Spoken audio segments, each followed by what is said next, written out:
2 3 1 2 3. Hello, hello, hello, hello, hello. 1 2 3 1 2 3. Check, check, check. Hello, hello, hello. 1 2 3 1 2 3. Check, check, check.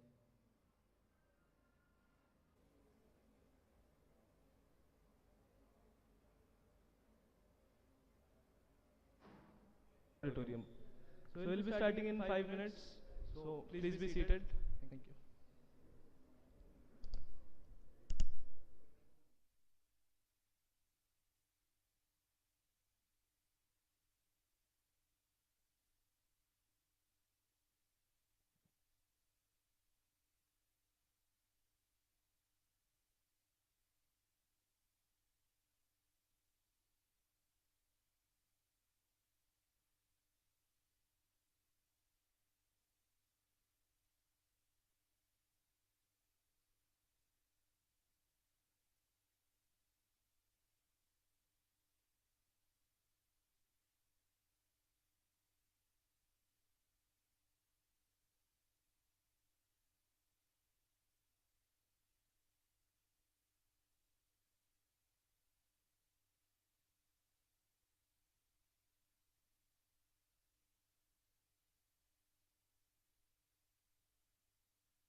Assalamu alaikum once again.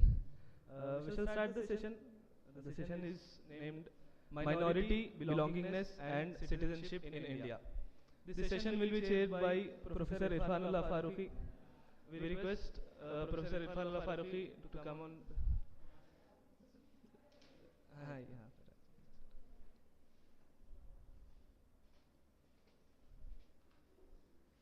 And I also request our paper presenters,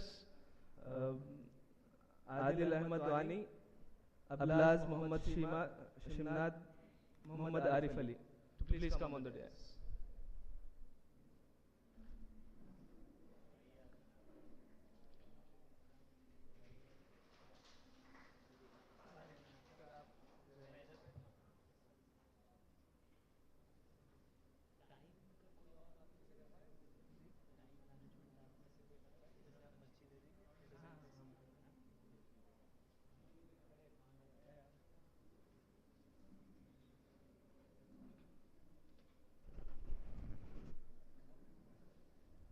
So the first paper which will be presented is Are Muslims a Minority in India?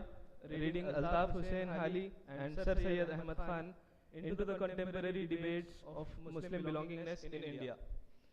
This paper is presented by Adil Ahmad Wani. He is a research scholar from JNU, Jawaharlal Nehru University, New Delhi. We request our brother to start us.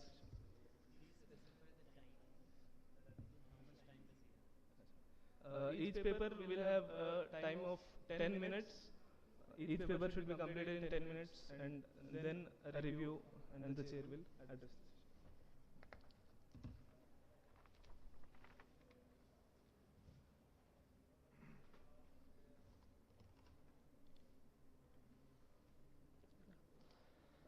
Assalamu alaikum. So, as you all know, my paper is titled Are Muslims a Minority in India? Reading Altaf Hussain Hali and Sir Syed Ahmad Khan into the contemporary debates on Muslim belongingness in India.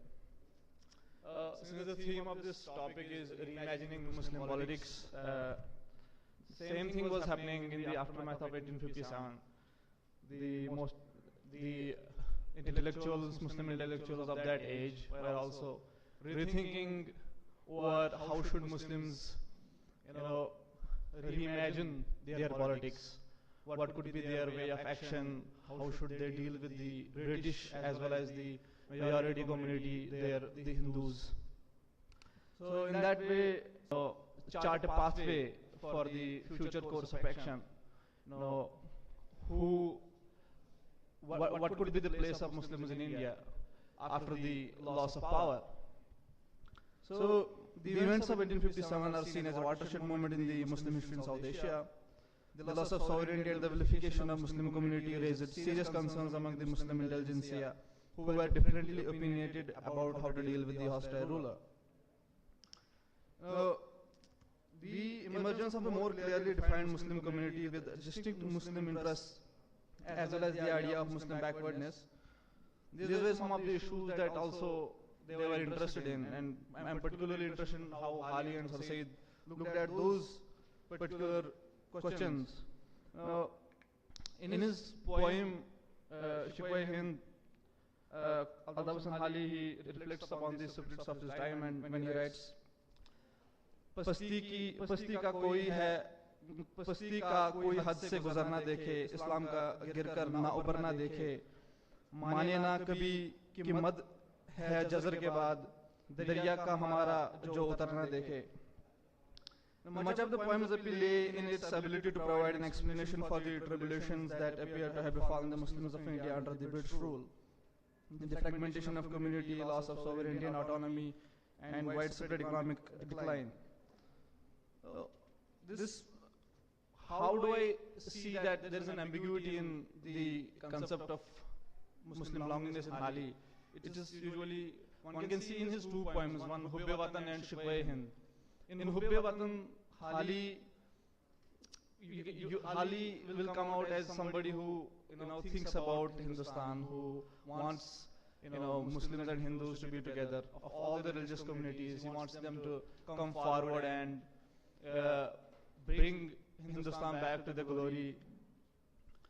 And here his use of the word Qawm and Watan, he uses it very ambiguous terms. At one point, Qawm for him refers to the inhabitants of India. So it will involve all those people who reside here. At some time when he refers to Egypt and to the Muslim Ummah at large, he refers to that also as Qawm. But when he uses Watan, he particularly uses it for India. So that ambiguity I'm trying to, kind of problematize by bringing in the complaint that is Shikwai-Hind, wherein he feels that Muslims are at odds with the whole concept of India, that we came here as conquerors, as traders, and we feel that we don't belong here. There's a sense of alienation within the Muslims. And this particular shift is marked in the late 1880s, after the formation of Indian National Congress, which we will see in the works of Sir Said also. That at that time when Indian National Congress was formed, Hali, Sir Said, they thought that now there is a concerted effort of forging Hindu unity against the Muslims. Plus the numerical anxiety that was underlying the whole politics at that time, that now we are a minority. Officially, Muslims are a minority now. So the Muslim community emerged in India in the later half of the 19th century as a new kind of sociological category. This emergence was linked to the designs and exigencies of British rule in India, including its deployment of new forms of classification like cartography and demography to define its subjects. So I will just for Hali, the love of Watan was incomplete unless and until the differences that were there within the Hindus, Muslims, between the rich people and the poor people. So here you can see the Hali as somebody who, like Maulana Abdul Kalam Azad or like Hussain Ahmad Madani, want to build this together, both communities or all of those who live here. As he writes, Ahle Daulat ka sun chuke tum hal, ab suno ruidade Ahle Kamal. फाजिलों को है फाजिलों से इनाद, पंडितों में पड़े हुए है फसाद. He calls for the people to wake up and save the Watan. बैठे बेफिक्र क्या हो हम वतनों, उठो अहले वतन के दोस्त बनो, मर्द हो तुम किसी के काम आओ वरना खाओ पिए चले जाओ. The importance of unity is reflected in the following lines of Hubbe Watan. तुम अगर चाहते हो मुल्क की खैर, ना किसी हम वतन को समझो गैर, हो मुसलमान उसमें या हिंदू, बुद्ध मजहब हो या ब्रह्मू, जाफरी हो या हनफी, जिनमत हो या वैष्णवी, सबको मीठी निगाह से देखो, समझो आंखों की पुतलियां सबको। मुल्क है इत्तेफाक से आज़ाद, शहर है इत्तेफाक से आबाद, हिंद में इत्तेफाक होता अगर खाते खाते गैरों की ठोकरें क्यों कर। The word Qom surfaces predominantly in this poem. He places at the pedestal of one's loyalty, sacrifice and attachment. He writes, Qom पर कोई जद न देख सके, Qom का हाले बद न देख सके, Qom से जान तक अजीज न हो, Qom से बढ़ के कोई चीज न हो। The notion of belongingness and love for Watan reflected in this poem signifies his belief in the progress and unity among all sections of the society living in Hindustan. Qom as an analytical category helps us understand the Muslim political imagination in the late 19th century British India, the shifts and transformations in the meaning and content of Qom in the works of major Muslim thinkers like Ali, Iqbal, Jinnah. Over the next few decades up to the partition of the subcontinent shaped the way Muslims articulated their political aspirations. The shift is also evident in Hali's later works. In Shikwa Hind, written in 1888, Hali represents the country as a typical cruel beloved of the ghazal lyric, who he interrogates as a lover seduced by her only to be destroyed. Hali's attitude towards India here is far more complex than his previous writings. He writes, रुखसत-ए Hindustan, ए बुस्ताने बेखिजां, रह चुके तेरे बहुत दिन विदेशी मेहमान। कर दिया शेरों को तूने गोफसंद ए खाके हिंद, जो शिकार अफगान थे आकर हो गए यहाँ खुद शिकार। था यकीन हमको कि शामत रफ्ता रफ्ता आएगी, हमको तू ए खाके हिंद आखिर यूं ही खा जाएगी। फिर गए सरहद से तेरे फौज यूनान जिस तरह, काश फिर जाते यूं ही डर से तेरे नाकाम हम, पर जमाने में रहेंगे ताक़यामत यादगार, जो किया बर्ताव तूने हमसे ए हिंदुस्तान। सांप से जिस तरह रहता है सपेरा दूर दूर, हुक्मरान तेरे यूं ही तुझसे रहेंगे बारकरन। So we see a shift in Hali's writings from Hubbi Watan to Shikwa Hind, which I think is something that that animates the question of Muslim question in the coming decades that leads up to the partition of India, and it somehow lingers on in the contemporary politics as well. और एक जगह बोलते हैं he says that यहाँ निकले हैं सौदा, शिकवा किस्मत का हो जो यहाँ खींच कर लाई हमें, तुझको ये हिंदुस्तान किस मुंह से दे इल्जाम हम। One more couplet which is very important here, in which he talks about the fate of Indian Muslims, says that हाल अपना सख्त इबरतनाक तूने कर दिया, आग थे हिंद हमको खाक तूने कर दिया।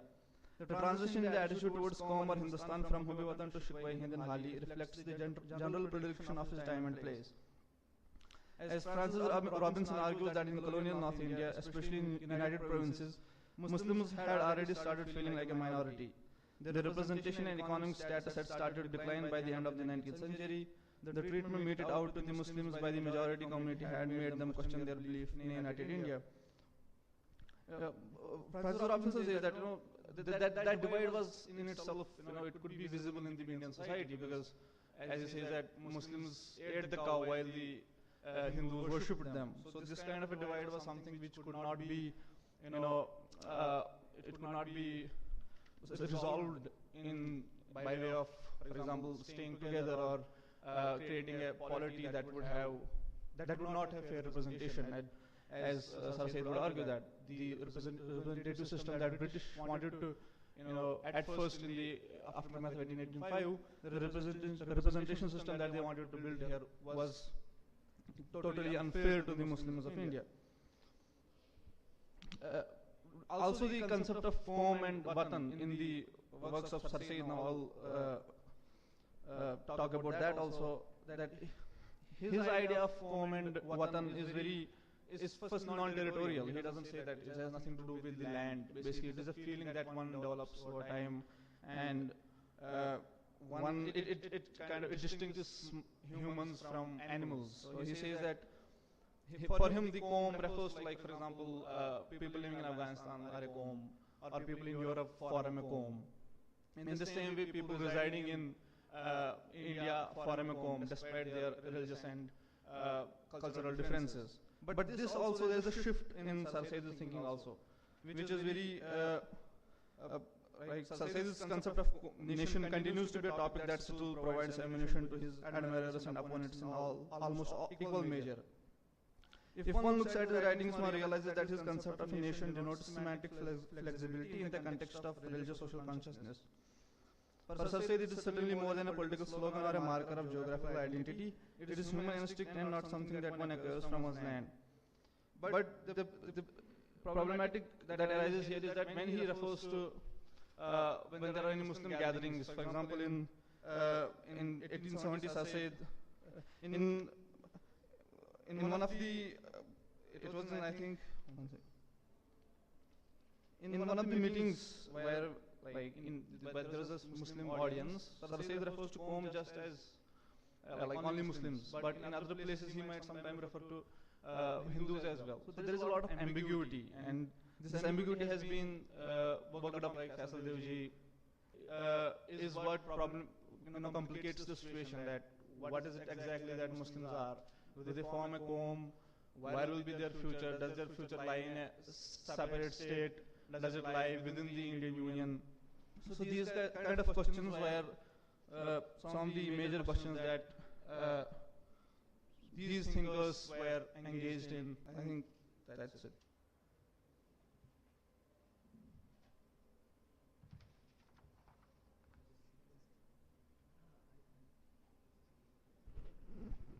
Thank you very much.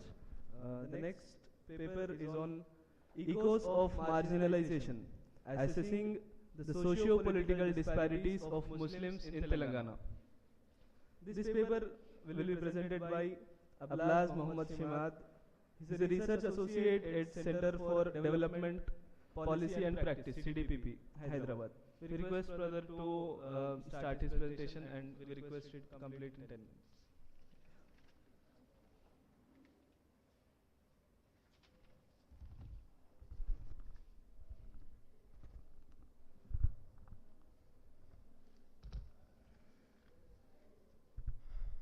Quote, Hyderabadi people have been subjected to hostility because of their feudal past and a selective historical appropriation motivated solely by political gain. Were there any monarchs who were in feudal in the monarchical era? Unquote. Says one of the respondents from old city of Hyderabad.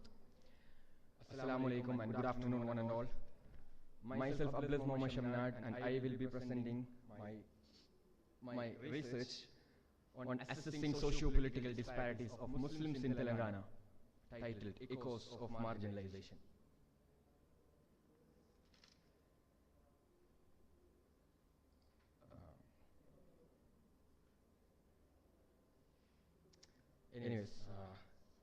So there was research questions which should have been displayed on the screen. Nevertheless, this study is to understand how has the Muslims in Telangana, in the region of Telangana, specifically been in the socio-political and economic realm post-bifurcation in 2014.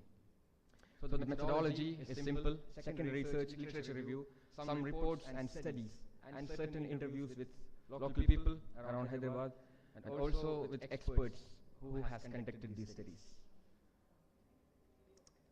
So Muslims in Telangana constitute around 13% of the whole population, and in Hyderabad as a district or as a metropolis, 43.5% of the population constitutes of Muslims. Despite all this population statistics, Muslims are heavily underrepresented in formal structures and institutional level. I'll dig more into that. Following the incorporation of Telangana state in the Indian Union, which has already been covered. Can we go to the slide 4, please? Thank you. Right. Yeah. Thank you. Following the incorporation of Telangana state in the Indian Union, subsequent to the police action of 1948 and the dissolution of Nizam's rule, studies have found that the representation of Muslims in governmental positions declined from 40% in 1950 to 5% in 2010. This decline by a lot of authors has been attributed to the revoke or to the removal of official status of Urdu language post annexation to the Indian Union.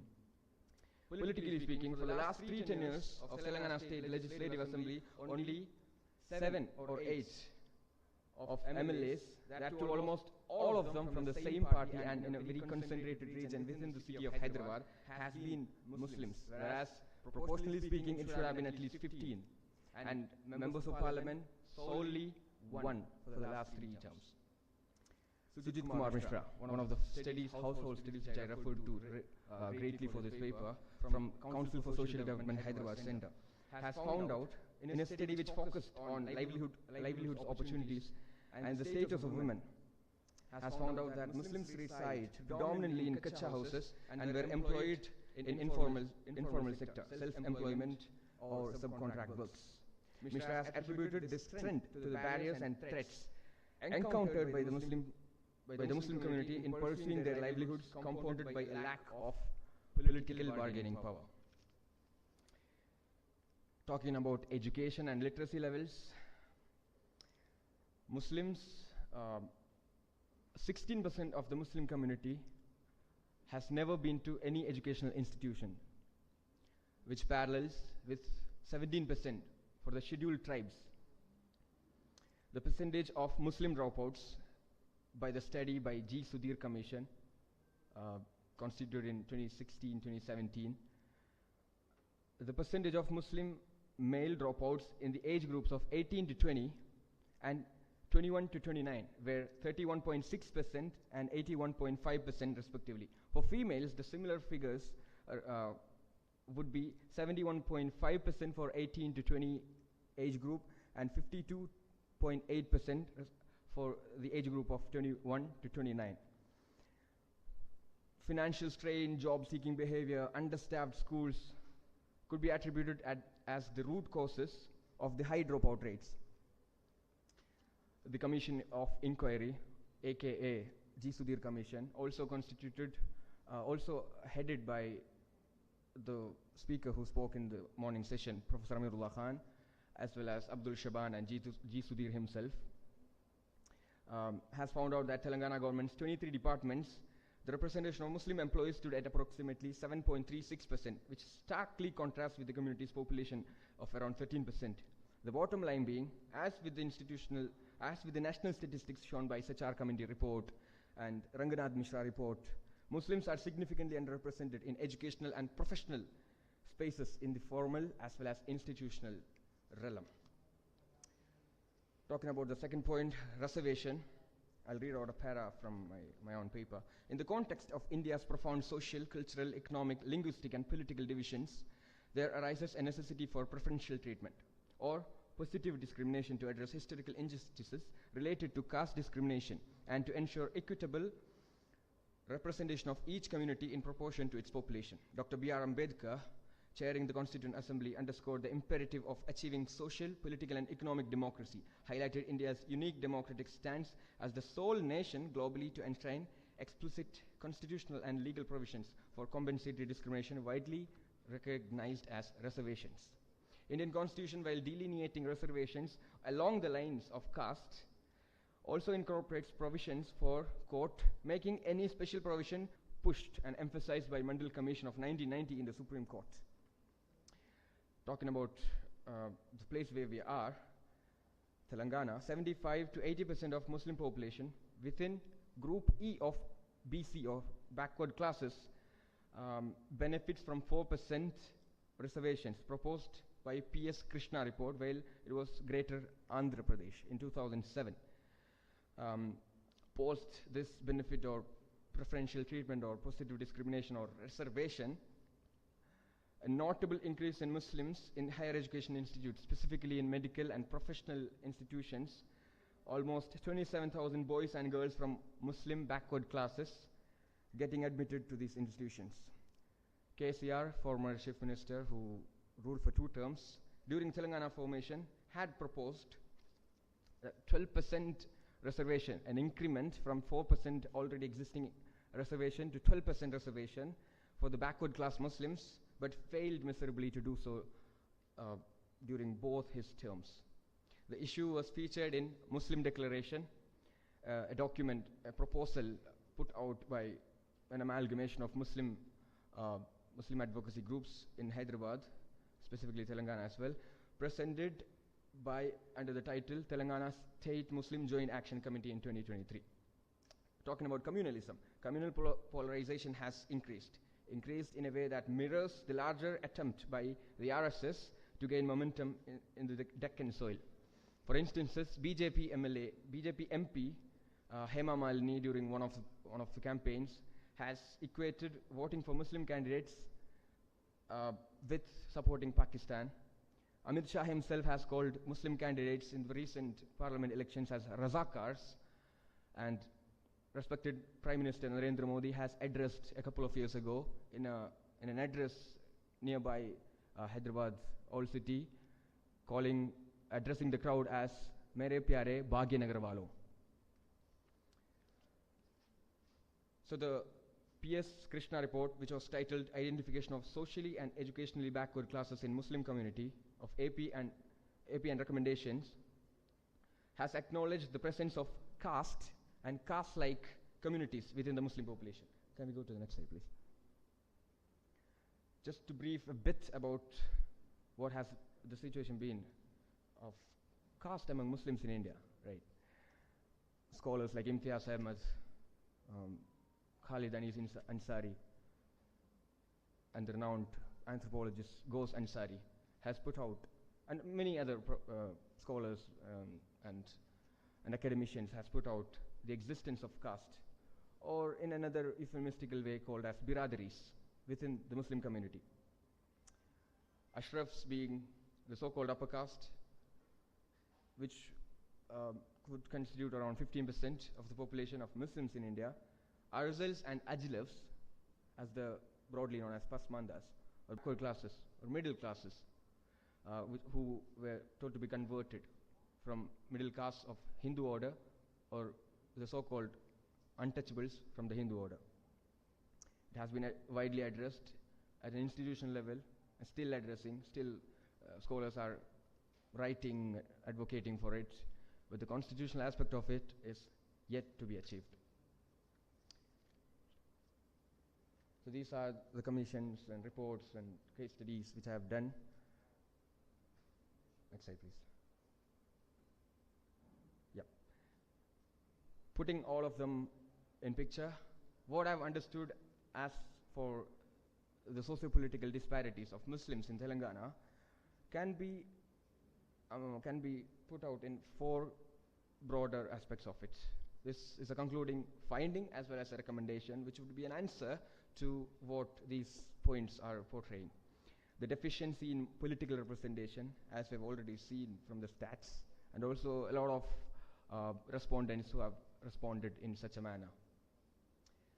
Lack of formal education and awareness, insufficient participation in institutions, and inadequate reservations for socially and educationally backward Muslims. So echoes of marginalization is still there, as a lot of speakers, some of the speakers in the previous sessions have already pointed out. This is the darkest of the darkest hours. The marginalization within the margins has been significantly, up to an extent, formally or institutionally been neglected, and that has been revolving or been nightmare for the community as a whole, and that has been addressed with this study and findings. I hope you all understood. Thank you for your patience. Looking forward to questions and constructive criticism. Thank you so much.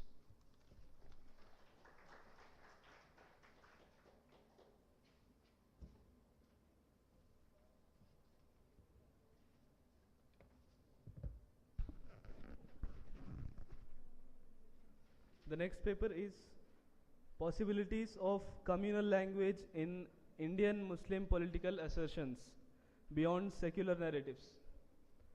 For this paper, I would like to invite Brother Muhammad Arif Ali. He's an undergraduate from Al Jamia Al Islamia University, BA in Islamic Law. We would request Brother to start his session, and as said earlier, 10 minutes. Thank you.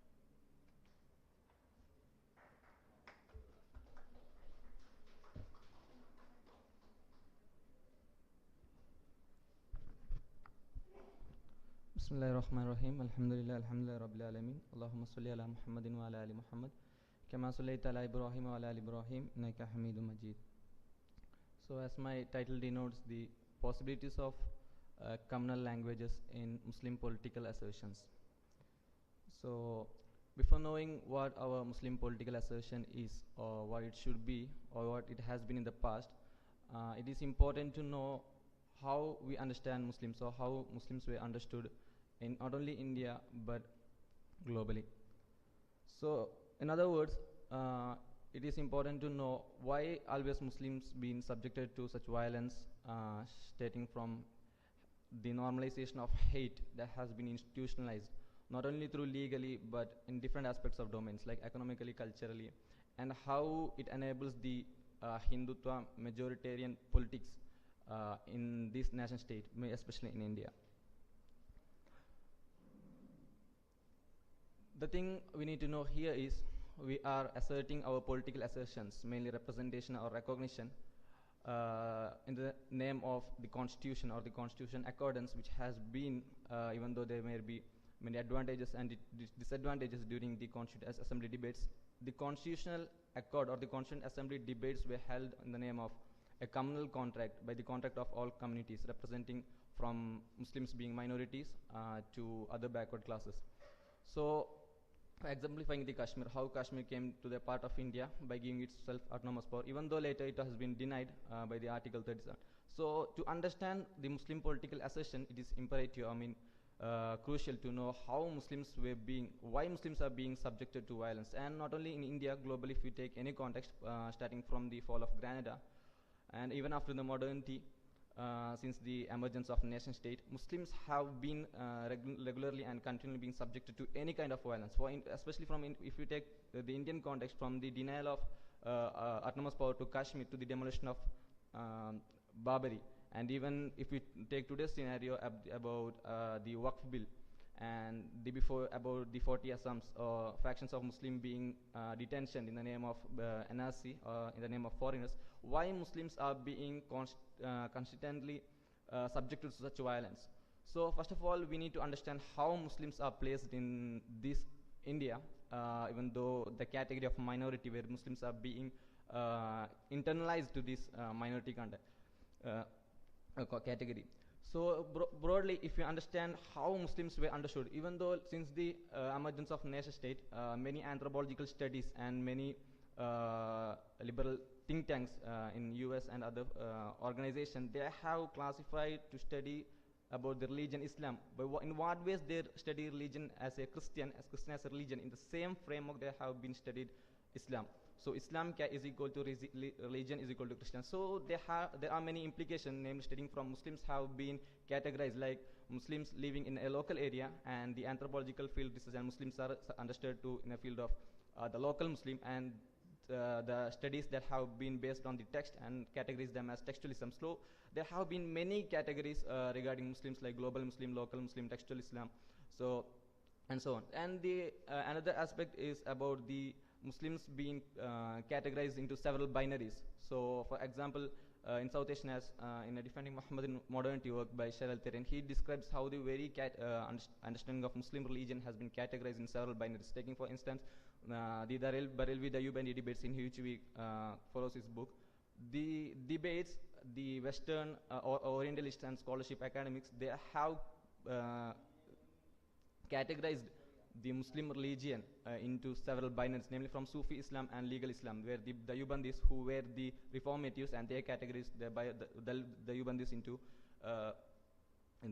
as a legal Islam, and the Barelvis as a Sufi Islam. And these binaries, there were many binaries like traditionalist, exclusivist, inclusivist, populist. So there were many binaries categorizing Islam into these framework for their convenience. So it is in such a global context we need to understand how it came, how we can understand our Indian Muslims. So the same nation state that internalized Muslim to the minority category has been in India understood by the same minoritarian category. So we know since the decline of Caliphate in 1921, Muslim has lost its agency of political authority. As Salman Said says in his words, the Muslim has become a global diaspora, Muslim has become an homelessness. So in such a context, what happened in Constituent Assembly debates from the other part of the West, what happened especially in India is the constitution, even though in the name it has been accorded, or the constitution came through a communal contract of all community, deep within it, it has been marginalized, or the Hindu bias has been, the constitution has been tainted with many of the Hindu ideology. Pratham Singh in his article on Hindu bias in Indian secular constitution explains how very the articles, from naming from Article 1, Article 2, to more than 10 articles, how the Hindu ideology has been deeply embedded in these articles. Naming from the Article 1, the name of Indian should be Bharat, to the then the Union Federation, rather than being it as a union, it should be understood as a federation. So he goes on explaining how about Muslim subject or Muslim question being undermined to these categories.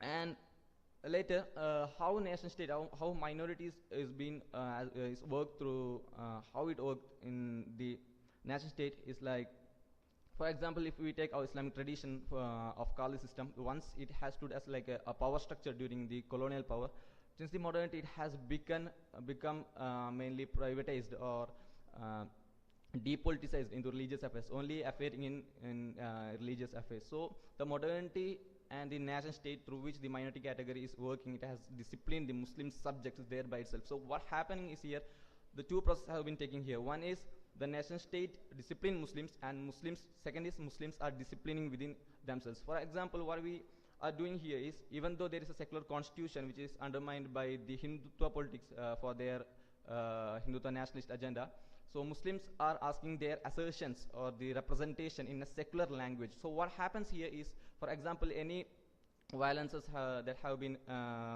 justified by the Hindu communals, for example, taking the death of Faisal Godni in Kerala and Muhammad Akhlaq in the name of the beef something. So these death, what Muslim community themselves done is that they ask their assertions or their right in a secular language, that as an Indian citizen need right, or Indian citizen has been subjected to such violence. So what my paper argues is that we need to, the secular narrative, so what we have been asking in a secular language, that has been deeply restricted by these secular narratives of Hindutva politics. So as my paper content is that we need to ask our assertions deeply through a communal language. It is not a new thing, because the constitutional accord has been same in a community's accordance or community's agreement of each and community's rights and their needs. So in these accord, the constitution has been accord. Since later it has been undermined by the Hindutva politics, even through the articles, we need to ask our assertions through the communal language. So what my paper put forward is to two things. One is to politicize the community, and the other is the communalize the politics. Politicize the community means, as I said before, how Muslims are disciplining within themselves. Muslims are being like as we've seen in the NRCCA protest, where Muslim leaders were telling us to not to raise our slogan in a communal language, like to use or raise our voice in like La ilaha illallah. The thing we happen here is we are restricting ourselves to the secular narratives, and we are becoming Islamophobes within ourselves. And the second thing, and what we need to do here is we need to politicize we need to communalize so the first one is politicize the community. We need to give awareness about how Muslims are being subjected to such violence, and the second is communalize the politics. How the politics was accordance in the constitution, the same community accordance must be given. So this can be done by taking a caste census, as before the election Congress has mentioned that they will be taking the census once they won. But it happened because BJP has come to the power. So what happens through the caste census is that once the caste census has been done, then we can know exact how many representation we might have, and to that we can assert our communal politics. The thing Professor T. Shyam Kumar, the attitude, she says that Muslim has been not only marginalized through violence, but Muslim has been marginalized in every domain, especially stating from civil service. The IBRO, or Investigation Bureau, it is as the near thing to Prime Minister. That thing has been, till now the Muslim representative has not been elected to such a post, and in coming 50 years, Muslim won't be even selected to IPS. So the marginalization takes place not only in through violence or hate, is this even happening in every domains of the politics. So within this, or I argue, or content here is that to politicize the community and communalize the politics. So that's all for today. Assalamu alaikum wa rahmatullahi wa barakatuh.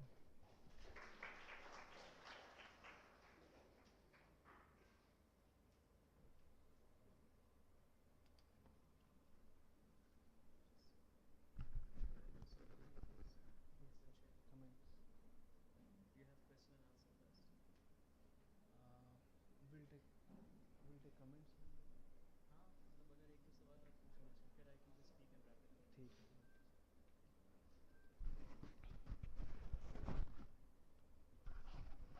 Jazakallah, thank you so much.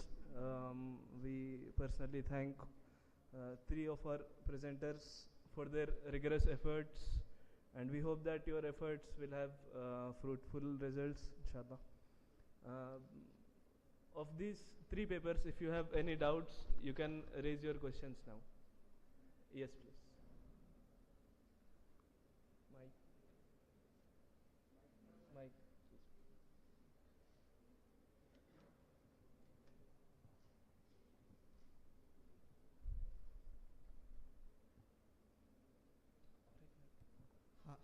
Hello everyone, this is Junaid. Am I audible? This is Junaid. So I'm not into academics, but I'm a political consultant and I occasionally write and publish articles on socio-economic issues of Muslims, especially in Telangana. So my question is for the second paper which was presented. Yeah. Please, can you speak a bit louder? We can't hear you here. Yeah, so I'm not into academics, I'm a political consultant and I occasionally write articles on socio-economic issues. My question is for the second paper. Since you have broadly categorized issues of Muslims in Telangana into representation, reservation, and there was third, some other thing, yeah. Regarding the second one, reservation, you have mentioned about the commission report. The same commission, Sudhir Commission, have proposed the Muslim reservation to be increased up to 10%. I guess I have not read the paper, but you have. I guess you have mentioned in that paper. So the same Sudhir Commission have recommended the government, then government, PRS government, which have proposed this commission, constituted the commission. The commission has requested the government that reservation should be increased up to 10%. So that is a recommendation of the commission. So finally, when one of your recommendation is that inadequate reservation to the Muslims, that is 4%, which is as of now. So my question is, if increasing the reservation is a solution, why hasn't it worked for the SCs and STs till like from the 70 years? I'm just connecting with the recommendation of the Sudhir Commission report to your paper saying that if reservation can be increased to 10%, why hasn't it benefited to SCs and STs where the reservation is 15 and 7.5%? Is that a solution or like how is it? What are your views on it? Thank you. Okay, the question is noted, and if anyone else have their doubts and questions, then do please ask. Take the mic, sir.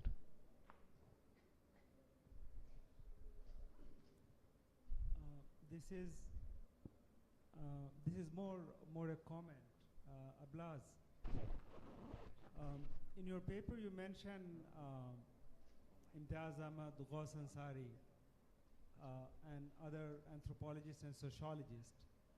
So it is not necessary that to seek affirmative action on behalf of the government, Muslims have to prove that they also have caste. Okay? It is not necessary for affirmative action to be had that Muslims must necessarily also have caste. Now, one of the peculiar and strange things about works on Muslims in sociology and elsewhere is that most people cite Ghaus Ansari to say that actually Muslims have caste. It is absolute book to explain. This was not a book about caste. He wrote that book to explain why partition has happened. Okay? And his main argument was that partition happened because at that time there was a theory called social contact theory. And his point was that partition happened because caste system did not allow Hindu and Muslims to intermingle. And as a way of explanation, he said that unfortunately, Muslim or some Muslims also have biradri-like features. Now, based on that idea, people like Imtiaz Ahmad, in a very intellectually lumpen way, he used that argument to say that Muslims have caste. Okay? So this is a very fundamental point which needs to be stressed.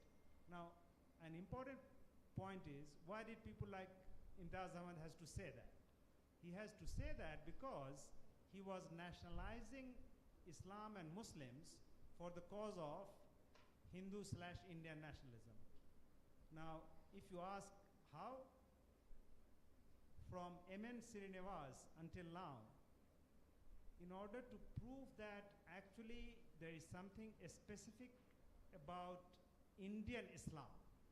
So there are Muslims elsewhere, there are Muslims globally, but if there is something distinctive Indian about Indian Islam, it can be Indian only by showing that they also have caste like Hindus have.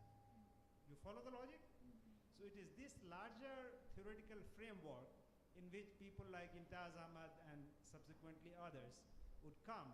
And of course, once you do this, then you also externalize Islam, meaning to say that it is not originally from here, it came from outside, and then it became Indian only by developing features and elements which Hindus have. So this is something all of us must be very sensitive that how this argument is, I don't think it is an argument, it is in the first place it is non-argument, but how it has been constructed first by misappropriating, misrepresenting Ghaus Ansari, who wrote his book in early 60s. The funny thing is that this is a very slim book. Most people have not read it, because if Imtiaz Ahmad had read that book, he would never be making this kind of lumpen argument. It is a book about why partition happened. Okay? Now, finally, let me say this. The book is about why partition happened. If you read any literature or book about partition, Ghaus Ahmad Ansari is never mentioned, because he says that partition happened because of the caste system. You have so many theories about partition, Ghaus Ansari is simply missing there. I'm not saying that he is necessarily right, but this is a very, at least unusual and interesting way of explaining partition. Why no one ever has mentioned Ghaus Ahmad Ansari, or why there is no discussion about the fact that behind partition there might be elements of caste system as well. So anyway, this was just a point. Thank you so much, sir. Do you have any other questions? Yeah, so let's.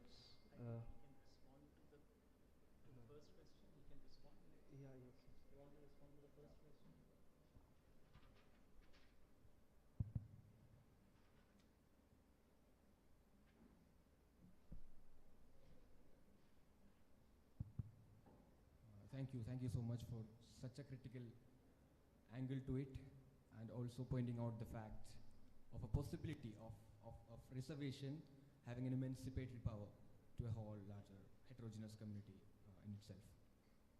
I would see it from my understanding that, as Constitution itself mentions, it does not, include on the lines of religion as an identity, where we talk about religions. Constitution per se does not allow reservations or affirmative actions on the lines of religion, A. So it has another aspect to it, which is socially and educationally backward classes, right? And caste, as we mentioned, which was, while the Constituent Assembly debates were going on predominantly, and before that rather, Dr. B. R. Ambedkar and other Dalit scholars, Dalit activists have pointed out that it is not a poverty alleviation or poverty, not to cancel or remove the poverty out of larger scheduled caste communities, but rather to represent them. So in my view, it has been up to an extent for the last 70 years of scheduled caste and scheduled tribe reservation. There has been representations, and our Sichar committee, Ranganath Mishra commission itself has pointed out that on various indicators on specific geographical locations, Muslims tend to perform, sad to say, unfortunate to say, below or worse than scheduled tribes and scheduled castes in some aspects of it. And then Andhra Pradesh has it through efforts of state-driven, as well as I see it in a different way also. Reservations has given a voice or positioning for the community as a whole, which is specifically giving an angle to it for backward class communities, right, Group E. So I believe this has been there for a long years now, the argument of reservations for Muslims, apart from the OBC larger central list where 84 out of 176 communities are listed. I believe it is a possibility from a public policy angle that socially and educationally deprived Muslims will have at least a say, because we have seen, last point, we have seen movements from the grassroots, specifically from the poorest districts of India.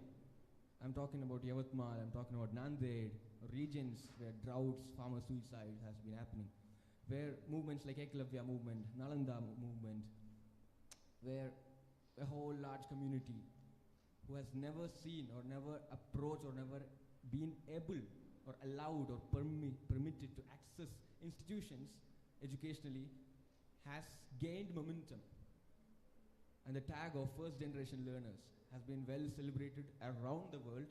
And if you have known about Raju Kendre, Anup Kumar, people like that, who works predominantly for scheduled tribes, scheduled castes, this is the model which, not me, but as a researcher, I could see from scholars and academicians and public policy or policy makers. So, sorry for the interruption. That. Can you conclude? Yeah, this is specifically what I could understand from my reading. Thank you for the question, and thank you for the critical angle of it. I look more into that.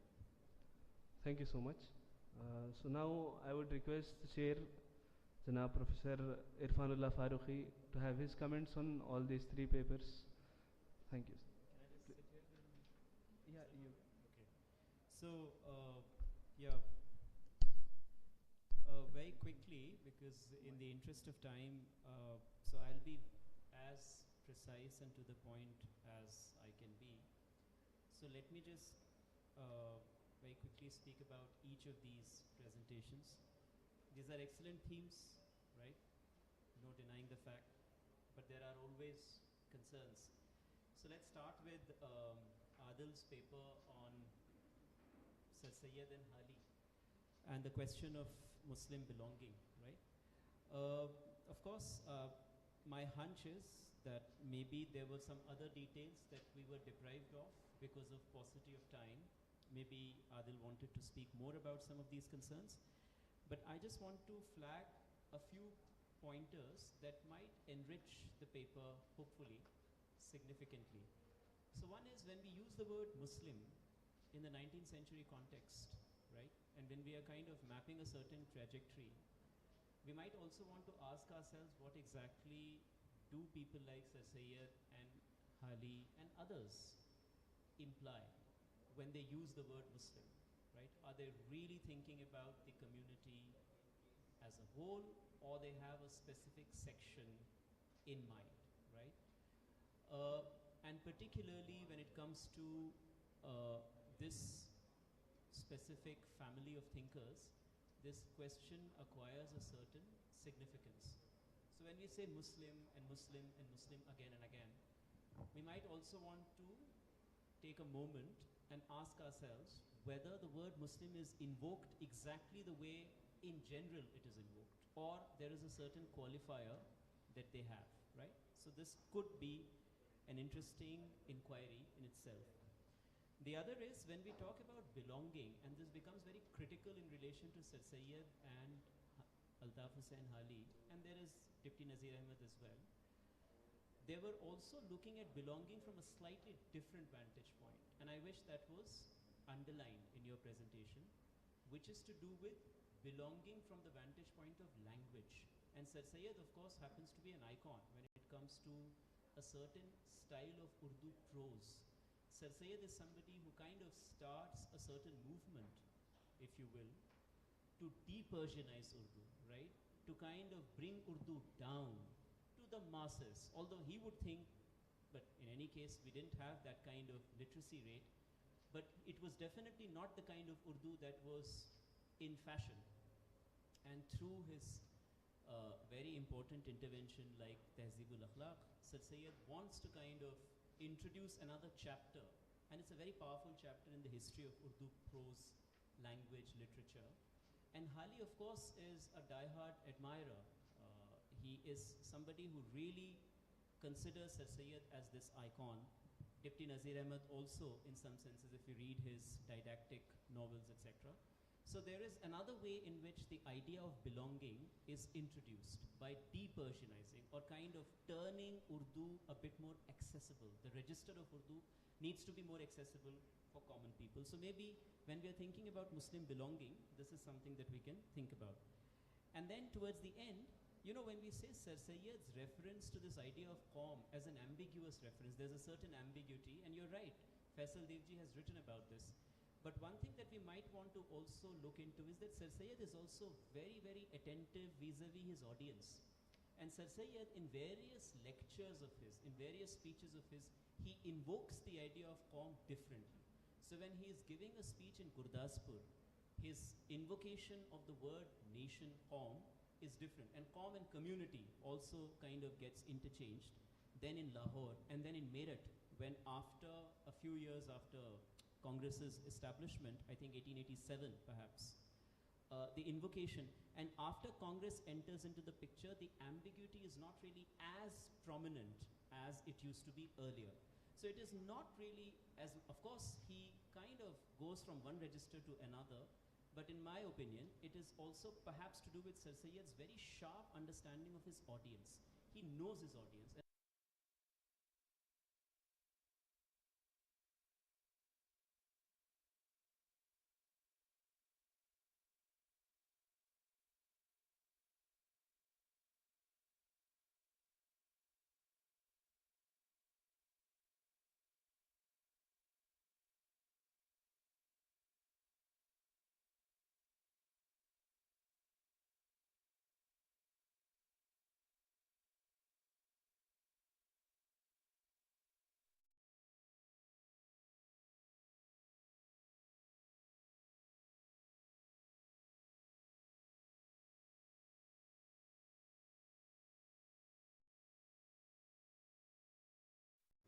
But that's not the case.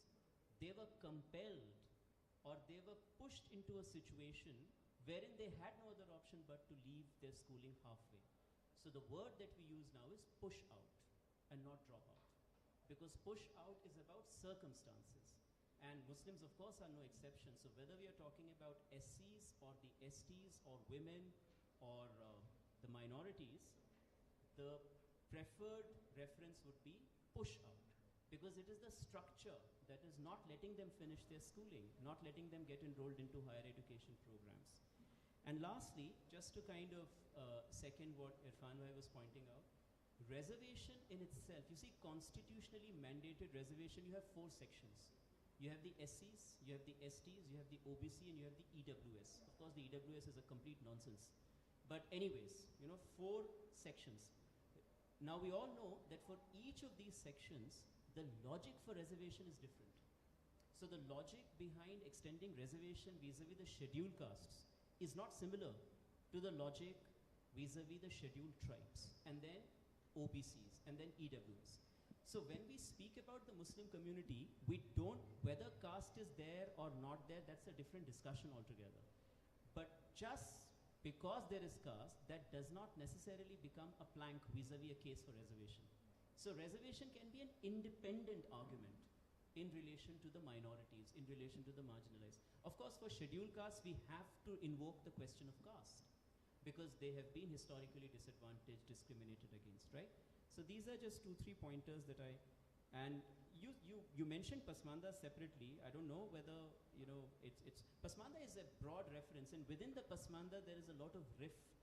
So you bring, if at all we were to go ahead with these categories, Ajlafs and Arzals, it's not like a very heavenly situation there.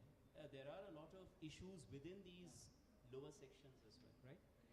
And towards the end, Arif's presentation, just two things. One is, when you refer to Sher Ali Tareen's work, that's a fantastic work. But if I'm not mistaken, I don't think Tareen's argument is that the binaries did not exist. His argument is that if you reduce the Muslim community to these binaries, then there is a problem. So nobody can dispute the fact that there were issues between various sects and various followers of different whatever orders. One cannot really dispute that. But what Tareen's argument is that there are also overlaps.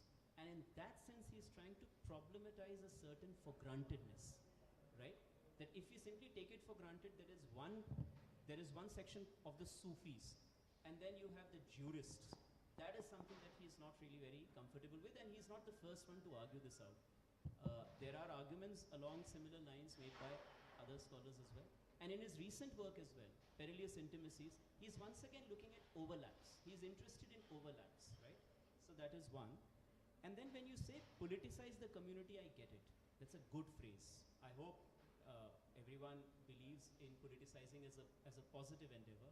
But when you say communalize the politics, you better qualify it. Because the point is, the word communal in itself can be used either way. Because if you go back to the meaning, communal would simply mean of, by, or belonging to a community. Now this in itself is neutral, communal. But you add, so you say communal violence, it becomes negative. And you say communal peace, it becomes positive. So the word in itself does not have any essential meaning, depending on the context. But given the world in which we live and the nation where we breathe, if you say we need to communalize, I am willing to offer the concession, but I don't think public in general really gets it. Because the moment we say we need to communalize our politics, it is essentially bad news. I have to really think very hard to entertain another interpretation, because immediately I'm thinking about this as a problematic venture, right? So you better qualify it that this is what I mean by it, and then kind of get into what communal is, how community is to be understood. Maybe you can say community-centric politics, a politics that really places community at the center stage. I think that's a fair enough argument or a proposition. But the moment we say we need to communalize our politics, there is something rather fishy about this proposition itself, yeah? Thank you. Thank you very much.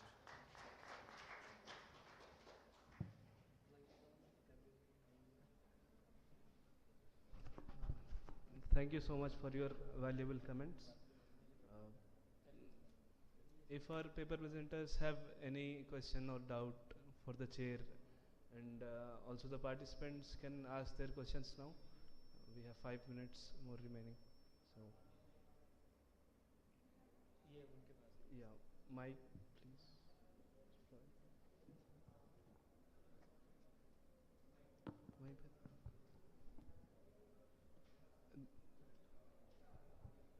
Assalamu alaikum. My doubt is regarding Arif Ali's paper, and I would like to get comment from you as well, Professor as well. The same thing, when you say communalized politics, I was also a bit confused about it. I will.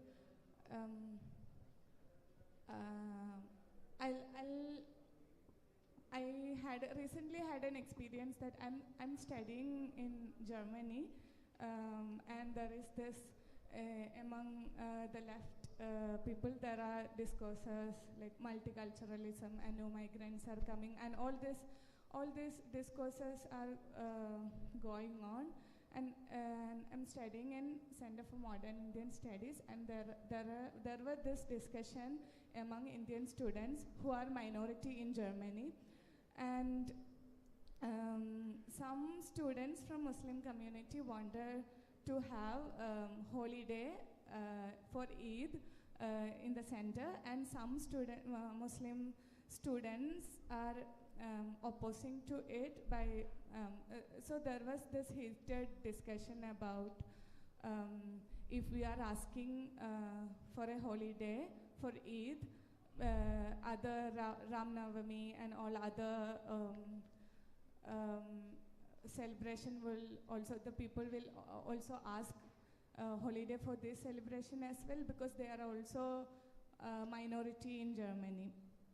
So with this question we are discussing a lot, but we didn't really come to a conclusion. So I would really like to get comment of Arif and then yours. Thank you.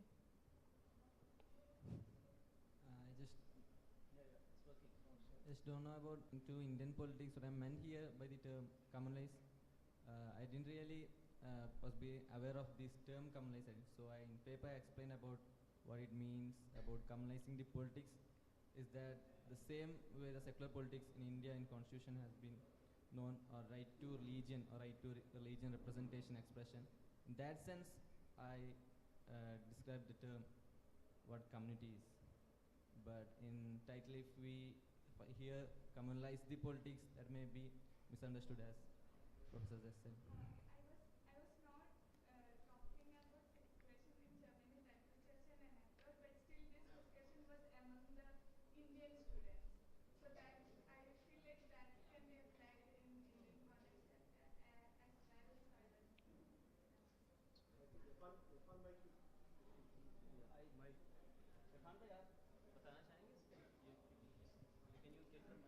Mic. अरे नहीं इधर अरे बात mic please provide the mic to the stage. Yeah, no, no.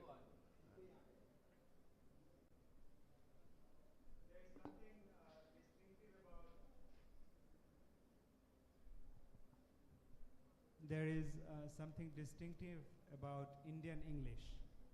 So if you speak to people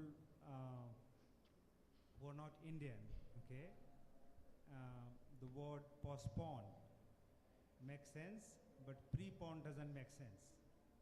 Okay, so this is something peculiarly Indian English. Logically, it is all right.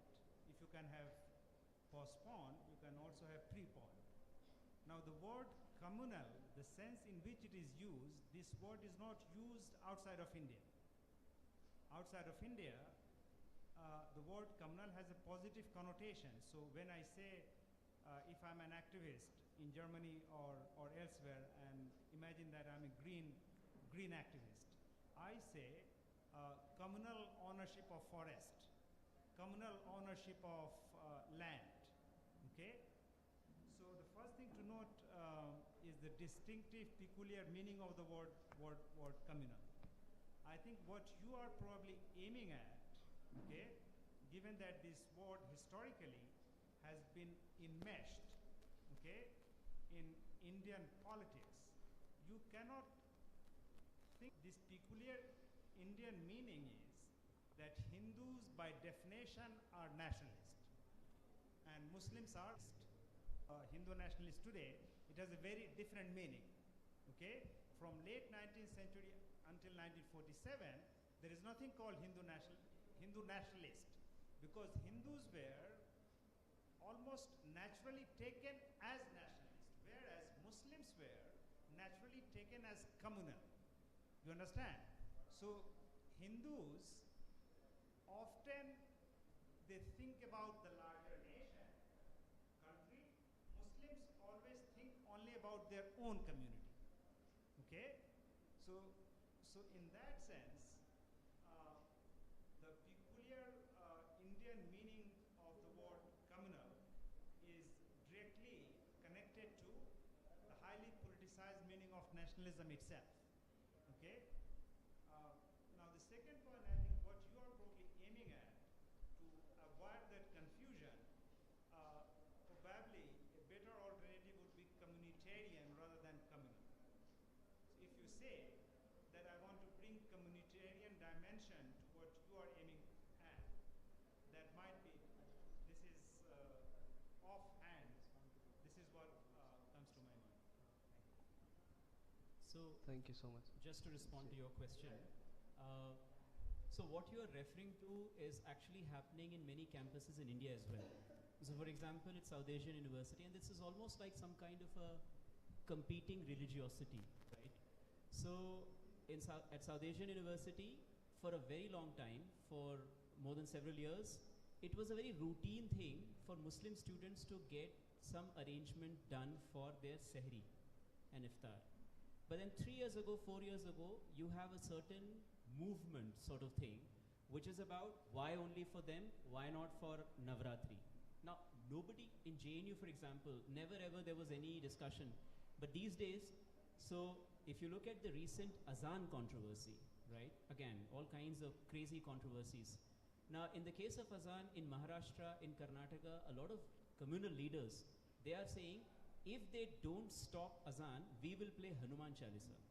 Now, this is a very weird way of kind of getting back, right? What kind of a religiosity is this? I say, if you don't stop your devotional song, I will play my devotional song. Because end of the day, the argument is a very secular argument. The argument is, Azan is leading to noise pollution. So if I also play Hanuman Chalisa, that's more noise pollution. So it's a ridiculous thing to begin with. Now what you are referring to, this is, as I said, I don't think there's anything peculiarly German or there is anything unique about it. These are new developments. And these new developments have to do with a certain kind of a peculiar consciousness of a religious subject that I would also want to. And in any case, there are very few festivals to begin with. And Eid, of course, abroad, there is a sense of community. You would want to have a festive spirit. And it's a fairly innocent demand. Hindus abroad are never particular about, as in, when I say Hindus, I mean students. Of course, people who've been living there, of course, they're particular about Diwali, perhaps, etc. But this is something that has been found in several universities abroad, that the moment students make this claim, that can we have an off? Suddenly then, again, this is again it's a very secular kind of a response. That if we have one holiday, we will have to have more holidays. But the point is, this was never the case earlier, right? I don't know. Of course, I have not been documenting all of this. But as I said, I don't think you should really think about this as something that's happening at CMS. It's actually happening in JNU, in South Asian University, in IITs. And you have very few Muslims who are making a case for Aftar and Suhoor. But suddenly you have an entire lot. It's almost like a university-wide movement that first, don't make special arrangements for them. If you make special arrangements for them, then we also have a list of things to take care of. This is not good news for inter-community living. This is completely off the script, right? So that's what I would say. It's not entirely new. You see, already in 90s, communist members of student organization in Jain, they will have Durga Puja, okay, on Jain campus. They do it. When they do it, it is culture. Okay, and CPM, by the way, when it was prominent in Calcutta, you will find many CPM leaders who are part of the Durga Puja committee in Calcutta. And this is how CPM used to work. So, has anyone seen watched this film called Ishqiya? There is a film called Ishqiya by Abhishek Chaubey. Arshad Warsi or something? It's directed by Chaubey. Right? So there are two characters, Nasruddin Shah and what is the name of this guy? Arshad Warsi. Arshad Warsi. Right? They fall in love with the same woman. And Nasruddin Shah says that, look, your love is actually gay. Right? My love is gender. So then Arshad Warsi said, Mamu or Khalu, this is very strange. Your love is true love, whereas my love is lust. But you see the similar kind of dynamics here. When Hindus do it, it is culture. When Muslims do it, it becomes religion. And you have to go even further back. When Ramayana was telecast And before that, when Hindu religious things were narrated um, on radio, you know, Vidya Charan Shukla, V.C. Shukla, who was Information and Broadcasting Minister, he justified the Ramayana story being telecast on Doordarshan, saying that this is not religion, it is folk culture. Okay? So you see, this is how you have to see Hinduism through shadow. Okay? So anyway, my point is not that nothing new happens, you know, probably in some ways it does, but these are the strategies and tactics through which the ultimate aim is to keep Hinduism at the center stage and stigmatize any Muslim cultural assertion, okay? Because that is not something which is part of the nation. I think Durga Puja is already national. Okay? That is where space, yeah, so-called left space, and nobody was expecting that in the near future there is some RSF guy will come and ask for any holiday. Nobody, there was no such situation in near future. But this was the discussion among Muslim students who are very much politically active and who are all over in the public political engagement in universities. And then what essentially happened is those who asked for the holiday, which is a communal holiday, and that was very tiny, a very small number of people, and they were stigmatized and ostracized, and then there were a lot of discussion because the other thing was more appealing. That was something I was confused. Yeah. Thank you so much. The next session is on decolonizing democracy, and it will be addressed by Dr. Irfan Ahmed. Then we shall get some more answers there, and you can have your doubts and questions in that session too. It is time we shall conclude this session. I thank all our paper presenters and also the chair for your valuable comments and your time here. And we also thank the humble audience who have been patient and were listening very carefully. Thank you so much. We'll have a break of 5 minutes. You can have tea there, and then the keynote session will start. Thank you.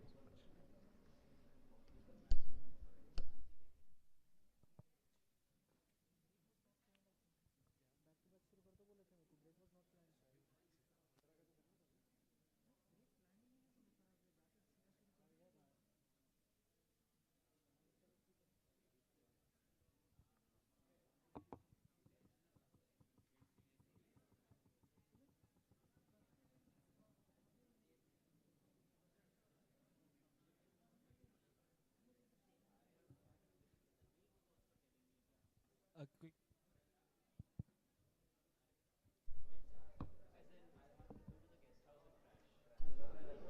Quick announcement: tea is provided outside the auditorium, and for boys and gents it's provided on the right side, on my right, and for girls and women it is provided on my left. You can go from here through this room.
All swiftly. We are about to begin in a minute. We are about to begin our keynote address in a minute.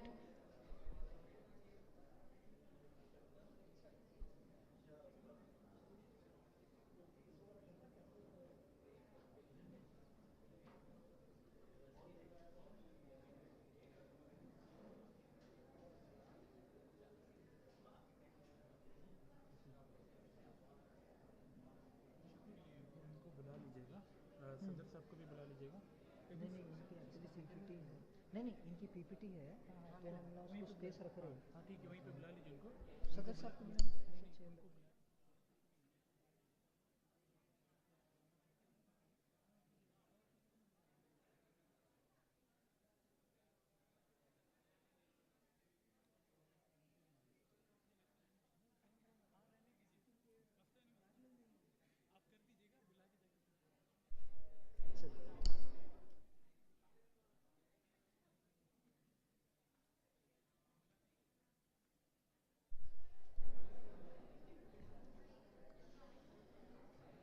All right, so I expect we all had a good time, since today morning with a lot of food for thought and otherwise.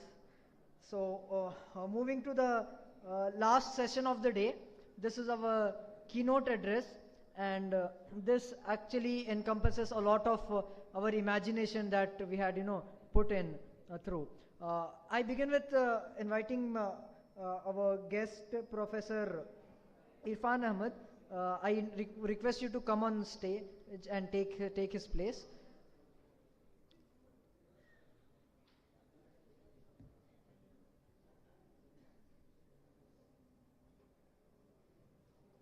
So the keynote address is meant to be putting forward the entire idea of tracing trajectories and rethinking Muslim politics. And of course, there are different contestations in the idea that we move forward. But what is important to realize at this stage is that collective sense of need that binds us together, and for the cause of which we have come forward and and attending this 2-day conference. I think this is the entire concept of brotherhood and the ummah that we have, that we portray among our communities. We show a similar kind of design in our logo when we make the crescents and in the sense of one concentric frame. So that kind of all-encompassing framework is what we put forward as Islam. Quickly moving forward towards the main keynote address, the title of this address is Decolonizing Democracy Towards a Fair Indian Model Based on Share and Care. To give you a brief about the esteemed guests we have here, Professor Irfan Ahmed is a distinguished academic in the field of anthropology and sociology, at Ibn Khaldun University. He has held the position of Professor of Sociology at the university since March 2022. Prior to this, he was a Senior Research Fellow at the Max Planck Institute for the Study of, has an extensive publication record, The Transformation of Jamaat-e-Islami. He is known for his critical approach to conventional sociological theories, especially in the context of Islam and modernity. His academic journey reflects a deep engagement with issues of religious and ethnic diversity, nationalism, and the interplay between religion and politics. I take great honor to invite Professor Irfan Ahmed to address us with his presentation.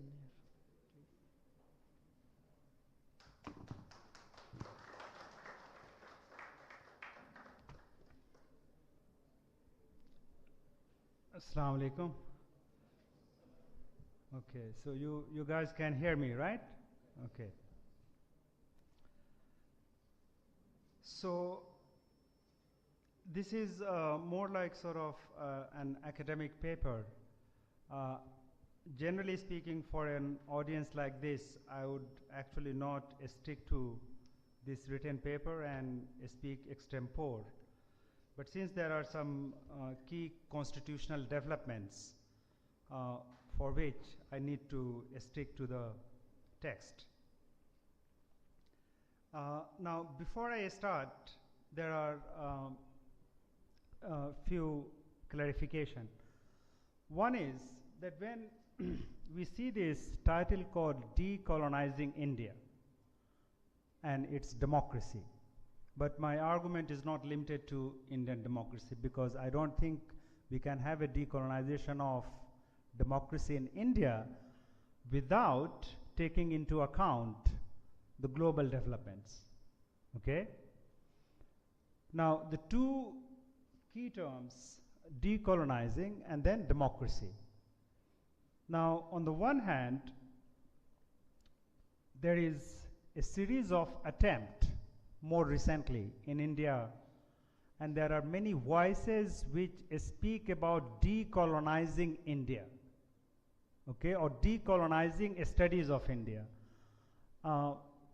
Those of you who might be familiar with my essay called Recognizing Hindu Orientalism would know where I have shown how these attempts of so-called decolonization are indeed attempts at recolonization and in some case neocolonization. So when you see the word decolonization, it doesn't necessarily mean an emancipatory project in every case, because attempts of neocolonization or recolonization are also conducted under the banner of decolonization. Okay? So this is the first clarification that we must bear in mind. Before I go into the paper, I just want to give you a gist, khulasa or saransh in Hindi. One of the peculiar things about democracy is that its own history or its own account is largely undemocratic.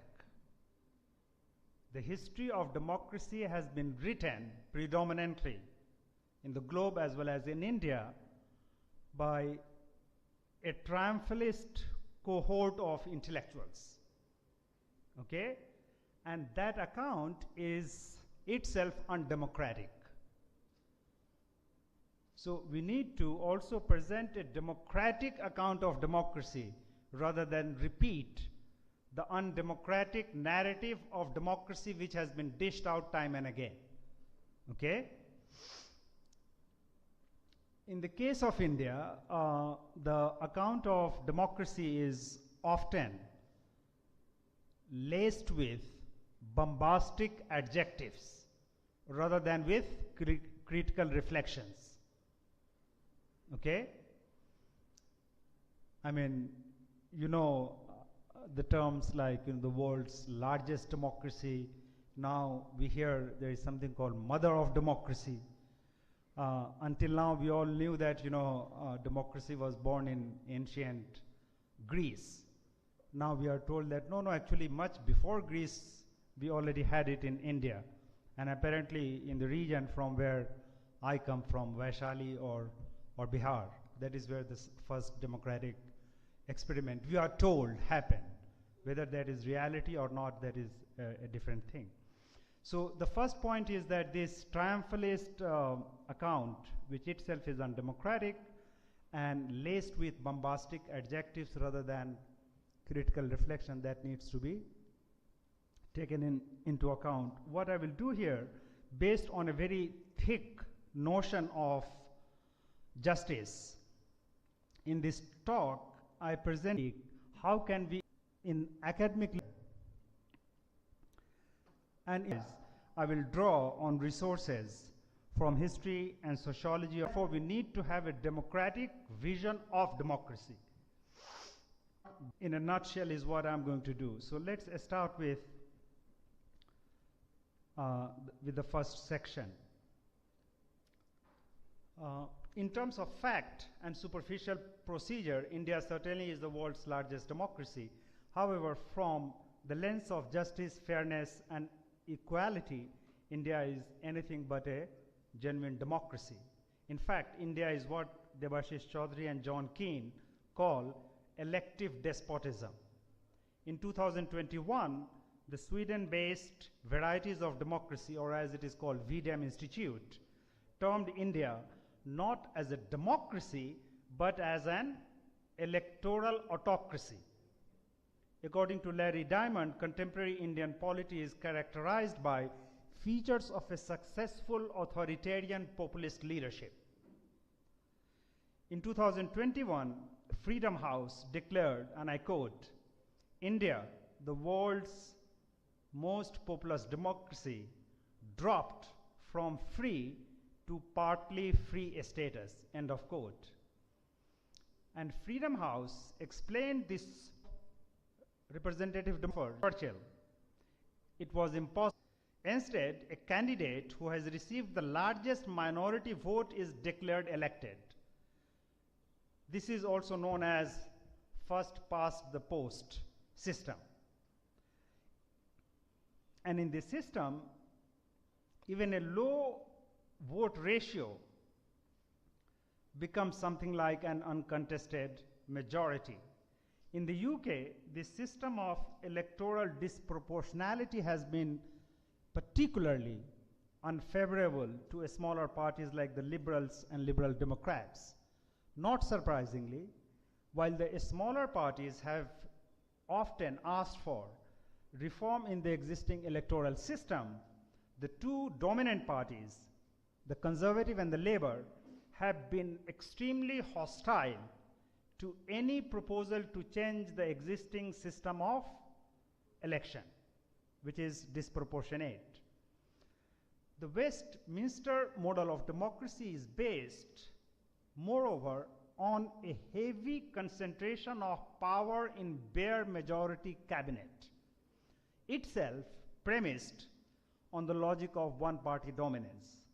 Under this system, it is uncommon to have coalition cabinets because both the aspiration and norm favor formation of a majority cabinet. A grave consequence of this is that a massive minority, which can be as close as to 50% mark, okay, is debarred from any idea of sharing power. Notably, this form of democracy makes the cabinet so dominant that the role and significance of the parliament as representing the people becomes significantly diminished, due precisely to the fact of cabinet as the sole and unquestioned wielder of power. Lord Hailsham, a leader of the Conservative Party, described the British democracy as an elective dictatorship. This is a very prominent based on the two-party system and hostile to plurality of political parties. The Westminster model of democracy favors unitary centralized government, which actively discourages plural and federal modes of living. So I'm not talking about federal government. Now, this is in a nutshell what is the Westminster style of majoritarian democracy. Now let's see how it was put in place in the Indian context. Now, what is the key moment? As you know, in a nutshell, if you want to have the political history of India, the question of representation began after the failed rebellion of 1857. So in the early 60s, the British realized that we have to give some form of representation to the natives. Okay? So that is the moment of the question of representation begins. Then it has many stages. I will not have time to go into all these stages. But the key document of Indian politics and democracy is the Constituent Assembly debate, which framed the Constitution, and that forms as a framework to guide and conduct politics. Okay? Now, this Constituent Assembly, so the majoritarian nature of Westminster democracy that I described, it is not necessarily communitarian, okay? It can also be non-communitarian. What the Constituent Assembly, and the tenure of the Constituent Assembly is for roughly 3 years, from 1946 until January 1949. So during these 3 years, Constituent Assembly also enshrined a communitarian form of majoritarianism, okay? And this Constituent Assembly undemocratically gave to Muslims that you will remain politically unrepresented as long as the system continues. And I will just show how that act of disempowerment, and I will come to the contemporary form of disempowerment, but the seed of that disempowerment was laid very much right at the moment of birth of India as a republic through Constituent Assembly debate, okay? So initially, the subject of representation of minorities, okay, noun is misleading. Subalternated, as a subaltern. It is the society, it is the politics which makes you subalternated. So it should be as a verb. Likewise, it is not minority, but minoritization. So I'm not going into that process of how it was turned into a minority. But the Constituent Assembly debate takes minority as a noun rather than as a verb, okay? So the subject of representation of minority was important initially to the Constituent Assembly. However, the Assembly expelled this subject in 1949. Earlier, in July 1947, the Committee on Minorities discussed reservation in legislatures to Muslim, Christians, Sikhs, and the scheduled caste in proportion to their population, advocating proportional representation in order to escape, and this is the word of Qazi Karimuddin, pervading evil of democracy, which is that actually we should have for representation of a certain segment of the society. Communal and political minorities can be elected. Like communal and political diversity. However, through a variety of less than transparent, remember, partition has already taken place now, okay? The first proposal was before partition, right? So in May 1949, the Assembly passed Vallabhbhai Patel's motion, which scrapped all provision for political representation of minorities. And there is much superficial debate, sometimes a stage shadow fighting between Patel and Nehru. But on this point, when Patel put forward this so-called motion, Nehru was delighted and happy, and he congratulated Patel for bringing what you call this historic motion to discard what, this is Nehru's term, the evil of communitarian political representation. So people asking for their representation, their demand is evil, it is not good. This is Shri Jawaharlal Nehru. While eliminating the provision of representation of religious minorities, especially Muslim, the same was, however, granted to the scheduled caste, or what is now called Dalits. The argument that in a democracy or in a so-called secular democracy and constitution there can be no provision of representation based on religion is, to say the least, laughable. Because Hindu members of the Constituent Assembly, such as the one from United Province, justified this, and I'm quoting him, we consider the scheduled caste as belonging to Hindus. They are not a minority. They are not a minority. They have always formed part of us. This is a Hindu member from United Province. Okay? Now, K.M. Munshi, who I mentioned earlier, he was even more explicit, pleading that Harijans or scheduled caste were, quote, part and parcel of Hindu community, and the safeguards are given to them to protect their rights only until they are completely absorbed in the Hindu community, end of quote. This is K.M. Munshi. Okay? Now, connect this assimilationist position of K.M. Munshi with that of G.S. Ghurye, regarded as the so-called father of Indian sociology. Dismissing the reality of Adivasis or tribals as aboriginal population with a culture of their own, Ghurye termed them as backward Hindus.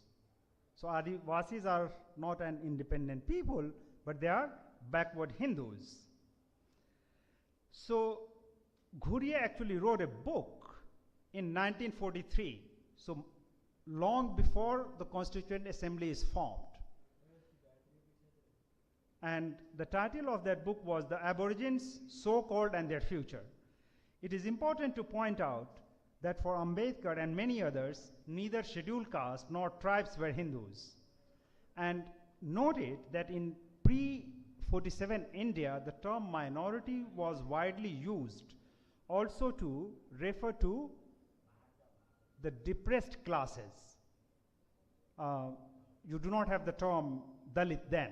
It is of much more recent. So the word minority was also used to describe or to discuss the politics of Dalits as well.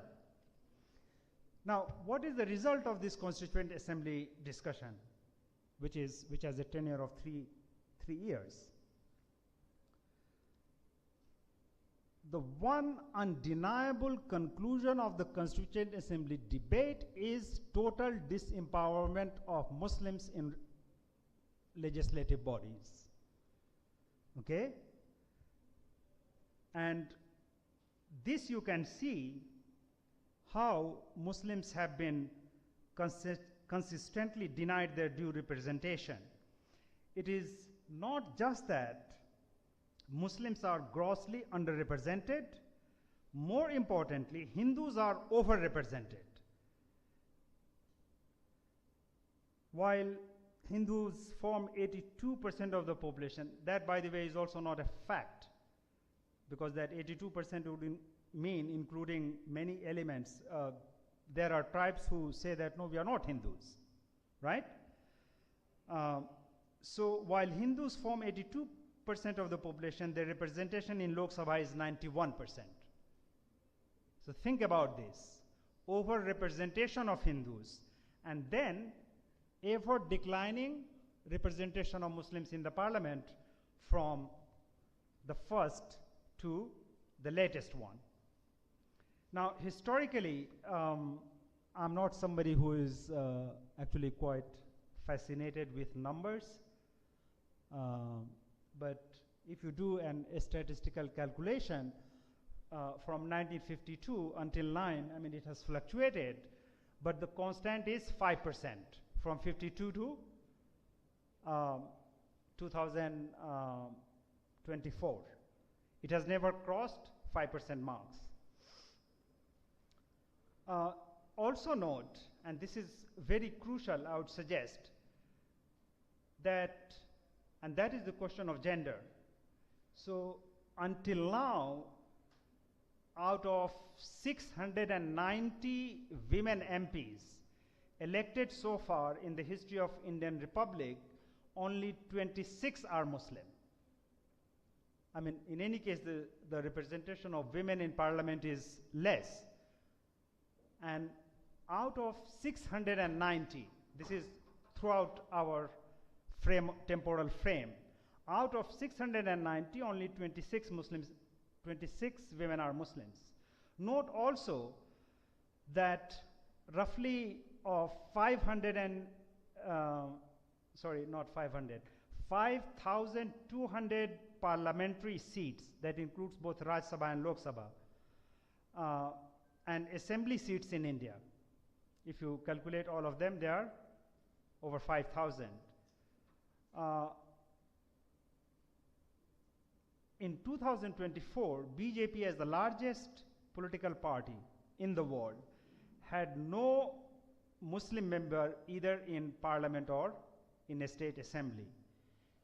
Now, and this is even more appalling and shocking, so if we forget the question of Muslims' representation in parliament and assemblies, 2014 and 2019, the fact that whether Muslims vote or do not vote, because you have such an Islamophobic mobilization during political campaigns, that the fact whether Muslims vote or which parties they vote for, it became almost insignificant. Now, there is another thing. In 2020, the government abolished provision of nominating 2 members from Anglo-Indian community to parliament. This has been there since 1952, okay? Because on their own, they can never get elected, right? So that has also been done away with.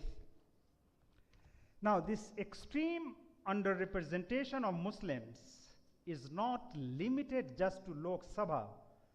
Their condition is abysmal outside of parliament too.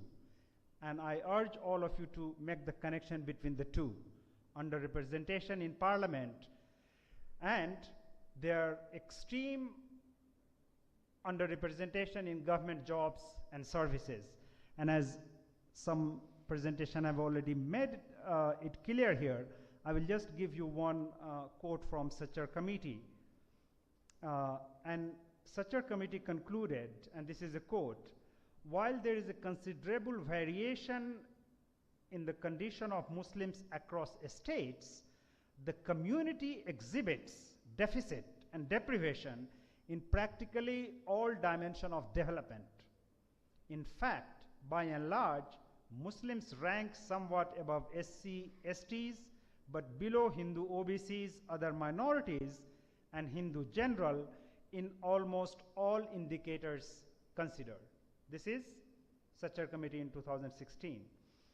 Now, to give you just one example, in the Indian Administrative Service, Muslims ratio was only 3% and even far lower in Indian Foreign Service. Now, extreme underrepresentation in parliament, extreme underrepresentation in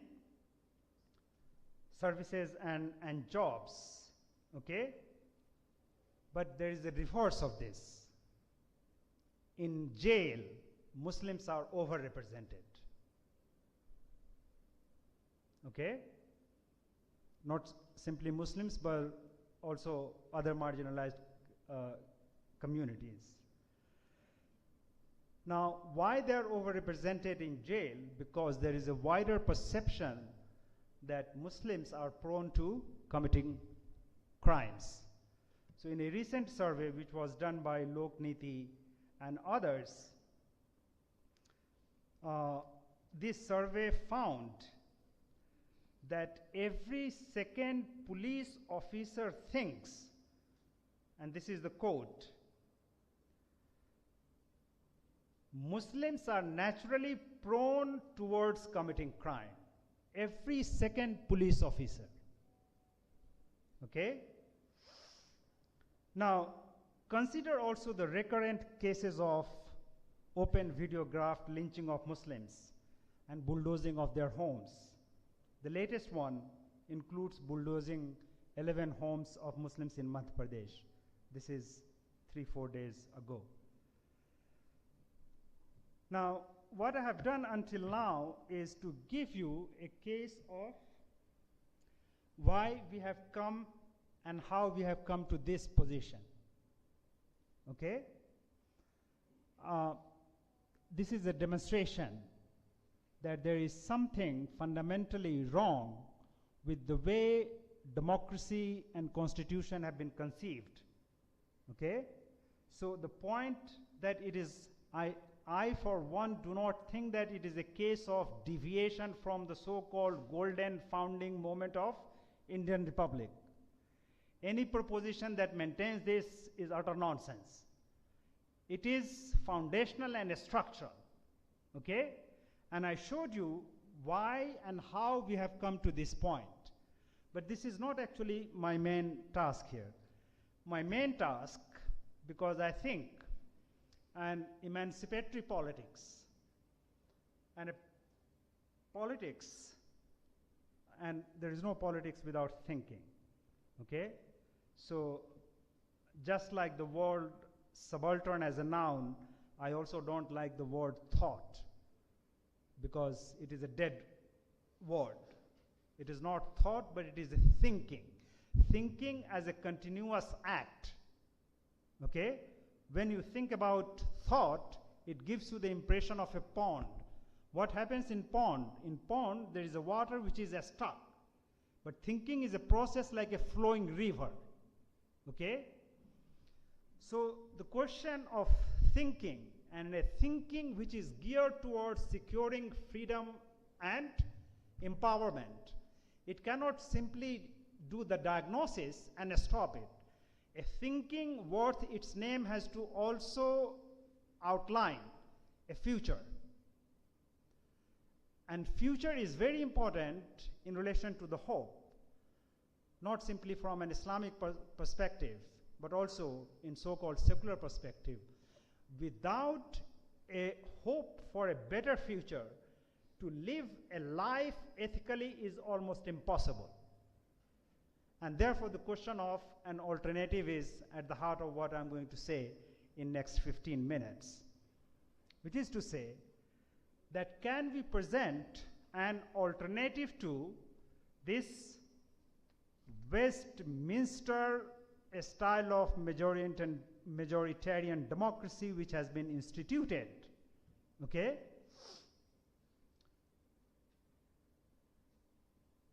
Now, this alternative is important because you have scholars who work on Indian democracy and Muslims, and they give you a story of utter pessimism.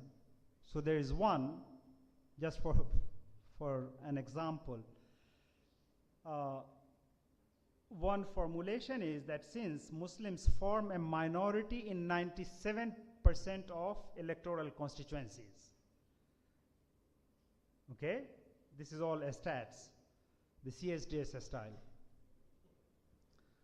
So since Muslims form 97%, Muslims are minority in 97% of the parliamentary constituencies, and their population is geographically dispersed rather than concentrated, they will remain underrepresented in the foreseeable future. Others have underlined and identified the massive operation of biases in delimitation of electoral constituencies, the aim of which is to block the winning of any Muslim candidate. So for example, in UP, Najibabad constituency has 49% of Muslims, and it is reserved.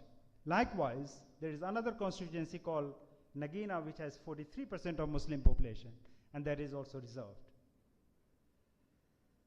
Now, the alternative model of democracy based on justice and fair representation that I propose, in this model, the dispersed geography of Muslim population as well as the disempowering acts of delimitation and electoral districts cease to be problems. Before I proceed to outline this alternative, we must examine the fallacy of majoritarian nature and form of democracy that India uncritically borrowed from the Westminster model. In the dominant view, and this is not simply in India but also globally, democracy is the rule by the pre-designed majority. This is simply wrong. Against the received wisdom, political theorist Josiah Ober argues that the original meaning of Demokratia in Greek is capacity to do things, not majority rule. It is not democracy, but demokratia in Greek.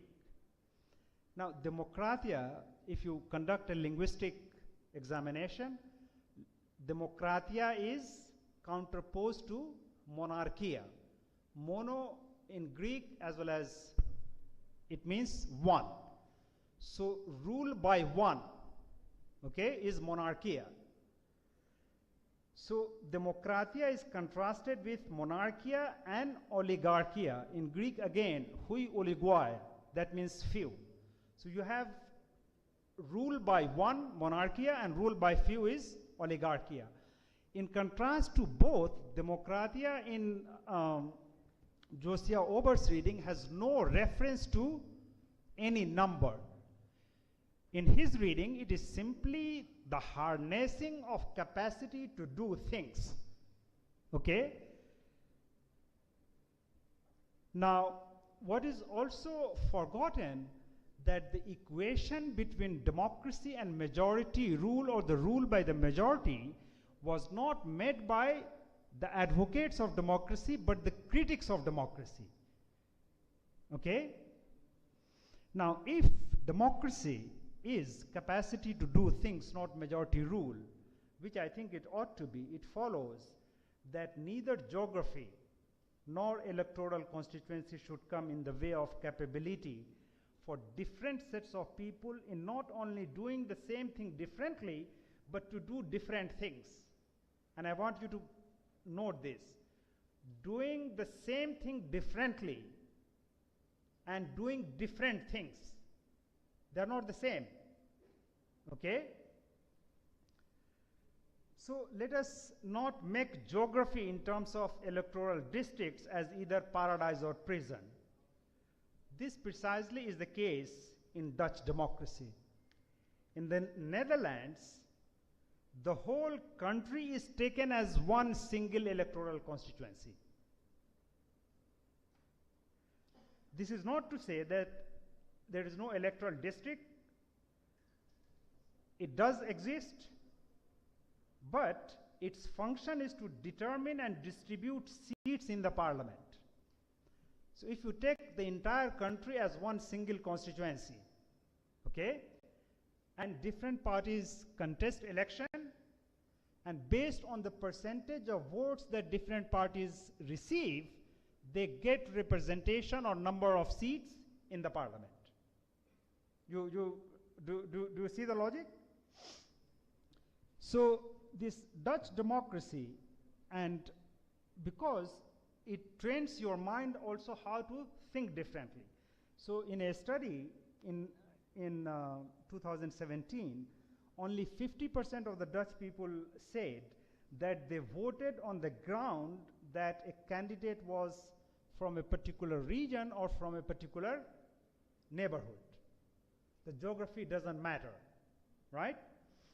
Now, this is the case since 1917, when as a matter of fact, for the Dutch people, this is the only way you can ensure fairness and justice.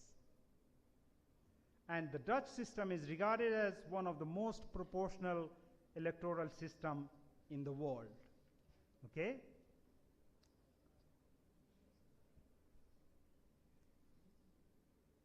So I think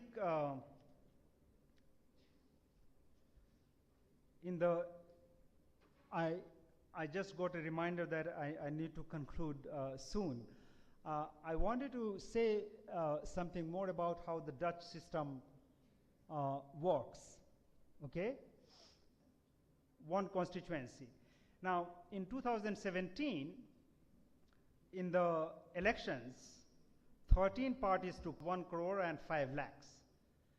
And the total number of seats in parliament is 150. Okay? That becomes the electoral quotient. We are now getting into technicalities. But based on that electoral quotient, okay, if party A wins 10% of the votes, they will get 10 seats in the parliament. If another party gets 25% of the total valid votes, then they get 25 MPs in the parliament. You see the logic of it? Now, this has been designed primarily for historical reason. Until 1917, so it is already a century earlier, the Dutch also did not have this proportional representation. Okay? But they designed it because there is a significant religious diversity in the Dutch case. Primarily, and also it is a severe diversity, but also conflict, mainly between Protestant and Catholics. Okay? And there is a word which is used in the Dutch history which is called pillarization, which means Catholics and Protestants both had their own school, they had their own hospital, they had their own sports. Everything was along religious lines. Okay? So in that kind of situation, a viable model which is beneficial to all and harmful to none, to secure that, this proportional representation, or the Dutch model of democracy, emerged, which R.A. Liphart, who is the most important theorist of Dutch democracy, called consociational. Do you still remember that term, consociational? Or simply think about power sharing form of democracy. Now, I want to tell you just 4 key points of that consociational model as operative in the Dutch case. The first principle is proportional representation. The second one is power sharing, among others, through a grand coalition government. Third one is greater degree of autonomy, which is not simply territorial or segmental, but also in domain of life, which is to say that the way this autonomy or federalism works in the case of India is that, okay, you create Jharkhand, you create Telangana, right? And the region gets autonomy, but within the region, you may have people of diverse communities, which could be linguistic, which could be religious. So within that territory, diverse groups have diverse modes of autonomy to run your school. So a school, for example, has been such a bone of contention in Dutch history, that whether your kids will go to the Catholic school or to the Protestant schools, and they have a different belief system. So you may have the same geography, but the school will be run according to your own community principles. The fourth one is, he said, minority veto. And this is even more radical, okay? And I will give you just one. He thought, R.A. Liphart, that the minority veto is a guarantee for minorities to safeguard their key interests and identities, and not to be swamped by or assimilated into a majority.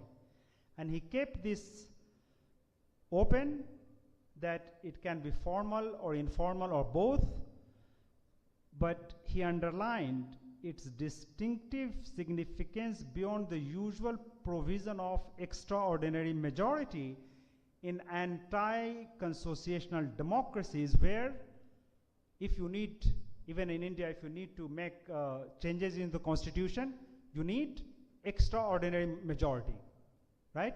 2/3 at least. So for him, it was exactly like this, that nothing would be decided about minority without their own consent. Okay? So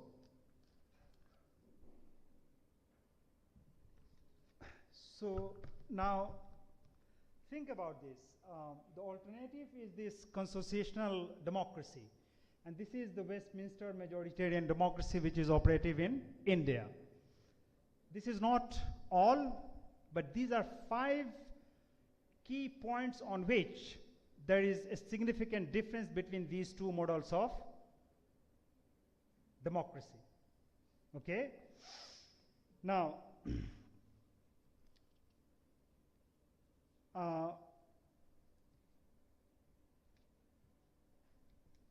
in the interest of fairness, let me say this. Until now, I have not simply summarized Westminster model of democracy, but I have also criticized it. But I have not criticized the consociational model of democracy, which is not to say that there is no criticism of it. Actually, there are many. Some of them it is known as immobilism. So in the Netherlands, the negotiations between parties take months, and the formation of the cabinet is delayed. Political scientists call it immobilism. There is another criticism that it is oriented towards communitarian and group identity or corporate identity, and it is not sensitive to what is called liberal individualism. Okay? It takes into consideration community, not individual. Okay? So we can talk about these things probably later or somewhere else. But the reason I'm not discussing here is because it is not critically important to my task, which is to present an alternative model. Now, I think, well, last time when I spoke in Aligarh, Dr. Pervez was there, and there also I exceeded my time. So it looks like I will do it here, but I think in next 3 to 4 minutes I will conclude. Now, if you compare this evolutionary trajectory of democracy in these two contexts, right?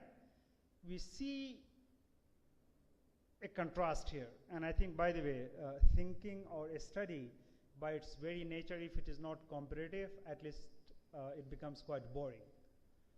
So in my academic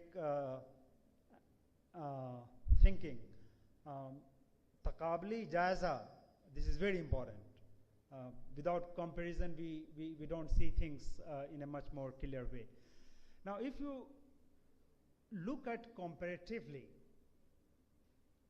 at the Netherlands and India in terms of evolution of political thoughts, a curious contrast, in fact, a paradox, stares us. At a critical moment in the early 20th century, when the Dutch drew closer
and power sharing at the heart of Dutch mode of democracy, and the Indian Hindu one seeking domination, and one with a total disregard to pluralism cannot be started. And this is the final one. It is not that in India the political thought like the Dutch one did not exist. It did, but it was first marginalized and gradually prevented from flourishing. From Zauq Dehlavi and Sayyid Ahmad Khan in 19th century. By the way, a lot of people in India, they say Sir Sayyid Ahmad Khan. I think this is a colonial way of describing. I mean, what is this Sir? It is a colonial title. If you really want to decolonize him, at least for me, I mean, this is not something to describe Sir, it's just Sayyid Ahmad Khan. So from Zauq Dehlavi and Sayyid Ahmad Khan in 19th century to Hussain Ahmad Madni and Lala Tilok Chand Mahroom in 20th century. Indeed, in the poetic tradition of Urdu at large, India was imagined as Dulhan, Guldasta, bouquet. Guldasta, bouquet, Gulistan, and Chaman, which might be described as garden. And a beautiful garden, like a consociational polis, has flowers of many colors and fragrances. In contrast, the dominant imagination of India among Brahmanical intellectuals like Bankim Chandra Chattopadhyay was one of Bharat Mata, goddess India. We know well the source and consequence of that imagination. Compare Bankim's imagination with Zauq Dehlavi's, who creatively imagined India as a garden, as a chaman. Gulhaye ranga rang se hai zinate chaman, as Zauq is jahan ko hai zeb ikhtilaf se. Beautiful is the garden when flowers are of colors umpteen. O Zauq, difference is what gives this world its sheen. There is a distinct notion of power at work in the respective imagination of Bankim and Zauq Dehlavi.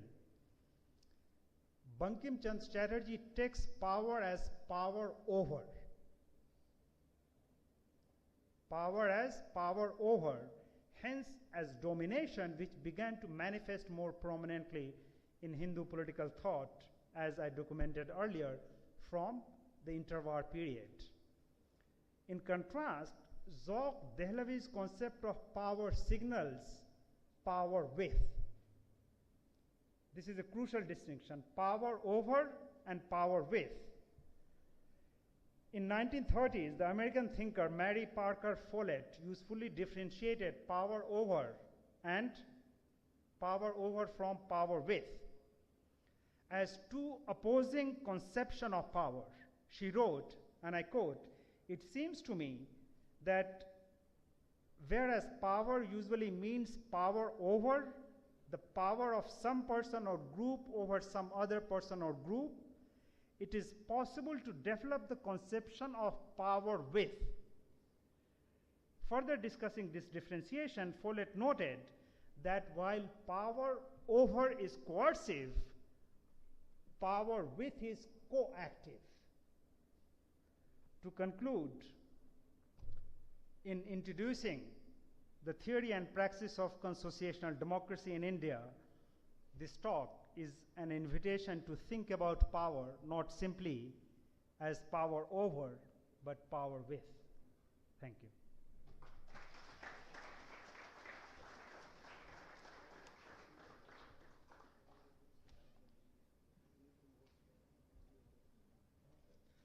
Jazakallahu khair.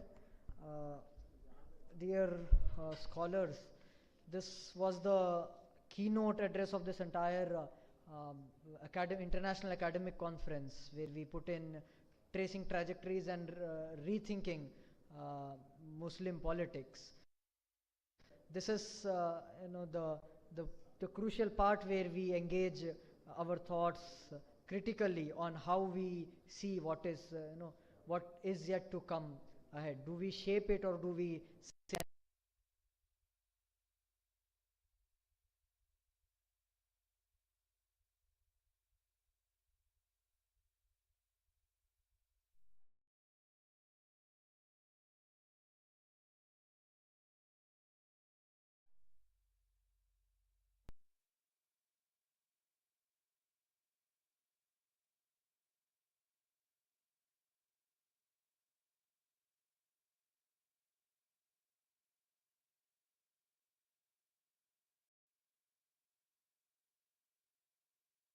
that is considered to be doing. Well, I am very excited to open the stage for question and answer sessions, and I'm pretty sure you have quite a lot of questions. I would request Professor to guide me on, should we take questions in bunches or one to one? How would you like 3 or 4 questions altogether, or single? Go by what you decide and what is preferable to Well, you or audience. okay, that's very kind. I suppose we can take questions in a group of three or four questions together. So we have mic circulating in the audience as well. I invite all of you to put forth your ideas and contestations and whatever it be. And I also request you all to take into account the namaz timing, which is ending very soon, so that we finish it very aptly in limited time. Jazakallah.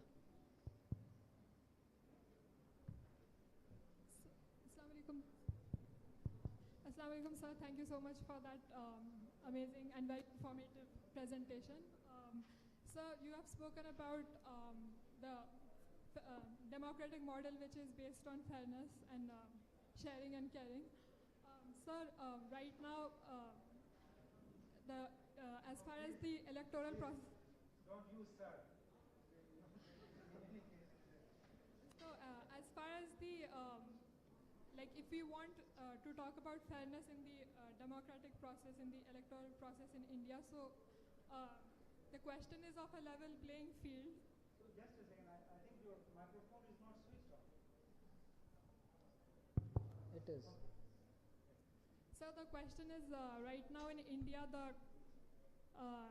it's a question of a level playing field, especially in the when it comes to elections.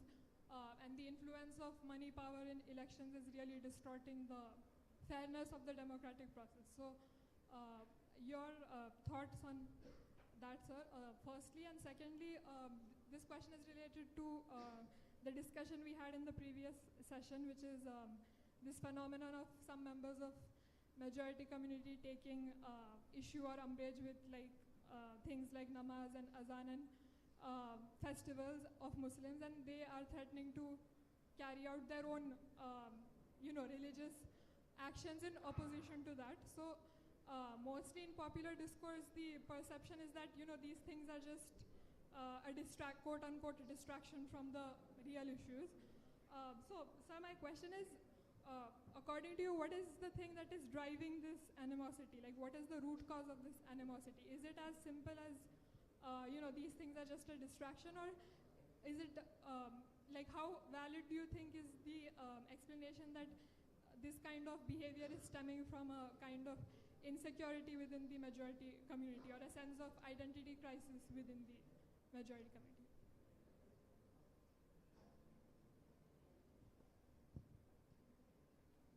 Sir, we have, please pass the mic here to Professor. 1 second. We'll take 3 questions in one bunch. So, there's just 2 questions. One is in relation to the idea of representation, which is, of course, it's one of the central tenets of democracy. But just to push, of course, I get the argument that you make, and there is no way in which that can be disputed. But just to push the argument further and think about representation in terms of politically undoing identities. So, for example, can we think of, again, in an ideal democratic setup, consociational, if you will, can we think of a minority identity person representing the majority? So, for example, can we think of a nation wherein people who are in lower numbers truly representing the majority? So can representation also be thought about in terms of, say, for example, women representing men, Dalits representing non-Dalits, minorities representing non-minorities? Is there a case vis-a-vis thinking about representation in that context as well? given that democracy would also want to kind of do some sort of rewiring of our political imagination. So that is just a thought. I thought I'll share it with you. And the second is more of a critical engagement with the usage of garden. And I'm reminded of Zygmunt Bauman's work, Modernity and the Holocaust, where he actually gets into this idea of gardening and weeding out. So every garden, although I know that the usage here is of course in a very different context, but if one were to once again push it, then every act of gardening is also implicit in an act of gardening is also about weeding out. Now what gets out of the garden is also something that perhaps we need to think about. So this idea of garden, of course, as an imagery is a very exciting idea, but any garden is also a result of a very clinical understanding of what remains in the garden, what makes it beautiful, and what does not go with the garden, something to that effect. So it was just, this is from Modernity and the Holocaust. I was just thinking about that. So can we proceed for answers? We had 3 questions.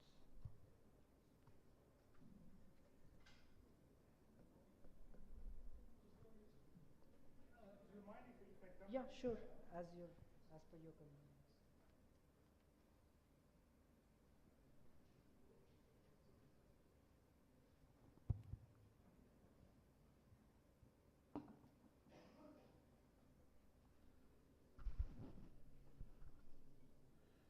So the first question, level playing field. Does it exist? But within the field, I think there are mechanisms, okay?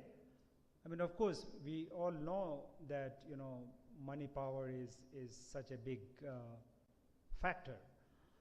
There are so many other factors in American democracy. It is not simply possible for a middle class person to win any election, right? I mean, this whole tamasha which goes on for months in America, like they have primaries and so on and so forth, this is a huge investment, and big powers are there. Now, in India also, we have this supply of big money, the sources of which is actually not kept open, right? So there is a secrecy, you know. So of course, it is not level playing field in a wide variety of ways, you know, the poor versus the rich. It is also possible to think of rural versus urban. It is also possible to think, if you take the case of Tamil Nadu, for example, there seems to be a biases in Tamil politics in favor of film stars, from M.G. Ramchandran to Jayalalitha. These were people who came from media field, right? So it is not a level playing field because there is a predisposition towards certain kind of celebrity figures. So this is along a variety of lines, and you can keep multiplying it. What I'm suggesting is that when it comes to the representation of minorities, there is so-called constitutional and legal barriers. So I don't think Constitution tells you that, okay, in order to be Chief Minister of Tamil Nadu, you must be a film actor. The Constitution doesn't say, right? But when it comes to minority, the Constitution, or at least the dominant interpretation of it, tells you, okay? So for example, you have people like Asutosh Varshney, who is a political scientist, and he says that, well, Indian political system or constitution doesn't allow anything which is based on religion. I mean, this is utter nonsense. If you take the 1950 ordinance, okay, and that is, by the way, when Nehru is prime minister, it tells you that when a person from scheduled caste converts to Christianity or Islam, he or she will not have the provision of enjoying that benefit. So there is a religious clause. Right?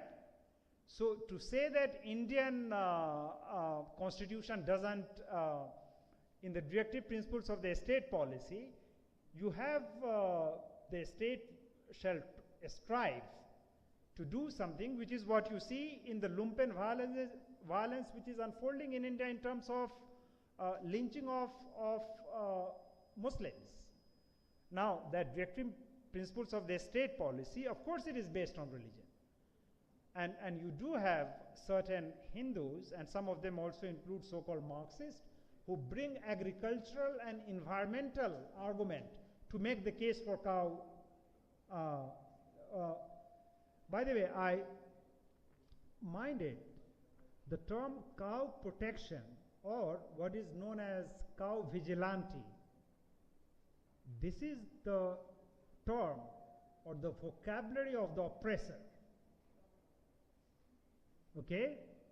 From the perspective of those, by the way, I'm somebody, I have not eaten beef in more than 2 decades, and I actually don't like it.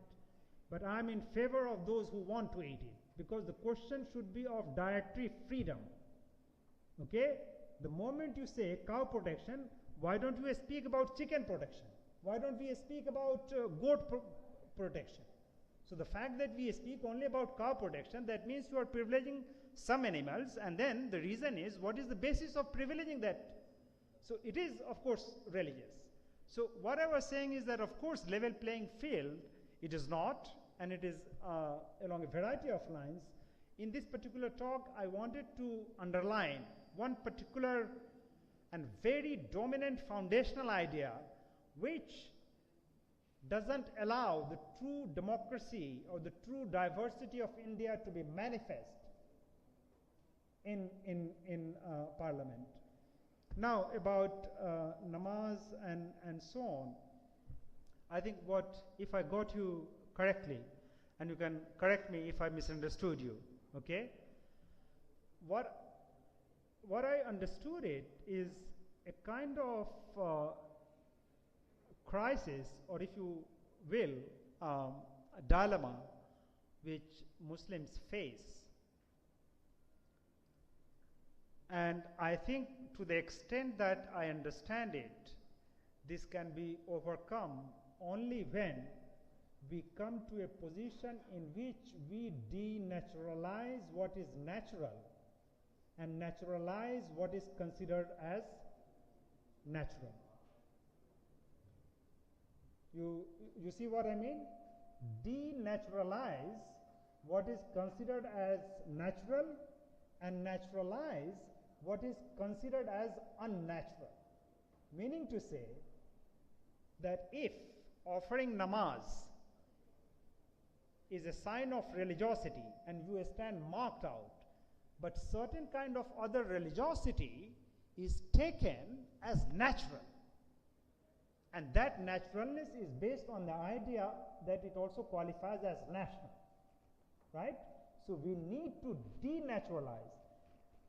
The power configuration has marked certain identities, certain symbols as negative, unpleasant, unwarranted. Okay? We as students, activists, thinkers, citizens, we have to constantly strive to restore these symbols and identities to the place where they belong. Because failing which, we will allow the forces of oppression to operate or even get symbolic leverage, right? Now, I think the final point which you made was about what is the crisis that majority probably feels, right? Or what is it that makes them or activates them to indulge in such kind of violence, and sometimes when it is not violent, you know, it can be what Bourdieu calls symbolic violence. Now, I think the word crisis, it is not self-evident to me. A program and a crisis, a program of domination and a crisis, they are not the same thing. Because you see, just think about this. In this hall, and I was able to listen to only one session, what is the key words that this session has thrown? Underrepresentation, lack of presence of Muslims in government jobs, and so on and so forth. You can actually create key words of this conference, okay, and contrast it with what is the key word of media, what Arnab Goswami tells at 9 o'clock in the night, or even NDTV tells you. You will find that the vocabulary of the two is radically different. Okay? So it is not that what Arnab Goswami or even Barkhadat and all these people, it is not that they are simply representing crisis. Actually, they are engaged in the task of manufacturing crisis. So you see the point. It is not that it is there. Certain, I mean, not certain, I would say that probably most of the media is engaged in manufacturing that crisis, which actually doesn't exist, because in this hall, the crisis that people face is radically different, and this doesn't even get talked about in the media. Now, to Dr. Irfanullah Farooqi, I would say that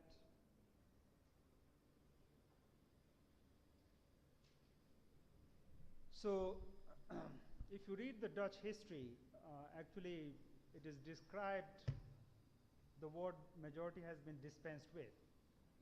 It is described as a country of minorities. There is no majority.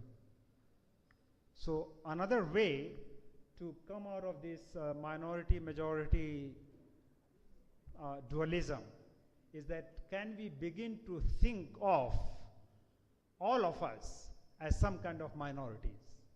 You know, maybe in this hall I would be minority if we take the principle that who is wearing white shirt or white color, right? But I may not be minority if some other criteria is employed. So actually, the Dutch history is presented, especially from late 18th century onwards, as a country of minorities. I mentioned here only the Catholic and Protestant, but of course within each there are groupings, okay? And the funny thing is that even the socialists, they were also described as pillar, because Catholics are one pillar, and then there are Protestants, and socialists became another pillar, and then there were also liberals. So if you put them all together, and then of course there is also, many of you might think, do you have some idea about how big is this country?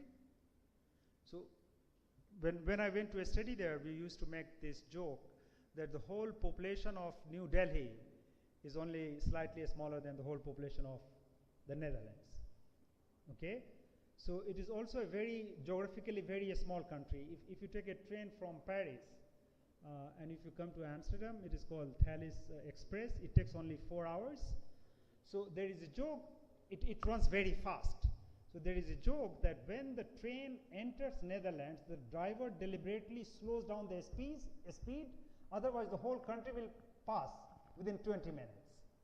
So even though it is a very small country geographically as well as in terms of population, there is, so everybody doesn't speak Dutch in Netherlands. There is a northern province which is called Friesland, and if you talk to the people, they say that no, our language is Frisian.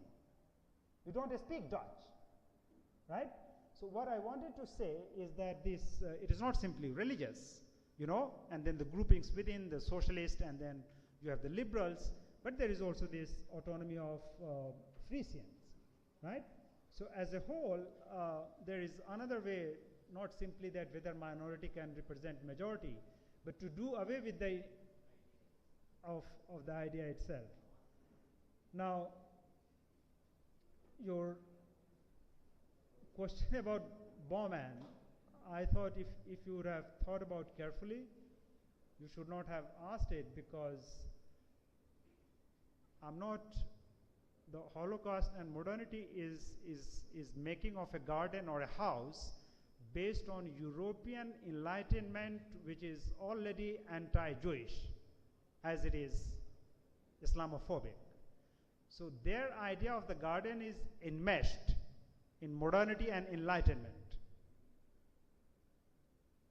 I had no reference to that garden. I also empirically told you that my idea is derived from this poetic Urdu tradition. I gave you the example of Zauq Dehlavi. Now, if you ask the question that, okay, that question should not come in the first place, because these two ideas of garden are enmeshed in two different traditions. If you think that Zauq Dehlavi's concept or Sir Sayyid's idea of Dulhan also has the same template, then that would be a different question. Does that sound fair, or?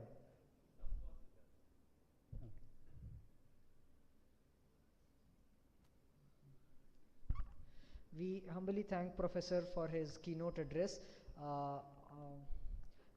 Unfortunately, we have to terminate the program due to the short time of Asr Namaz, and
Hello, hello, hello. Mic testing 1 2 3. Hello, mic testing 1 2 3.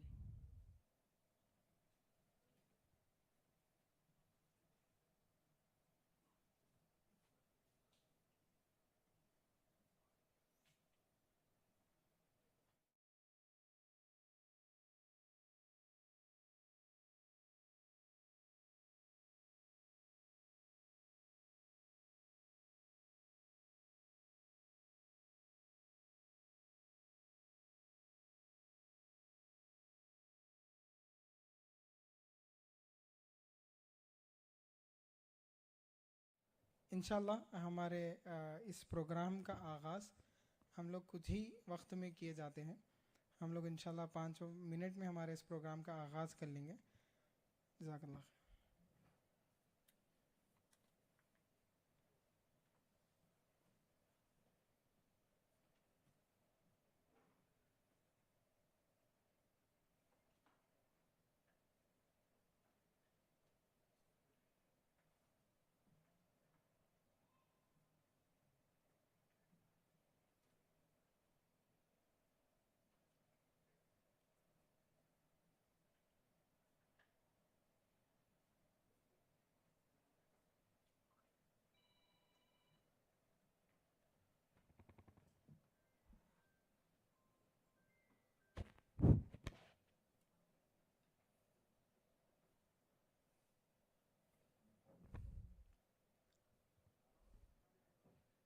Assalamu alaikum warahmatullahi wabarakatuh.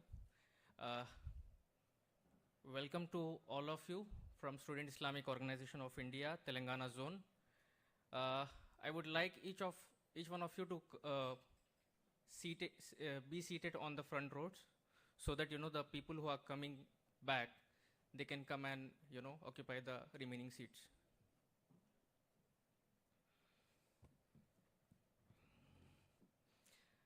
There is segregation between ladies and gentlemen. So the ladies will sit on the left side and the gentlemen will sit on the right side as a protocol.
The participants who are standing outside requested to come inside in the hall. Already we are getting late due to the festive reason.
तमाम participant से गुजारिश है कि वो hall के अंदर आ जाए. हम ऑलरेडी प्रोग्राम लेट हो चुका है ड्यू टू फेस्टिव रीज़न. सो तमाम पार्टिसिपेंट जो बाहर है उनसे गुजारिश की जाती है कि वो फ़ौरन हॉल में आ जाए, और जो पार्टिसिपेंट ऑलरेडी हॉल में है वो सामने के निशिस्तों को पुर करे.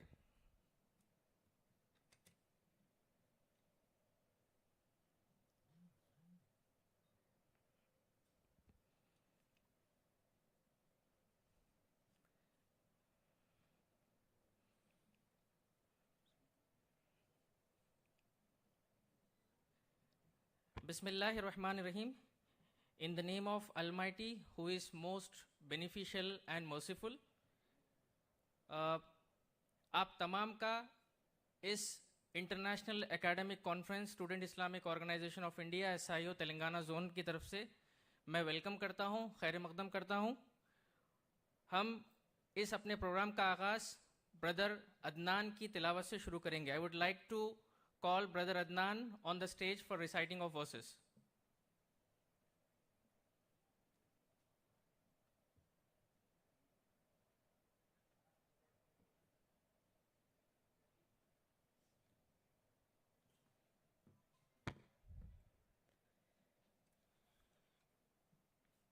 Assalamu alaikum wa rahmatullahi wa barakatuh.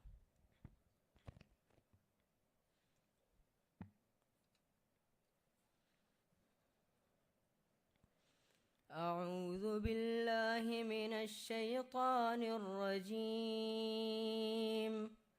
بسم الله الرحمن الرحيم. الله نور السماوات والأرض. مثل نوره كمشكاة فيها مصباح. المصباح في زجاجة. الزجاجة كأنها كوكب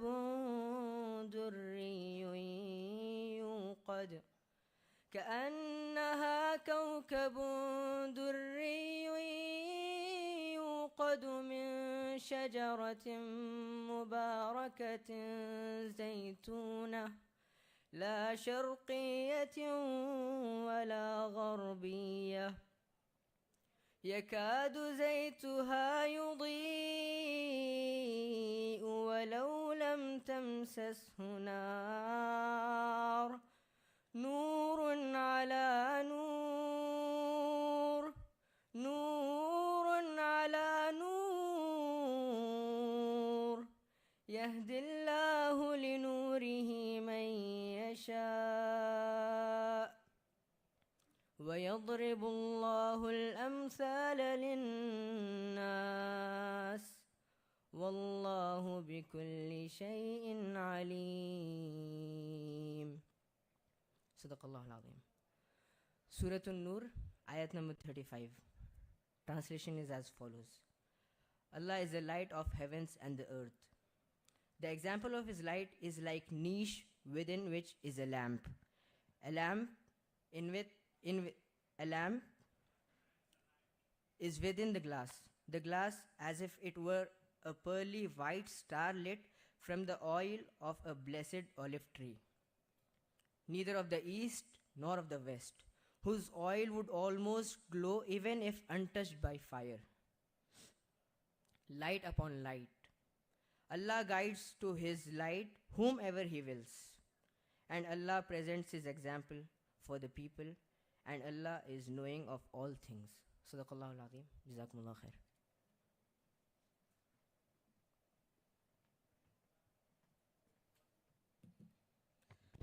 Thank you, Adnan, for beautiful verses of the Holy Quran. We will proceed with the program. The first inaugural address by Brother Faraz. भाई फराज से गुजारिश करता हूँ कि इस प्रोग्राम के इनॉग्रल वर्ड से आगाज़ करे. He has done his master in political science from Maulana Azad National Urdu University and was associate editor for Rafiq Manzil. So I would like to hand over this mic to him for inaugural words. Brother Faraz Ahmed. औज़ुबिल्लाहिमिनश्शैतानिर्रजीम बिस्मिल्लाहिर्रहमानिर्रहीम सुब्हानका ला इल्मा लना इल्ला मा अल्लमतना इन्नका अंतल अलीमुल हकीम रब्बना मा खलक़ता हाज़ा बातिलन सुब्हानका फ़क़िना अज़ाबन्नार सदक़ल्लाहुल अज़ीम। मोहतरम जनाब MKM Zafar साहब अमीर हल्क़ा Jamaat Islami Telangana, brother Ramiz ई के national president SI of India, जनाब अब्दुर्रहमान साहब IPS, मिस्टर श्रीनिवास कोडाली, भाई Abdul Hafeez state president SIO Telangana, और आज के इस प्रोग्राम में मौजूद अज़ीज़ दोस्तों, अस्सलामु अलैकुम वरहमतुल्लाहि वबरकातुहू। अज़ीज़ दोस्तों, अल्हम्दुलिल्लाह SIO तेलंगाना की जानिब से एक अहम academic conference, international academic conference trajectories reimagining Muslim politics, इस टॉपिक पर 2 दिन की ये कॉन्फ्रेंस चल रही है, जिसका आज पहला दिन था। और ये अभी का जो एक सेशन है, इम्पोर्टेंट सेशन, उसी कॉन्फ्रेंस का एक अहम पार्ट है, जिसका टॉपिक है state politics and Indian Muslims. तो इस किस्म के जो डिस्कशंस है, इस किस्म के जो डिबेट्स हैं, उसकी दरहकीकत अहमियत बहुत ज़्यादा आज के सोशो पॉलिटिकल कॉन्टेक्स्ट में हम महसूस करते हैं। एक तो ये है कि उम्मत मुस्लिमा ख़ास तौर पर और आम तौर पर भी जो सोसाइटी है, वो हर कोई अपने अपने सर्कल्स में, अपने अपने खौल में क़ैद है, बंद है। तो आज के सोशो पॉलिटिकल कॉन्टेक्स्ट में क्या क्या चेंजेस आ रहे हैं, और इस बदलते हुए सोशो पॉलिटिकल कॉन्टेक्स्ट में बहैसियत मुस्लिम, और या फिर हम इंडिया के कॉन्टेक्स्ट में हम ले लेंगे तो मुस्लिम माइनॉरिटी, हम इस पूरे कॉन्टेक्स्ट को और इस पूरे सिनेरियो को कैसे देखते हैं, उसकी स्टडी के लिए और उसके सिलसिले में कुछ क्वेश्चंस राइज करने के लिए हमको इस किस्म के एकेडमिक सेशंस करने की बहुत ज़्यादा ज़रूरत पड़ती है। तो आज का जो हमारा ये प्रोग्राम है, आपने प्रोग्राम कॉपी में भी देखा होगा, तो ये इसमें 2 अहम इम्पॉर्टेंट हमारे सेशंस होंगे। एक सेशन जो हमारे इंडियन मुस्लिम्स या फिर माइनॉरिटीज़ के पॉलिटिकल पार्टिसिपेशन पे है, कि electoral politics and participation, minority and marginalisation. दोस्तों, हम हिंदुस्तान के पॉलिटिकल हिस्ट्री में हम देखते हैं कि एक ऐसा वक्त आया, इंडिपेंडेंस जब हमको मिला, तो इंडिपेंडेंस के बाद मौलाना अबुल कलाम आज़ाद ने अपनी एक राय पेश की कि अब हिंदुस्तानी मुसलमानों को सियासत में इंडिपेंडेंटली हिस्सा लेने की ज़रूरत नहीं है, बल्कि वो कांग्रेस के साथ मर्ज हो जाएं और कांग्रेस के पीछे पीछे चलते हुए अपने पॉलिटिकल फ्यूचर को वो देखें। तो मौलाना अबुल कलाम आज़ाद के उस आइडिया के तहत हम देखते हैं कि पूरी उस वक्त की मुस्लिम लीडरशिप, जो उस वक्त पॉलिटिकली एक्टिव थी, डोमिनेंट थी, उस पूरी पॉलिटिकल लीडरशिप ने उनके उस आइडिया पे चलते हुए अपने आप को कांग्रेस या फिर उस वक्त के जो बड़े बड़े सेकुलर जो पॉलिटिकल पार्टीज़ थे, उनके पीछे या उनकी क़यादत में अपने आप को पेश कर दिया। तो उसके नतीजे में हम देखते हैं कि हिंदुस्तानी मुसलमानों का इंडिया के पॉलिटिकल इंगेजमेंट में, उनका इंगेजमेंट बहुत ज़्यादा कम हो गया। वो ना उसके इलेक्टोरल पॉलिटिक्स का हिस्सा रहे, और ना ही उस हिंदुस्तान के जो बड़े बड़े फैसले हो रहे थे, जो बड़े बड़े कानून साजी, जो लॉज बन रहे थे, तो उस पूरे पॉलिटिकल प्रोसेस का हम देखते हैं कि हिंदुस्तानी मुसलमान उससे बिल्कुल अलग हो गए।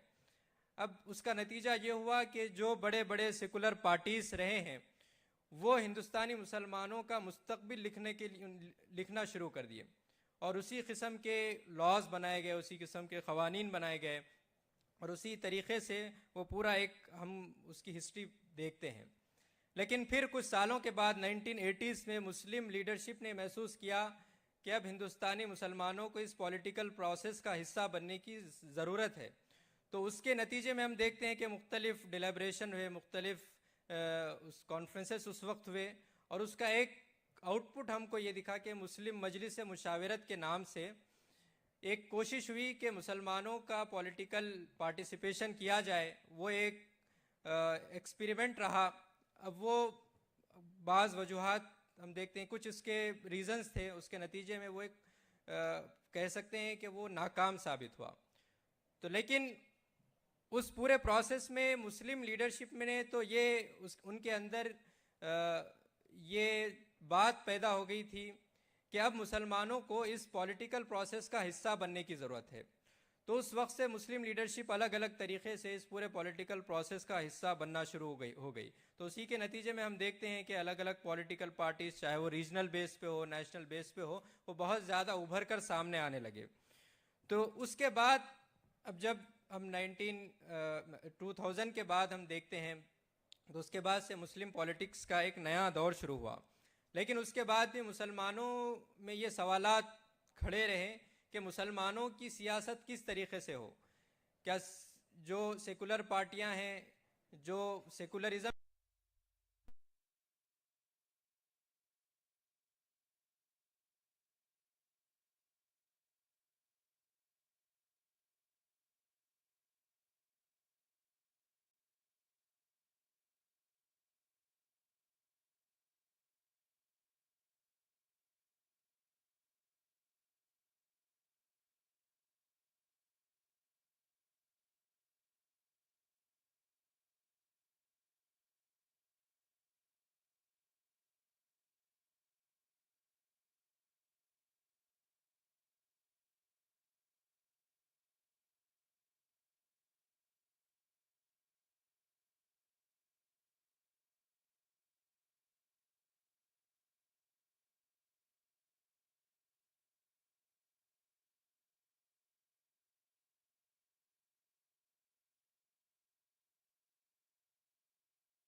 सिटीजन्स को किस एंगल से देखता है, उस सवाल को भी एड्रेस करने की जरूरत है।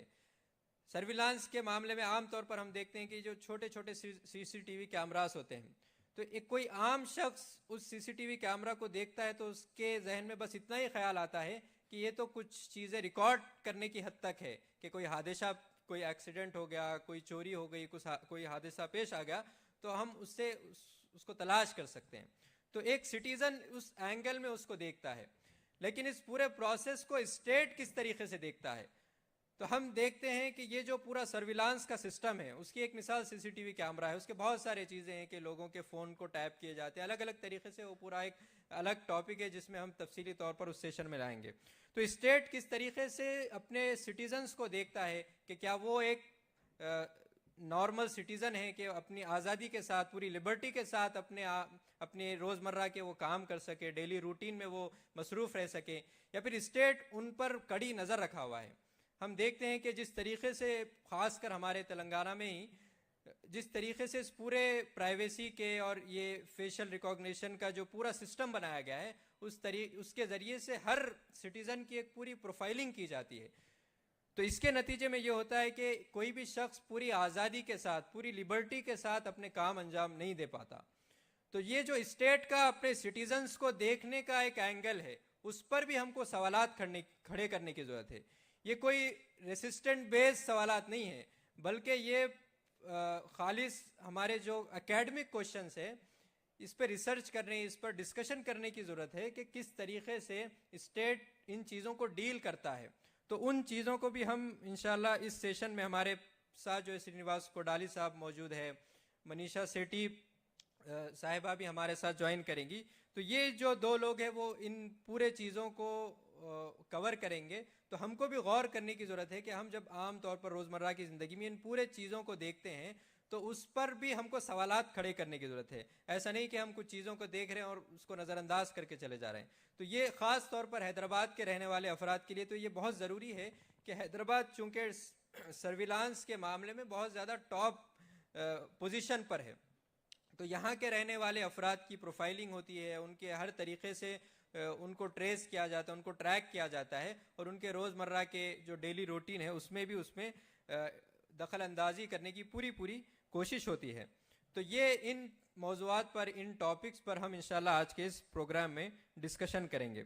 ये जो हमारी पूरी जो 2 दिन की कॉन्फ्रेंस भी है और आज के भी सेशन का जो पूरा मकसद है वो ये है कि हमारा किस तरीके से इंगेजमेंट हो इन पूरे डिस्कशन के साथ, इन पूरे मुबाहिस के साथ हम किस तरीके से उसको इंगेज कर सकते हैं, और मुस्लिम एज ए माइनॉरिटी इस कंट्री में किस तरीके से उस पूरे पॉलिटिकल प्रोसेस का हिस्सा बन सकते हैं, उस पर भी हमको गुफ्तगू करने की ज़रूरत है। आम तौर पर होता यह है कि हम इन चीज़ों पर बहुत ज़्यादा गौर व फिक्र नहीं करते। हम उमूमन कोई एक मसला आ जाता है सामने तो उसी मसले पर फौरी रिएक्ट कर देते हैं। अब मिसाल के तौर पर वफ़ का मसला आया तो वफ़ का मसला जैसे ही बिल बना हम फौरी तौर पर उसको रिएक्ट करने लगे।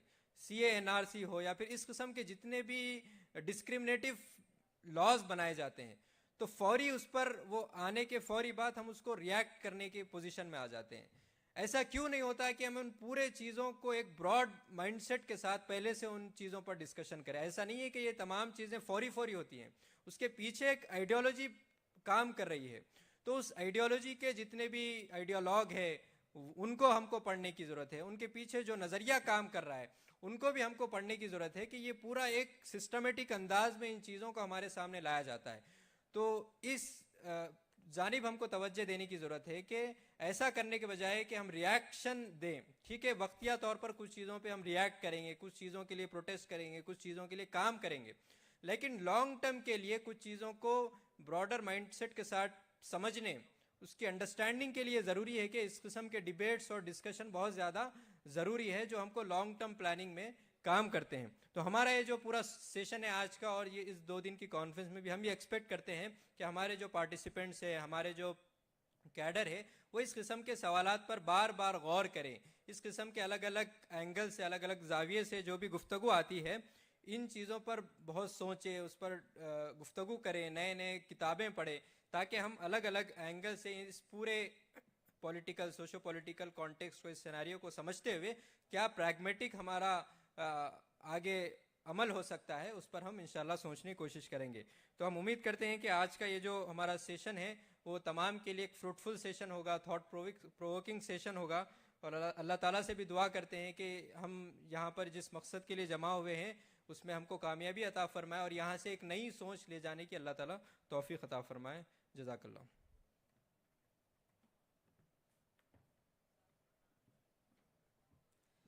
Thank you, Brother Faraz, for brief inaugural words regarding state politics and Indian Muslims. इसके बाद हमारा पहला पैनल डिस्कशन होगा जिसका उन्वान है electoral politics and participation, minority and marginalisation. इसको आगे बढ़ाने के लिए मैं brother Mudassir Qamar PhD scholar को इनवाइट करता हूं एज ए मॉडरेटर। ये निज़ामाबाद सिटी से बिलोंग करते हैं। इन्होंने अपनी internship Indian council of world affairs के अंदर किया है और ये करेंटली पीएचडी कर रहे हैं यूनिवर्सिटी ऑफ पौंडीचेरी से। तो मैं मुदस्सिर खमर को इनवाइट करता हूं कि वो आए और इसके साथ साथ मैं अपने esteem guest IPS Abdul Rahman साहब को भी इनवाइट करता हूं कि वो स्टेज पर तशरीफ़ लाएं। और मैं इसके साथ लईक अहमद खान आखिल को भी इनवाइट करता हूं, assistant national secretary Jamaat Islami Hind, कि वो भी स्टेज पर तशरीफ़ लाए। टॉपिक है electoral politics and participation, minority and marginalisation.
बिस्मिल्लाहिर्रहमानिर्रहीम।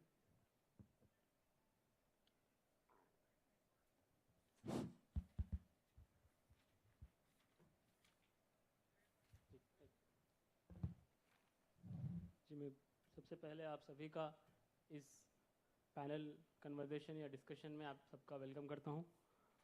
हमारा टॉपिक रहेगा electoral politics and participation, minority and marginalisation. So for this we have here our esteemed guest Abdul Rahman IPS Sahab, and I want to briefly introduce him. Like, he is a member of Indian Police Service and has served for more than 22 years in different positions across Maharashtra state. He belongs to the state of Bihar and obtained his BTech degree from IIT Kanpur. His one interesting fact is he has resigned from the post of IPS at IG, senior IG level of the Maharashtra Police in protest against the Citizenship Amendment Bill, and that later changes into the Act. And he has written many literary works, and two important books are like, first one is Denial and Deprivation, and the second is Absent in Politics and Power. And one is released in 2019 and the second book released in 23. So by this, welcome sir. Thank you. So just directly I want to enter the topic because already we have less time.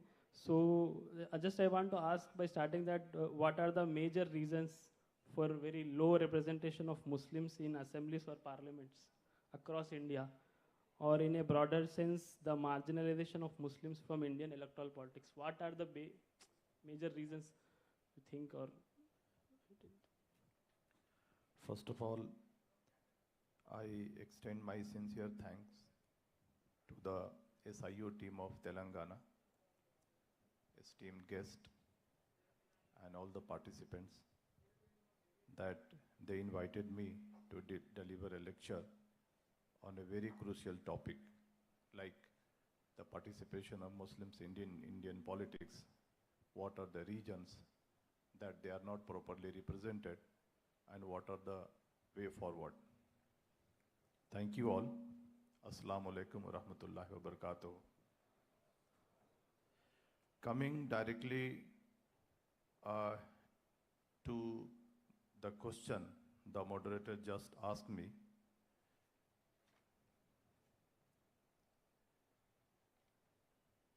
can I briefly explain what are the representation of Muslim in politics, if you allow me? Yes. Yeah, thank you.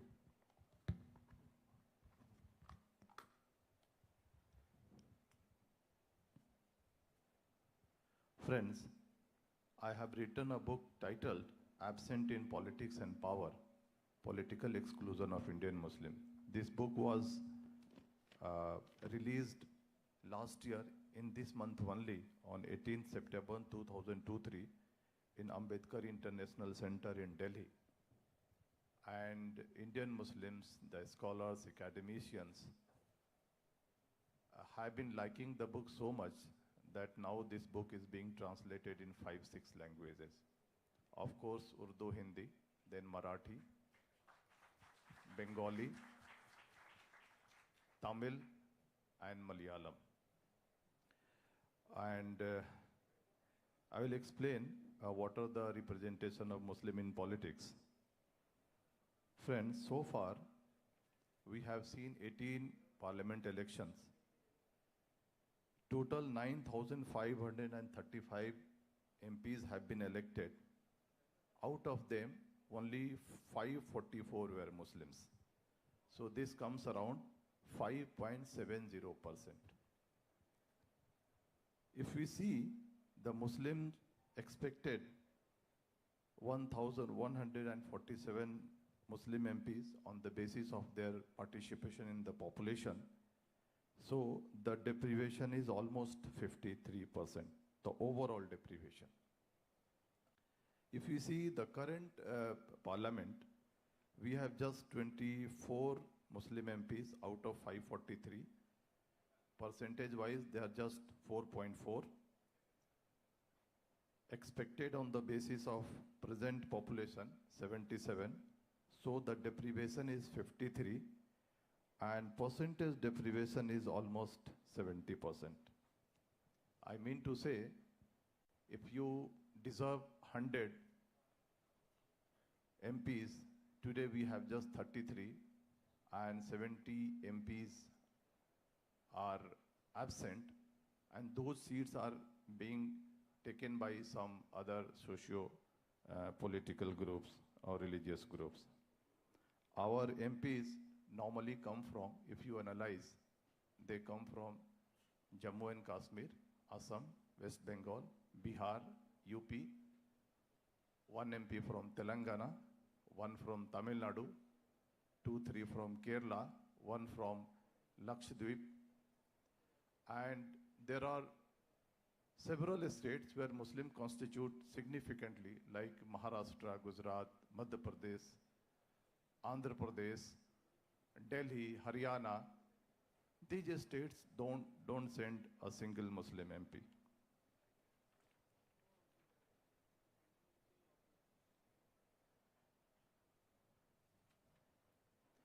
As far as the state assemblies are concerned, when I finished the book, that time when I analyzed all the state assemblies, so I found there were at that point of time, 4,123 MLAs. Out of those, 296 were Muslims.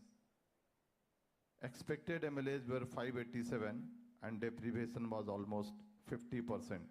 And this figure included the MLAs from the Jammu and Kashmir Assembly. So if we don't consider, if you don't take into consider the Jammu and Kashmir, then the participation would go further down. As far as the Telangana Assembly is concerned, so far 3 assembly elections have been held in Telangana. You have 119 total seats. Muslim MLAs are 7 this time. Percentage-wise, they are 5.9%. Percentage of Muslims in total population is 12.76%. Expected MLAs are 15, and deprivation is 53%. This is the figure where a Muslim party is properly working in this state. So, there are states which contribute significantly in the number of MLAs, like Jammu and Kashmir, Assam, Uttar Pradesh, Bihar, West Bengal. There are states which have low representation of Muslims in their state assemblies, like Maharashtra, Karnataka, Telangana, Delhi, Andhra Pradesh, Jharkhand, Tamil Nadu. And there are states which have very poor, very low representation, like Madhya Pradesh, Chhattisgarh, Gujarat, Rajasthan, Odisha, Punjab, Haryana, etc. So these are the state of representation of Muslims. See, if we analyze the reasons of low representation of Muslims, the number one reason is low nominations from the secular parties. The Muslims participation in their nomination is very, very low. If you analyze the number of tickets given to Muslims by major national secular parties and prominent regional secular parties, we come to the conclusion that Indian National Congress has provided just 6.83% ticket, BJP 1%, CPI 5%, CPM 10%, BSP 12.4%, and SP 18.2%. So this is the number one reason that the secular parties provide very low representation in the nominations. Second is no institutional arrangement. Government have been insensitive to this issue. See, when our constitution was framed, Dr. Baba Saheb Ambedkar, he hoped that we would have a social democracy. What do you mean by social democracy? Social democracy is basically all segments of society, religion-wise, Hindus, Muslims, Christians and all. Then the social groups-wise, the OBCs, then scheduled castes, scheduled tribes. Then the region-wise, every segments of society will be represented in proper number in the parliament and state assemblies.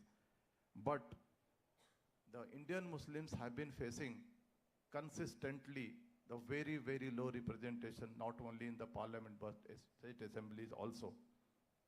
Government have seen all this. They are basically aware of all these figures, but they are insensitive. They don't want to incorporate Muslims. They don't want to bring them into mainstream politics. No initiative on the level of the Election Commission of India. This is the third reason. Number one reason is nomination. Number two is insensitivity of the government to the social democracy. Third is no initiative on the level of Election Commission of India. Friends, if you see the Election Commission of India, not only organize only elections, but they analyze the outcome of the elections also. So different committees are, commissions are constituted to tackle those issues, like the implementation of EVM, criminalization of politics, funding of elections, booth capturing, participation of smaller parties in the election. There are several committees reports and commissions reports. But they know that the biggest minority in the country, Muslims, they are facing huge political deprivation. But so far, there is no committee, there is no commission on this issue. So there is no initiative on the level of the Election Commission of India. This is the third reason.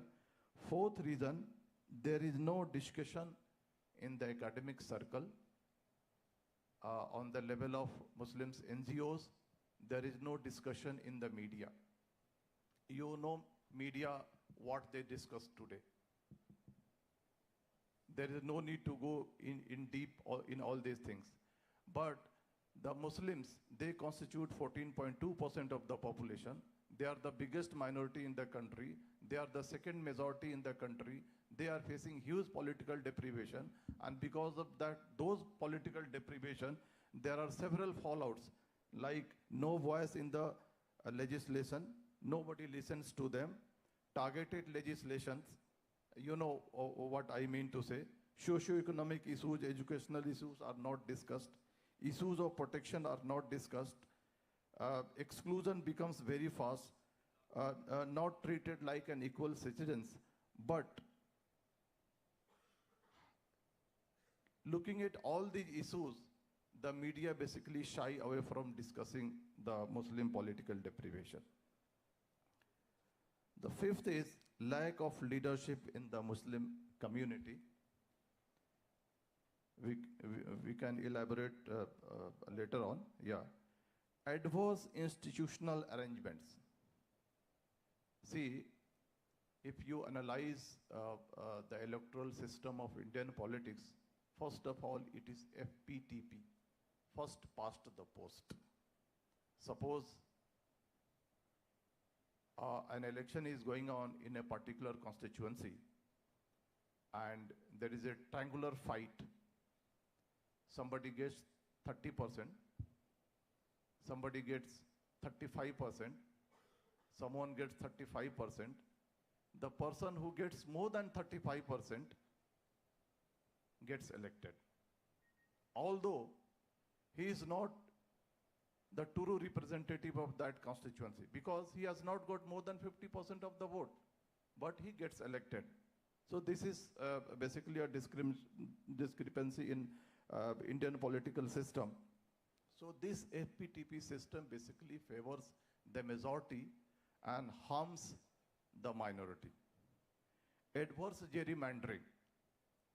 You know what is adverse gerrymandering? The Muslim dominated areas where the Muslim constitute more than 50% of the vote, 60% of the vote, 70% of the vote, those areas are cut in such a way that the resultant constituency becomes a minority. So this is called adverse gerrymandering. You can Google and learn more about it. Several Muslim dominated parliamentary constituencies and assembly constituencies have been reserved for the scheduled caste. And you know, the Dalits in Muslims have now been granted the scheduled caste status. So Muslims cannot fight elections from the seats where there is a reservation for scheduled caste. So these are the reasons which I have listed in the book and I have explained before you also. So you are raised I think the audience will be satisfied with this answer. Are you? Yeah, thank you. Sir, you raised very important pertinent points. Yeah, thank you. Further, our 3 to 4 questions may be coming from that points, what you have raised. So, we welcome Laik Ahmad Khan Sahab. He is Assistant National Secretary of Jamaat Islami Hind. He sees public relations and he plays an active role in civil society of Delhi and other issues, other international issues, including Palestine issue also. And he served on various roles in SIO at national or state level. He is also a former assistant professor of Punjab College of Engineering. Sir, we welcome you. And coming direct to the question after the introduction, so I want to ask, what should be the political strategy of Muslim civil society or religious organizations in promoting Muslim representation in the electoral system of our country? What the role civil society can, especially Muslim civil society? Bismillah ar-Rahman ar-Rahim. Thank you for inviting me to this august gathering. Today, we are all discussing about the Indian Muslims and how they are navigating into the political arena, especially. Why the marginalization has happened and what could be the role of the civil society, especially Muslims civil society, and in general civil society, so as to bring the Muslim community in the mainstream of Indian politics, not only Indian politics, but as whole Indian discourse. So this marginalization is not just happened after 2014. We need to remember that there was a systemic persecution what was happening from a past long. But that systemic persecution or policy persecution has converted into a physical persecution. That's the difference what had happened, what we can witness today. But systematically, by depriving into the electorates through delimitations, what Abdurrahman Saab also explained is, say, changing the territories, especially of the Muslim constituent majority population, and decreasing the number of representation into the parliament, into the assemblies, and also by giving a reservation to the electorates where the Muslim majority is already present. There could be a reason that Election Commission has already been placing the recommendation to make it a reserved seat in order to change the demographics of the constituencies and all those things. But one thing is that we need to understand it's not just the burden of a community to navigate them into the electoral politics or into the mainstream of the policies. But equally, it's the responsibility of the state and the political parties to get the communities into the mainstream of the political system. So the burden is not just to the Muslim community that they have to own this misfortune, what we are witnessing today. But equally, the political parties are held responsible and more responsible in marginalization of Indian Muslims into the mainstream discourse. And even today, there is no substantial difference we could see. There are just rhetorics. Still, there are just some representation in terms of people getting into the power corridors of various political parties. But representation does not mean that getting elected of various communities. But representation is advocating the community into their political system, advocating the communities into the governments, advocating the communities into political parties. So instead of advocating the community into political parties, various representations, what we could see in the past also, has advocated the political parties into the community. So it's all the other way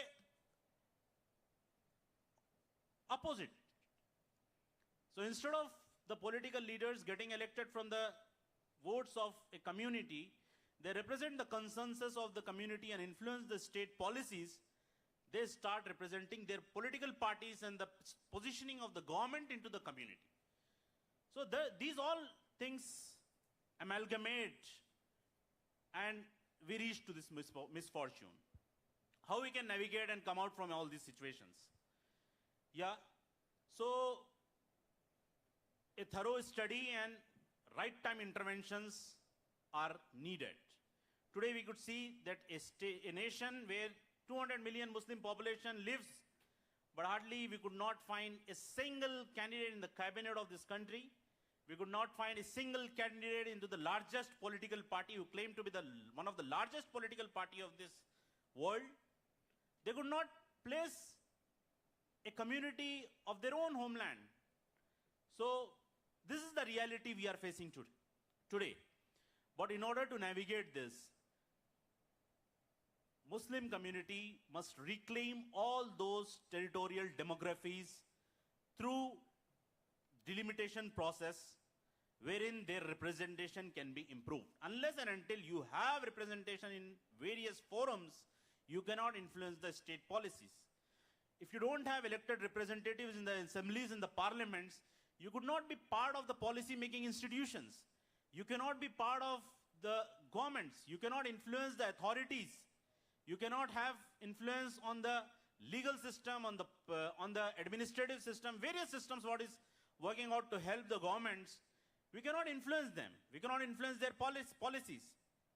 So unheard marginalization, a marginalization which is unheard, which is unwritten, which do not create any friction in the society.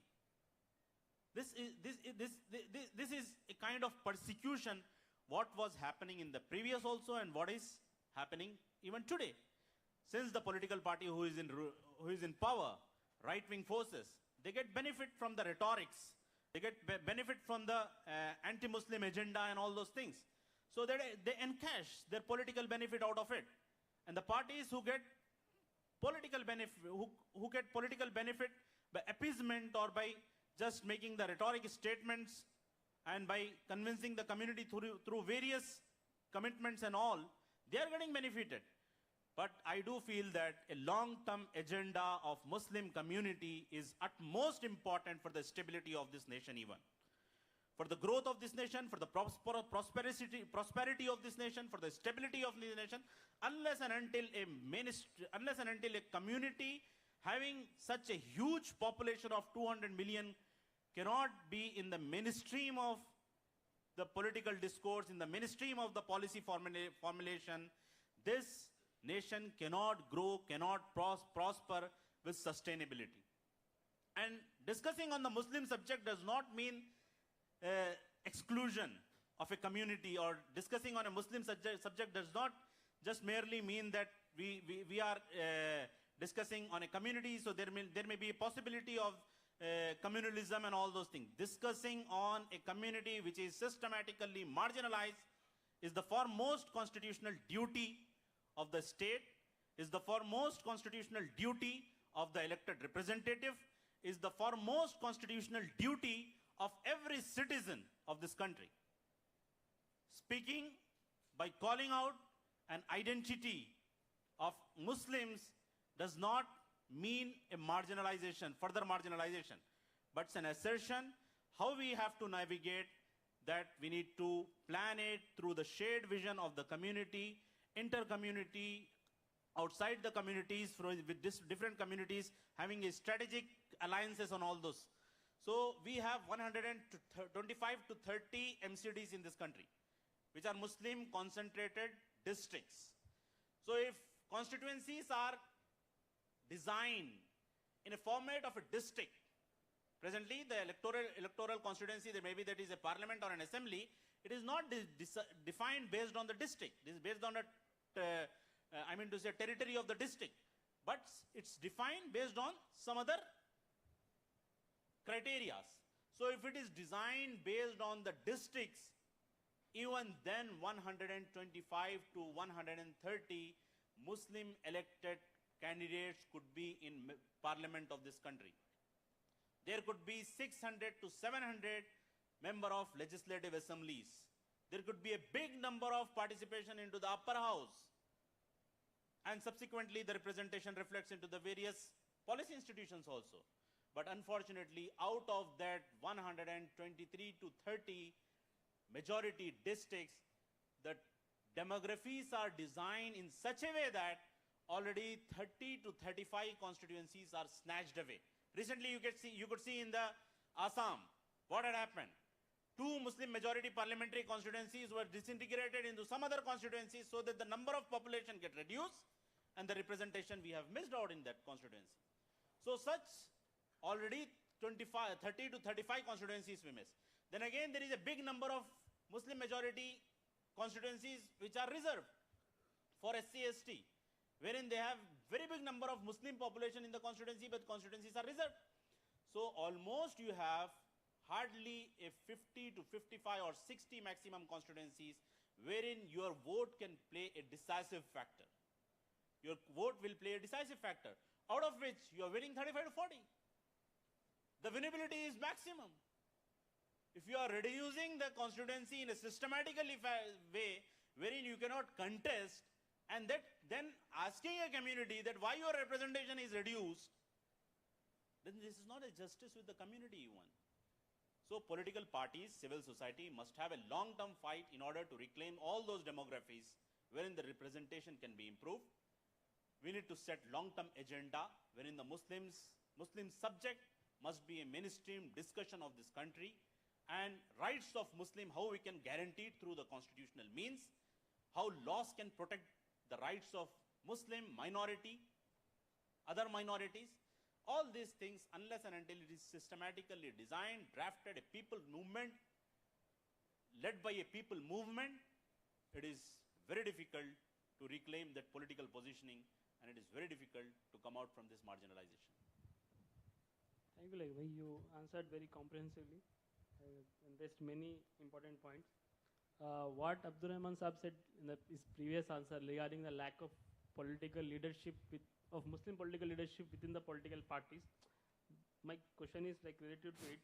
What not only they were denied of tickets, but also the crucial positions within the parties they got denied.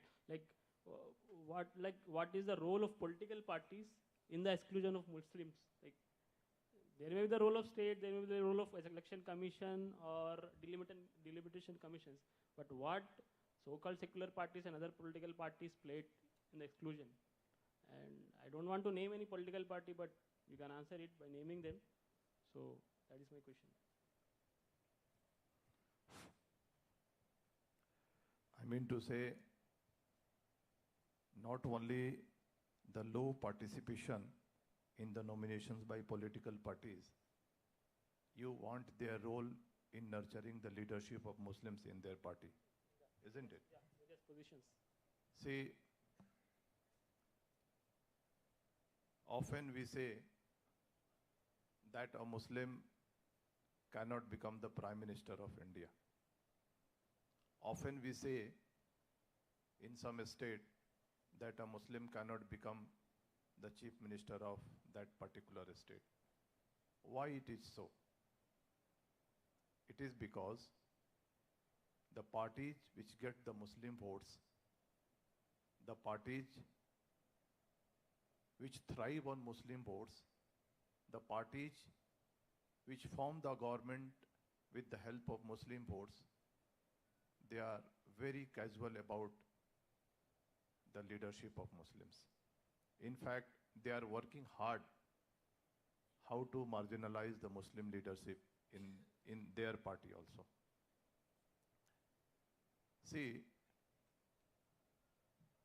initiating leadership, nurturing them, and promoting them to the top position is the duty of that political party, which has not happened so far. Once Rahul Gandhi asked in 2013 and 2014, I think, that there is not a single Muslim leader in the Congress party which can be said, which can be considered, or which can be called as the Muslim leader. Is there any Muslim leader, national level Muslim leader in the Congress party? Any of you can answer this? Is there any Muslim leader in the Congress party which is of national stature? Last was Ahmed Patel, what we remember. He was not basically the mass leader. A leader is basically the mass leader. A leader which is basically nurtured by the political party. The political party first puts faith in him, promote him, brings to the top position, and then claim that he is my true leader. He is going to lead the party. Do you have anybody from the Muslim community who is leading any political party, which are so-called secular political party? Do you have any state head of any regional political party from the Muslim community? Do you have anybody from Muslim who is heading the national political parties? No. So, the so-called secular political parties, they have very casual about initiating the leadership, nurturing the leadership, and promoting the Muslims to the top position. Basically, they are very fearful of the right-wing political parties. They are very fearful about the majority community vote. If they promote, if they nurture, and if they make Muslims from the, choose a Muslim on the top of their party, they fear that the majority communities are not going to vote them. So I put the 100% blame on the so-called political parties, especially the so-called secular political parties, that they have miserably failed in promoting Muslims for the leadership role. We have last. What they have promoted, you can say, Hindi में झोला ढोने वाला जो leader होता है, you know the culture of what you can say, the mentor type leadership. भाई आप किसके आदमी हैं? तो they will say कि मैं कुछ बड़े लोग हैं पार्टी में, मैं उनका basically ये follower हूँ. So the person who is basically the true representative of the community, who is the mass leader, who claim that if the party snatch support from me, I can get elected with the help of the people. I think we can't find such type of leaders in the secular political parties as well as in the regional secular parties. Thank you. Yes, sir. My question will be for Laik Bhai. We have last 15 to 20 minutes. We have to conclude like, apart from political representation, for political justice, we have discussed, like we are discussing a lot about political representation also. But what policy making, intervention in policy making can do for the political justice? Or how can we influence the policy making process to ensure the political justice? Apart from political representation, like, do you think like there is any role like we can play at policy, influencing the policy making of the state governments or central governments or political parties? Okay. So, precisely what I understood is how to influence the public policy. We can discuss in both Urdu and English mix, because the audience also very comfortable with both languages. ठीक है. आराम से. तो सवाल ये है कि state policy को विदाउट गेटिंग रिप्रेजेंटेड हम कैसे इन्फ्लुएंस कर सकते हैं. देखिए, politics is not just getting elected from some constituency and getting into the parliament और assembly, becoming a popular leader or something. Sustaining it also is very important. The problem is that community की जो vulnerability है, जो उसकी बेचारगी है, वो बेचारगी सिर्फ representation नहीं है. वो बेचारगी ये है कि उस रिप्रेजेंटेशन को सस्टेन भी कर सकते हैं क्या. पॉलिटिकल पार्टीज पे जो ब्लेम है वो ब्लेम है, वो जेन्यून है. उन्होंने जिस तरीके से कम्युनिटी को मिनिस्ट्री में लाना चाहिए था वो नहीं लाए. हालांकि वो बेनिफिशियरी रहे, कम्युनिटी का वोट लिए, बेनिफिशियरी रहे सारी वो सेकुलर पार्टीज, लेकिन मिनिस्ट्री में लाने में वो नाकाम. लेकिन इक्वली कम्युनिटी भी अपनी क्या बार्गेनिंग कैपेसिटी को कॉन्सिक्वेंटली इंक्रीज करते रही, उस वल्नरेबल कंडीशन से बाहर निकली. क्या उसके पास ऐसे कोई मीडिया सेंटर्स थे जिससे पॉपुलर डिस्कोर्स वो बिल्ड कर सकती थी? क्या उसके पास ऐसे कोई इकोनॉमिक इंस्टीट्यूशंस थे जो उसके अंदर नए मॉडल्स को कम्युनिटी भी बेनिफिट होती थी और दूसरे कम्युनिटीज को भी बेनिफिट करती थी? क्या उसके पास हेल्थ केयर के ऐसे कोई सिस्टम्स थे जिसके जरिए से वो इस नेशन के एक बड़े प्रॉब्लम को रिजॉल्व कर सकती थी? क्या उसके पास एजुकेशन के मैदान में, रिसर्च के मैदान में कोई इंस्टीट्यूशंस थे जो स्टैब्लिश्ड फॉर्म में इस लीडरशिप को सस्टेनेबिलिटी दे सके? हुआ क्या, जो पॉलिटिकल पार्टीज में मुस्लिम लीडर्स जाते हैं वो क्यों इतने बेचारे हो जाते हैं, क्यों इतने मजबूर हो जाते हैं, क्यों पॉलिटिकल पार्टीज के सामने सरेंडर हो जाते हैं? वो सरेंडर होने की एक वजह ये भी है कि एक तो वो पर्सन अपने आप में इतना कैपेबल और इतना मजबूत होना चाहिए कि वो पॉलिटिकल पार्टी से फाइट कर ले, लेकिन कम्युनिटी के इंटरेस्ट को वो कॉम्प्रोमाइज ना करे. हो सकता है कि किसी एक पॉलिटिकल पार्टी से लड़े आप, हो सकता है वो पॉलिटिकल पार्टी अगर कम्युनिटी इंटरेस्ट को कॉम्प्रोमाइज कर दी तो आप दूसरी पॉलिटिकल पार्टी से लड़ ले, ना लड़े तो इंडिपेंडेंट लड़ ले. लेकिन कम्युनिटी के बिहाफ अब अगर ट्रूली रिप्रेजेंट करते तो वो यकीनन आपको रिप्रेजेंटेशन में पहुंचा देते. दूसरी ये है कि क्या आपके पास वो इंस्टीट्यूशंस है जो उन पॉलिटिकल पार्टीज पे दबाव डाले, जिसके नतीजे में वो आपकी बात को सुने, आपकी चीज को एडॉप्ट करे? तो फिर मेरा ख्याल है कि हमारे पास वो इंस्टीट्यूशंस भी उस तरीके के नहीं है. कम्युनिटी लेवल पे हमारे पास ऐसे इंस्टीट्यूशंस नहीं है. छोटी छोटी कम्युनिटीज है इस मुल्क की जो बड़ी बड़ी पॉलिटिकल पार्टीज को इन्फ्लुएंस करती है। कैसे इन्फ्लुएंस करती है? सिर्फ वो इलेक्टेड कैंडिडेट से इन्फ्लुएंस नहीं करती है, उसके पास वो पॉलिसी मेकिंग इदारे भी है जो इलेक्ट होने के बाद आपको सारी पॉलिसी ड्राफ्ट भी करके देंगे। उसके पास वो इकोनॉमिक पावर भी है, उसके पास अपने बिजनेस यानी इस्टेब्लिशमेंट्स भी है जिसके जरिए से वो सस्टेन करती है। उसके साथ मुख्तलिफ कम्युनिटी को जो वो बेनिफिशियरी दे रही है उनको एसोसिएट रख सकती है वो कम्युनिटी लोगों को पॉलिटिकल पार्टी के साथ। तो ये सारे चीजों में आप जब तक एम्पावर नहीं होंगे, कम्युनिटी एम्पावर नहीं होंगी, सिर्फ रिप्रेजेंटेशन से मेयरली ये मसला हल होने वाला नहीं है। इस मार्जिनलाइजेशन से हम बाहर नहीं निकल सकते। मुल्क के जिन मुकामात पे कम्युनिटी कुछ ना कुछ इन हैसियतों से मजबूत है, इन हैसियतों से अपने बार्गेनिंग पावर को रखती है, पॉलिटिकल कंसेंसस उनके शार्प है, पॉलिटिकल नेगोशिएशन वो करने की कैपेसिटी रखती है, वहां पे आपका रिप्रेजेंटेशन काम भी करता है। लेकिन जहां कमजोर है वहां आपका रिप्रेजेंटेशन लाने के बावजूद आपका representation of no use. And big example is of the Assam. Representation नहीं था, ऐसा नहीं है, पार्लियामेंट में भी रिप्रेजेंटेशन का मौका मिला, असेंबली में भी रिप्रेजेंटेशन का मौका मिला, एनआरसी को आप कंट्रोल नहीं कर सके, आप बात के इश्यूज को कंट्रोल नहीं कर सके, एक वर्स्ट फॉर्म में आप स्टेट आज आके ठहर गया, आज आप परेशान हैं।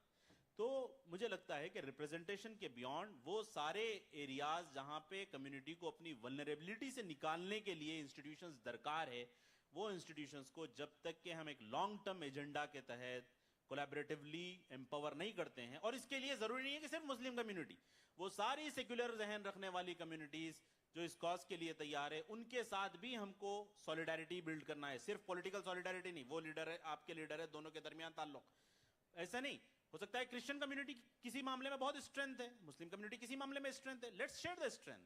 सिख कम्युनिटी किसी मामले में स्ट्रेंथ है, मुस्लिम कम्युनिटी किसी मामले में स्ट्रेंथ है, let's share the strength. Madiga किसी मामले में स्ट्रेंथ है, मुस्लिम कम्युनिटी किसी मामले में स्ट्रेंथ है, let's share the strength at grass root. Grass root पे वो स्ट्रेंथ एक दूसरे के शेयर करें, इंस्टीट्यूशन बिल्डिंग में एक दूसरे के स्ट्रेंथ शेयर करें, तो फिर वो कहीं ना जाए, कहीं जाके पॉलिटिकल इसमें भी रिफ्लेक्ट करेगा।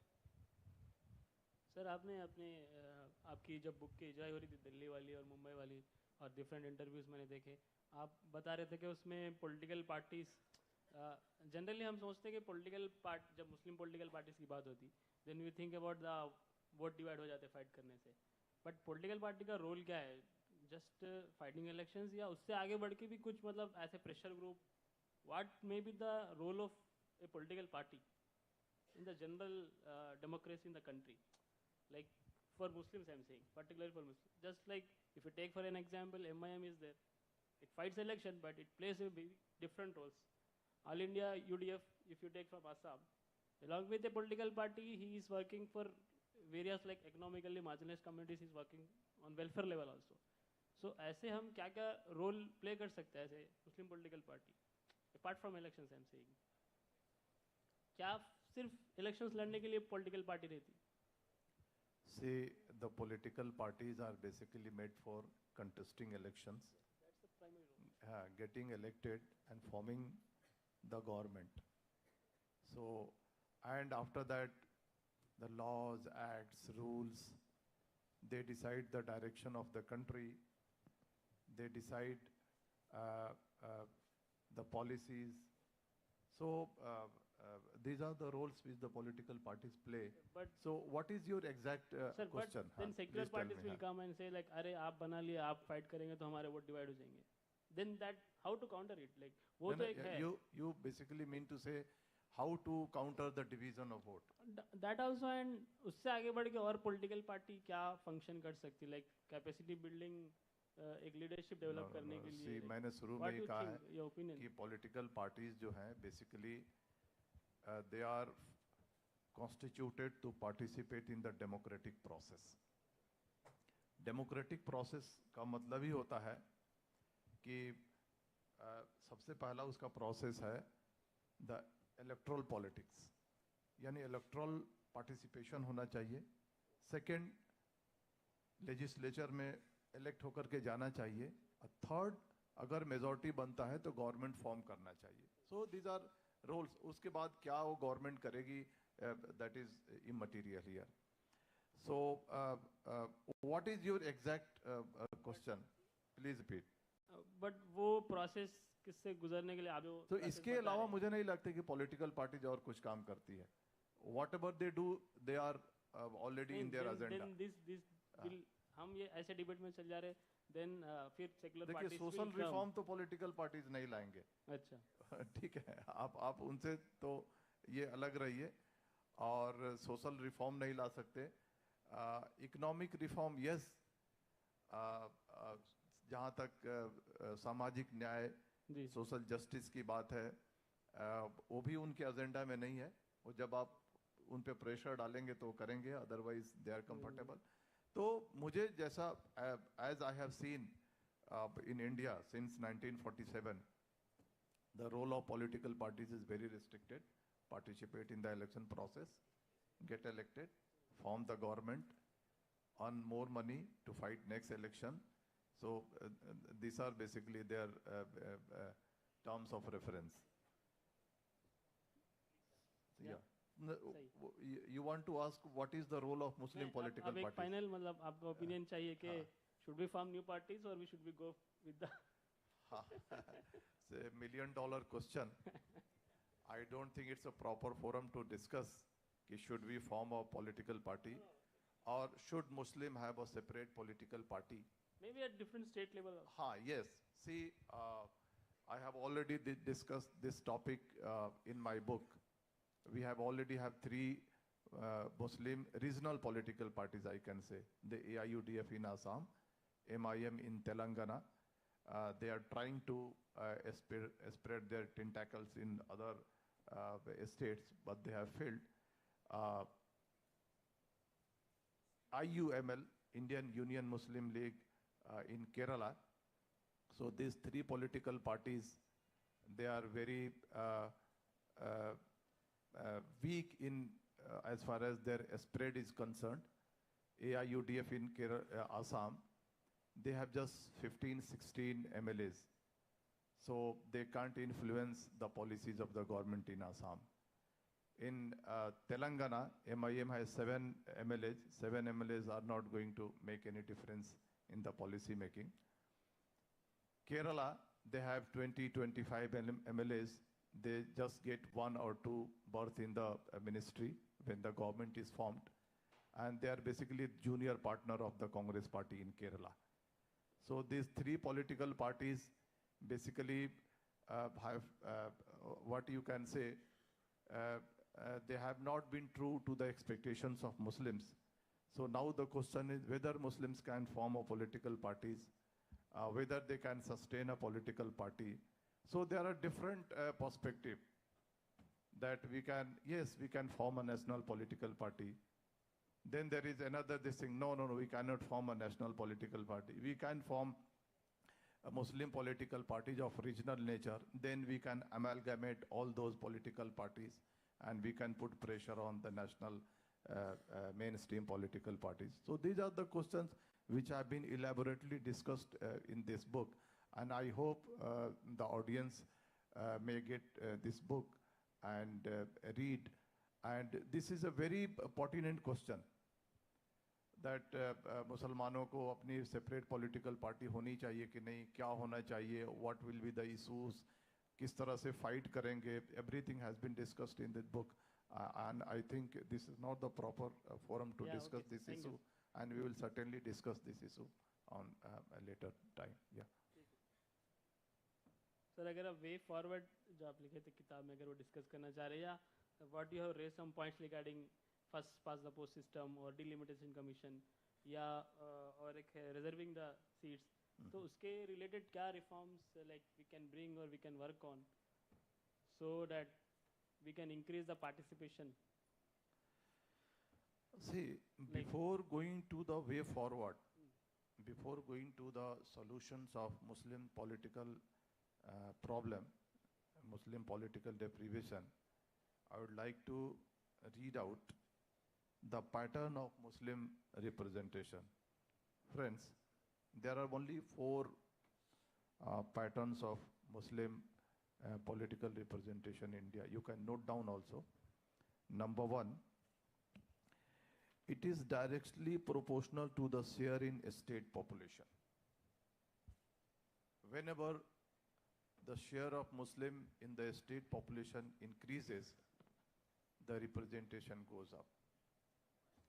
You see Assam, Jammu and Kashmir, then UP, Bihar, Kerala, where the Muslim representation is high, and the states like Rajasthan, Madhya Pradesh, Chhattisgarh, Gujarat, Maharashtra, they have a low level of representation. So number one conclusion is that the Muslim representation is directly proportional to their share in the state population, number one. Number two, they are generally elected from the Muslim-dominated constituencies. So this is also a very huge issue, that why don't they get elected from the Hindu-dominated areas? So there are various factors. The non-Muslim voters don't vote for the Muslim candidate, communalization of politics, then polarization, then blah, blah. So there is no need to go into that. So they generally get elected from the constituencies which are Muslim-dominated, and especially the constituency having 40% and above Muslim voter. Third, it is directly proportional to the number of nominations given by the secular parties in their strongholds. See, आप देखेंगे, if you see the list of nomination of the Trinamool Congress, AITC, All India Trinamool Congress, parliament में, तो आप देखेंगे कि 6 से 7 tickets वो waste Bengal से देते हैं, बाकी 10 से 12 बाकी इंडिया में देते हैं. एंड दे क्लेम दैट कि मैंने तो 17-18 टिकट दिया है और हम लोग टोटल 60 टिकट दिए हैं, और 17-18 टिकट का मतलब we have given almost 30% nomination to Muslims. This is rubbish. You have to give the ticket in there in an area which you hold, basically. So this is the third reason.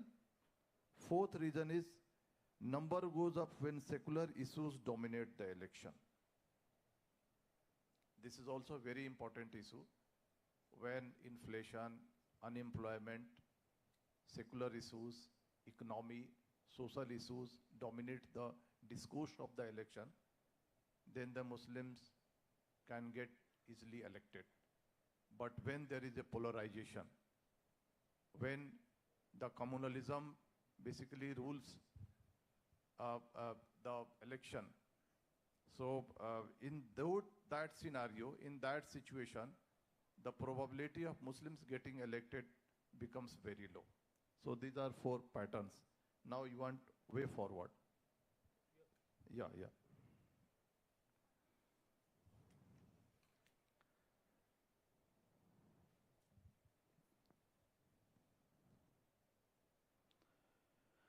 I have jotted down just 6 points that what is the way forward, and these points have been taken from the contents of my book. Friends, number 1 is unite yourself and demand a proper share in the nomination of political parties. And that you have to do forcefully. First you ask, then negotiate, and if they are not ready, then forcefully ask them. The Muslims are not your basically slave. They are not your captive voter, and they can take other stand. They can choose other path at any point of time. So that you have to do. Unite and demand proper share in the nominations. Don't take all the burden of secularism. See, the majority community will decide India will be a Hindu Rashtra or not. You cannot decide. You just constitute 14.2% of the population. And you know the strength of the 14.2%. This meager population cannot decide the course of the country, cannot decide the nature of the country. So if Hindus really want that they should have a Hindu Rashtra, they will have. You cannot check them, you cannot stop them. So, taking all the burden of secularism, taking all the burden of protecting the constitution on your head, it is not wise. The wise thing is that,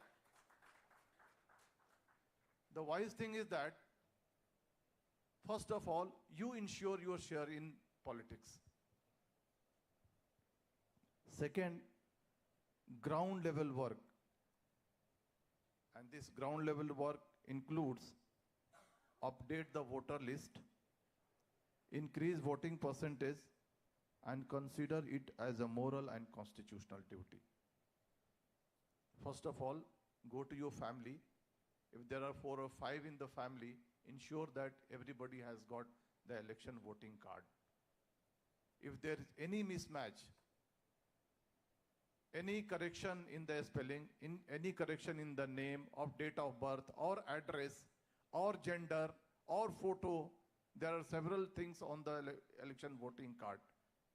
So ensure that your voting card is in the proper shape.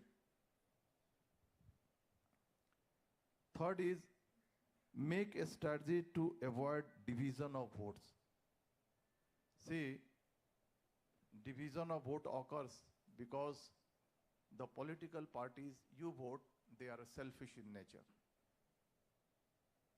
Go to Uttar Pradesh. आप देखेंगे वहां पर एक ही constituency में अगर alliance नहीं हुआ है, समाजवादी का कैंडिडेट रहता है, बीएसपी का कैंडिडेट रहता है, कांग्रेस का कैंडिडेट रहता है.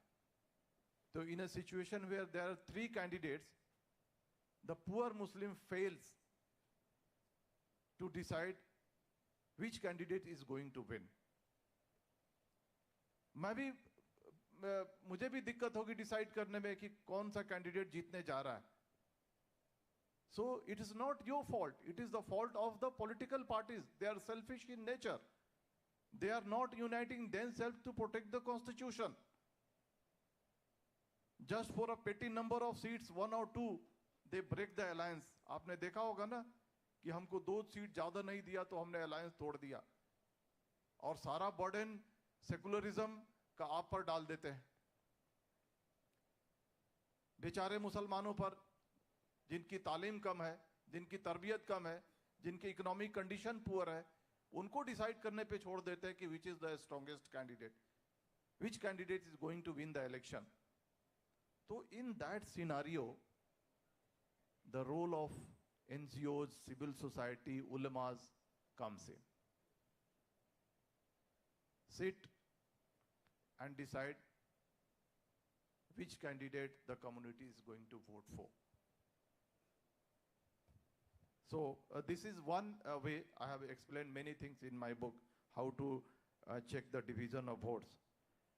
4, a study of Muslim majority constituencies. Suppose in Maharashtra, Muslims deserve 35 MLAs. 10 are already getting elected. So you just have to analyze 25 seats. Which are the 25 seats where you can get elected? So there, physically count the votes. You also count the number of Dalits. You also count the people we are secular in nature and going to vote for you. Adherence to secular policies. I have already told you that whenever the Muslim secular issues dominate the election, Muslim political participation goes up. And the 6th one is develop community level leadership. You already mentioned that what do you mean by the Muslim political leadership? Friends, first of all, politics is always local. Former President of America, USA, I don't remember his name, he always used to say that politics is always local. You have to work on the ground level. Go to police station, go to Tahsil, go to hospital, go to revenue department, go to health department, and do the work of the people. This is ground level politics. Secular issues unite vote of deprived sections. See, there are very few constituencies in India where you have more than 50%. At many places, you just have 35%, 40%, 45%, 30%, even 28%. So in that scenario, you need the vote of other deprived people. Deprived sections include scheduled caste, scheduled tribe, OBCs, the poor people. Work for them and try to win their sympathy. Organize short-term course on leadership development on micro level. आप देखते हैं कि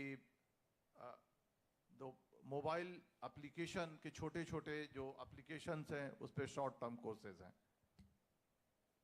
Microsoft Word के short term courses हैं, Excel के short term courses हैं, छोटे छोटे चीज़ों के लिए शॉर्ट टर्म कोर्सेज हैं. But the thing which is going to decide your fate in the country, उसके लिए कोई कोर्स नहीं है. तो मेरा यह मानना है कि एक शॉर्ट टर्म कोर्स होना चाहिए. जैसे आपने कहा कि पॉलिटिकल पार्टीज का क्या रोल है, कॉन्स्टिट्यूएंसीज क्या होता है, वोटर लिस्ट क्या होता है, लोग कैसे चुने जाते हैं, इशूज क्या है इलेक्शन में. So create factors of the electoral policies, need to create factors of the electoral politics. दोस्तों, इसमें मैं कहना चाहूँगा money power, muscle power and following power that you have to create in a negative sense, but these things are used in negative senses, but you have to create it. You have to create money power, you have to create muscle power. आपको अपने followers बढ़ाने पड़ेंगे, and after all you have to increase your acceptability in the general public. सिर्फ मुसलमानों के काम करने से आपकी जनरल एक्सेप्टेबिलिटी नहीं बढ़ेगी, आपको सभी के लिए काम करना पड़ेगा. ह्यूमन राइट्स के इश्यूज उठाने पड़ेंगे, दलितों पर हुए अत्याचार को उठाना पड़ेगा, ट्राइबल्स पे हुए अत्याचार को उठाना पड़ेगा, गरीबों पर हुए अत्याचार को उठाना पड़ेगा, कि किसानों पे हुए अत्याचार को उठाना पड़ेगा. सारे इश्यूज को टैकल करना पड़ेगा, तब जाकर के as a leader you will be accepted in the society. So these are the way forward. 5-6 points. Thank you.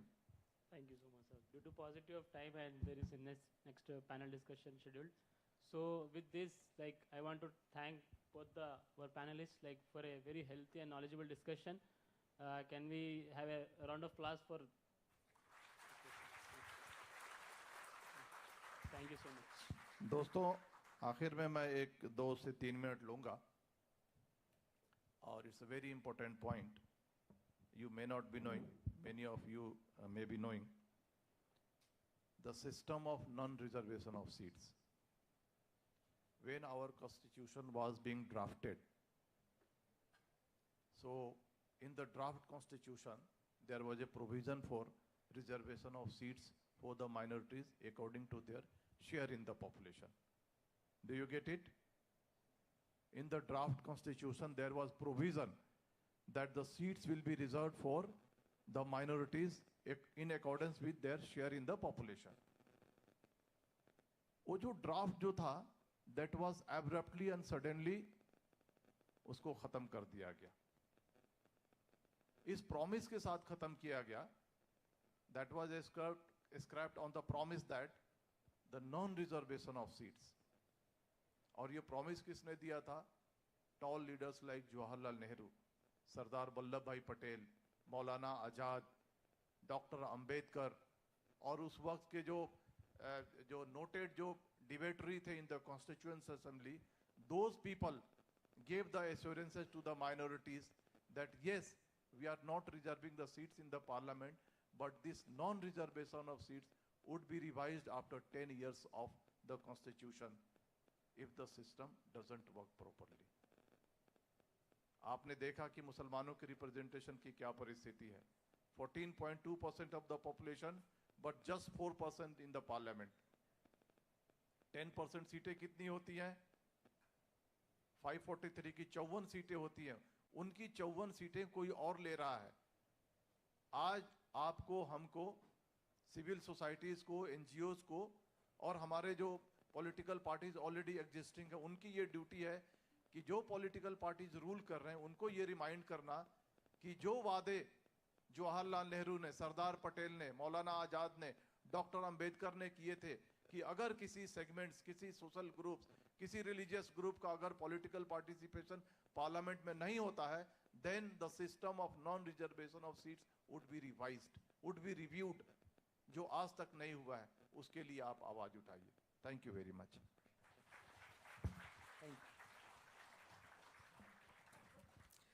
Thank you, Rahman sir, for enlightening factual data on Muslim political deprivation and social economical issues. Thank you, brother Laik Ahmed Khan, for your valuable inputs. Once again, applause for these two our esteemed guests. इसके बाद एक बहुत अहम topic के ऊपर panel discussion होगा, वो है surveillance, recording and framing the citizens. इसको मॉडरेट करेंगे brother Shaheen Ahmed, graduated from university of Calicut, post graduation from EFLU. और सबसे इम्पॉर्टेंट पार्ट ये है कि शाहीन अहमद डॉक्टोरल थीसिस कर रहे हैं उन लोगों पर, उन लोगों की ऑटोबायोग्राफी पर जो एक्विटेड है, यानी जिनको जेलों में डाला गया है लेकिन वो गिल्टी नहीं है। तो मैं प्रोग्राम को आगे बढ़ाते हुए Srinivas Kodali, civil hacker, independent research को दावत देता हूं कि वो स्टेज पर तशरीफ लाए। मैम मनीषा सेती, assistant professor, Jawaharlal Nehru studies, Jamia Millia Islamia को दावत देता हूं कि वो स्टेज पर तशरीफ लाए। और मैं ब्रदर शाहीन अहमद को एज ए मॉडरेटर स्टेज को लेने की दावत देता हूं।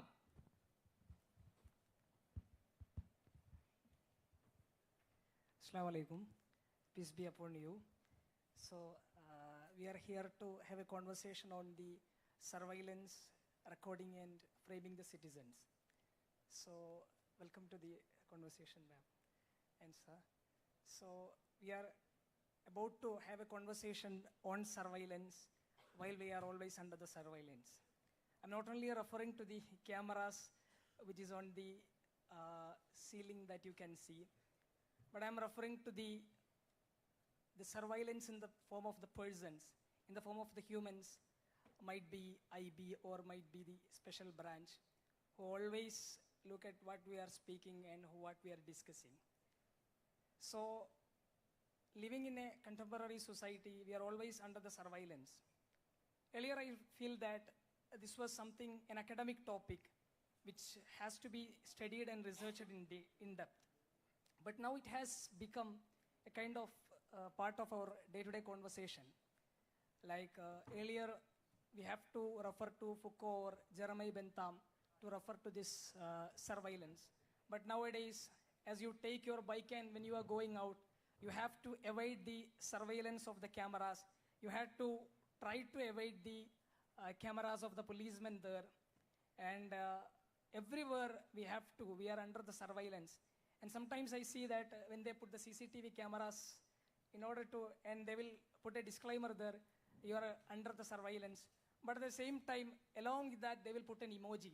I don't know why they are using the emoji there.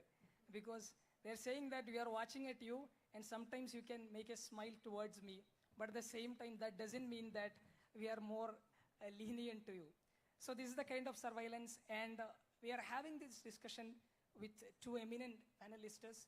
On my left side, Manisha Sethi ma'am. So Manisha Sethi is basically a sociologist, and she works in the Jamia Millia Islamia Delhi. And she has been working here in the Nalsar, and recently again went back to Jamia Millia. And Sethi's research interest encompasses a wide range from gender, politics and religion to law and counter-terrorism. And she is more famous as the author of the Kafka Land, which presents the stories of lots of people who were imprisoned for unknown reason, who were framed for unknown, who were framed on or who were fabricated. And on my right side, there is Srinivas Kodali, and he's more known as an activist, like a specializer in the working on data, cities and internet. He graduated from Indian Institute of Technology, Madras, with a bachelor's of technology in civil engineering. He has been associated with various internet communities and movements in India. As part of the communities, he has been advocating data standards, open data, and cyber security in India. And I feel that Srinivas Kodali will be more familiar with the audience of Hyderabad, as he has been writing continuously in the news portals of focusing on Hyderabad. So welcome to the session, and I invite all the participants to actively listen to this conversation, and hopefully we hope that we can take some questions from the audience after this conversation.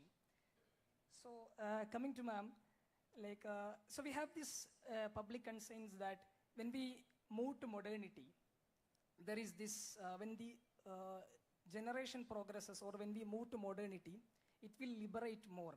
So we have this, I would say that conception or misconception. So, but you can see that as a society progresses, you can see these laws are becoming more rigid and rigid day by day. Take the anti-terrorist laws, which were framed so, the draconian laws like POTA, TADA or UAPA. So taking consideration, or when we take these laws into consideration, whenever the government makes an amendments to these laws, they are increasing the rigidity of that kinds of laws. But at the same time, the government is having an explanation for that. So they are making some amendments to these draconian laws in the context of this 9/11 attack, or at the context of the parliament attack, or at the context of the Mumbai blast case. So my initial question is that, do you think the reasons presented by the state missionary is enough to justify these draconian laws? Well, no, of course not. I mean, there's no single study in the world which has shown that if you make laws tougher, as they say, terrorism will end. So it's a totally false premise.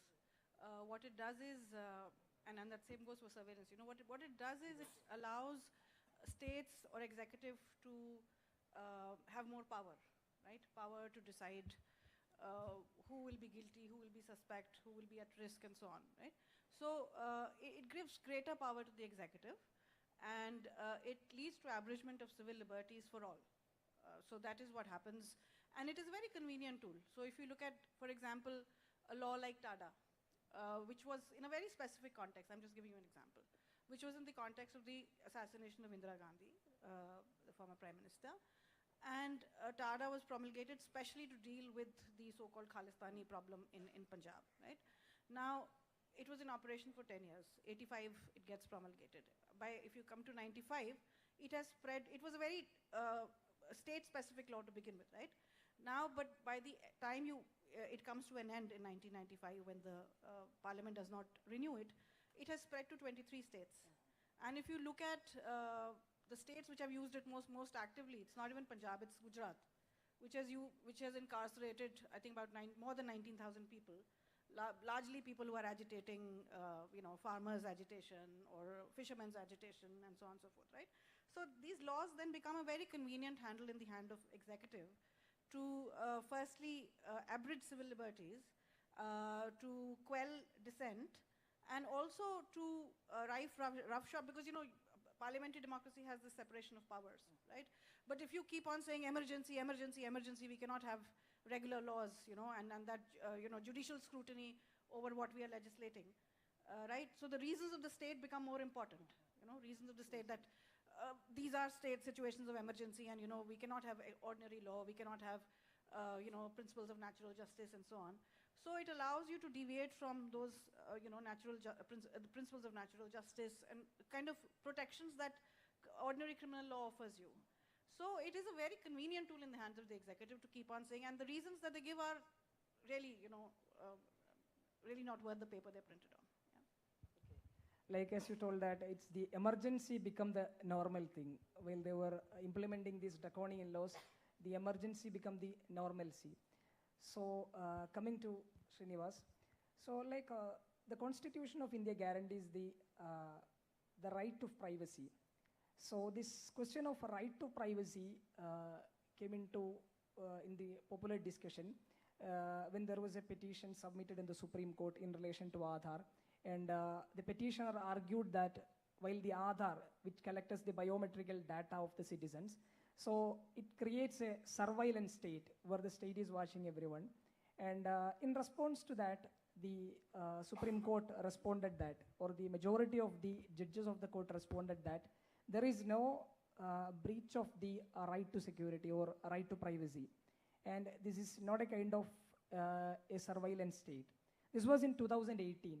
But if you see that 4 years after, like in 2022, there was this, you must have heard about, there came a news that the biometrical data of 80 million Indians are on sale in the dark web. So these data were 80 million or 80, not 80 million, 80 crore Indians. So as per the 2011 census, India is having 120 crores of population, and 80 crores data is put for sale in the dark web. So how are you approaching this? Like on the one side, the government is saying that you have the right to privacy and we don't breach that right to privacy, but in the reality that is not happening. So how is your turn on that?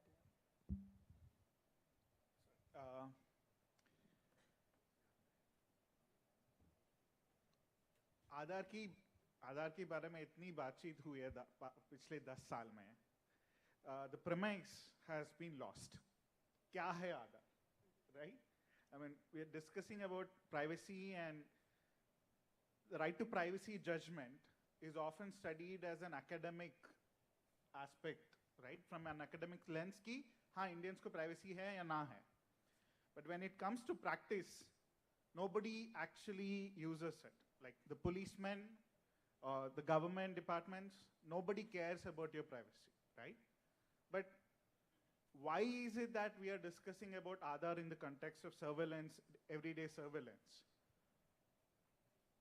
The Supreme Court judgment, जो Aadhaar judgment आया है, it was on a false premise कि Aadhaar जो है welfare के लिए आया है. And this is part of the lexicon of Indian politics too. आप राहुल गांधी जी से बात करेंगे, वो बोलेंगे हमारा आधार अच्छा था, मोदी जी का आधार बुरा है, right? It was the Congress which started it, the BJP extended it. Was there a difference in the Congress imagination of Aadhaar versus the BJP's imagination of Aadhaar? Now, brings back to the important question कि आधार क्या है? सिर्फ आधार number है क्या? We are sitting in a hall named after a mathematician, and when we talk about surveillance, CCTVs, it's all about numbers and networks. Networks and systems, it's all about this science called cybernetics. Thankfully, we are also in a city called Cyberabad. Okay, and the story of Cyberabad is that there was a TCS lab on cybernetics. And cybernetics as a science is known as control science. आप China की बात देखते हो, अगर आप China में देखते हो कि everything is surveilled, everybody has this social credit, right? Whether you are a good citizen or not, depending on आपके behavior के हिसाब से, you will be allowed to travel on a flight, you will be allowed to take a loan, you will be allowed to participate in the Chinese economy based on how you behave, right? Aadhaar is based on the same science. It's called the science of cybernetics. Control science की control systems कहते हैं. So when आप जब देखोगे ये सिर्फ card ही है, but वो कार्ड के ऊपर there is an entire control system. If your biometrics don't match, then you are being excluded. It could be exclusion from welfare. Ration नहीं मिल रहा होगा, नहीं तो scholarship नहीं मिल रहा होगा, right? All of these are being determined based on profiles that are being created for everybody. the need for right to privacy has already been emphasized. Supreme Court, 9 judges Supreme bench ne kah diya ki Indians have a right to privacy. The Constitution recognizes it. But we are unable to exercise it because there is a security state which wants everybody's information. And that came in the context of Bombay attacks. Aadhaar project in itself came in 2009, right after Bombay attacks. The entire case in the Supreme Court was misled for a variety of factors. We were never told कि Aadhaar है क्या. We realize it now कि उसके effects जो है, exclusion हो रहा है, surveillance हो रहा है, but the entirety of project is not complete. It started with the census of 2010, 2011. 2021 census के बाद the project was supposed to be complete with the National Population Register, which hasn't concluded yet. I'll come to that later. Okay, thank you. So coming to ma'am again. So as you told that the existing state missionary, excuse me, like I'm personally I'm not comfortable with Urdu. That is why I am not asking question in Urdu, but the respondents can respond in Urdu as well. So coming to the question, you were mentioning the draconian laws and how the state cites the emergency as a reason for the formation of law. And on the other side, what we can say is that who are the victims of these draconian laws, whether it is UAP or whether it is POTA or TADA. So the victims mainly comes from the marginalized communities, especially from Muslims and to an extent from the Dalit community as well.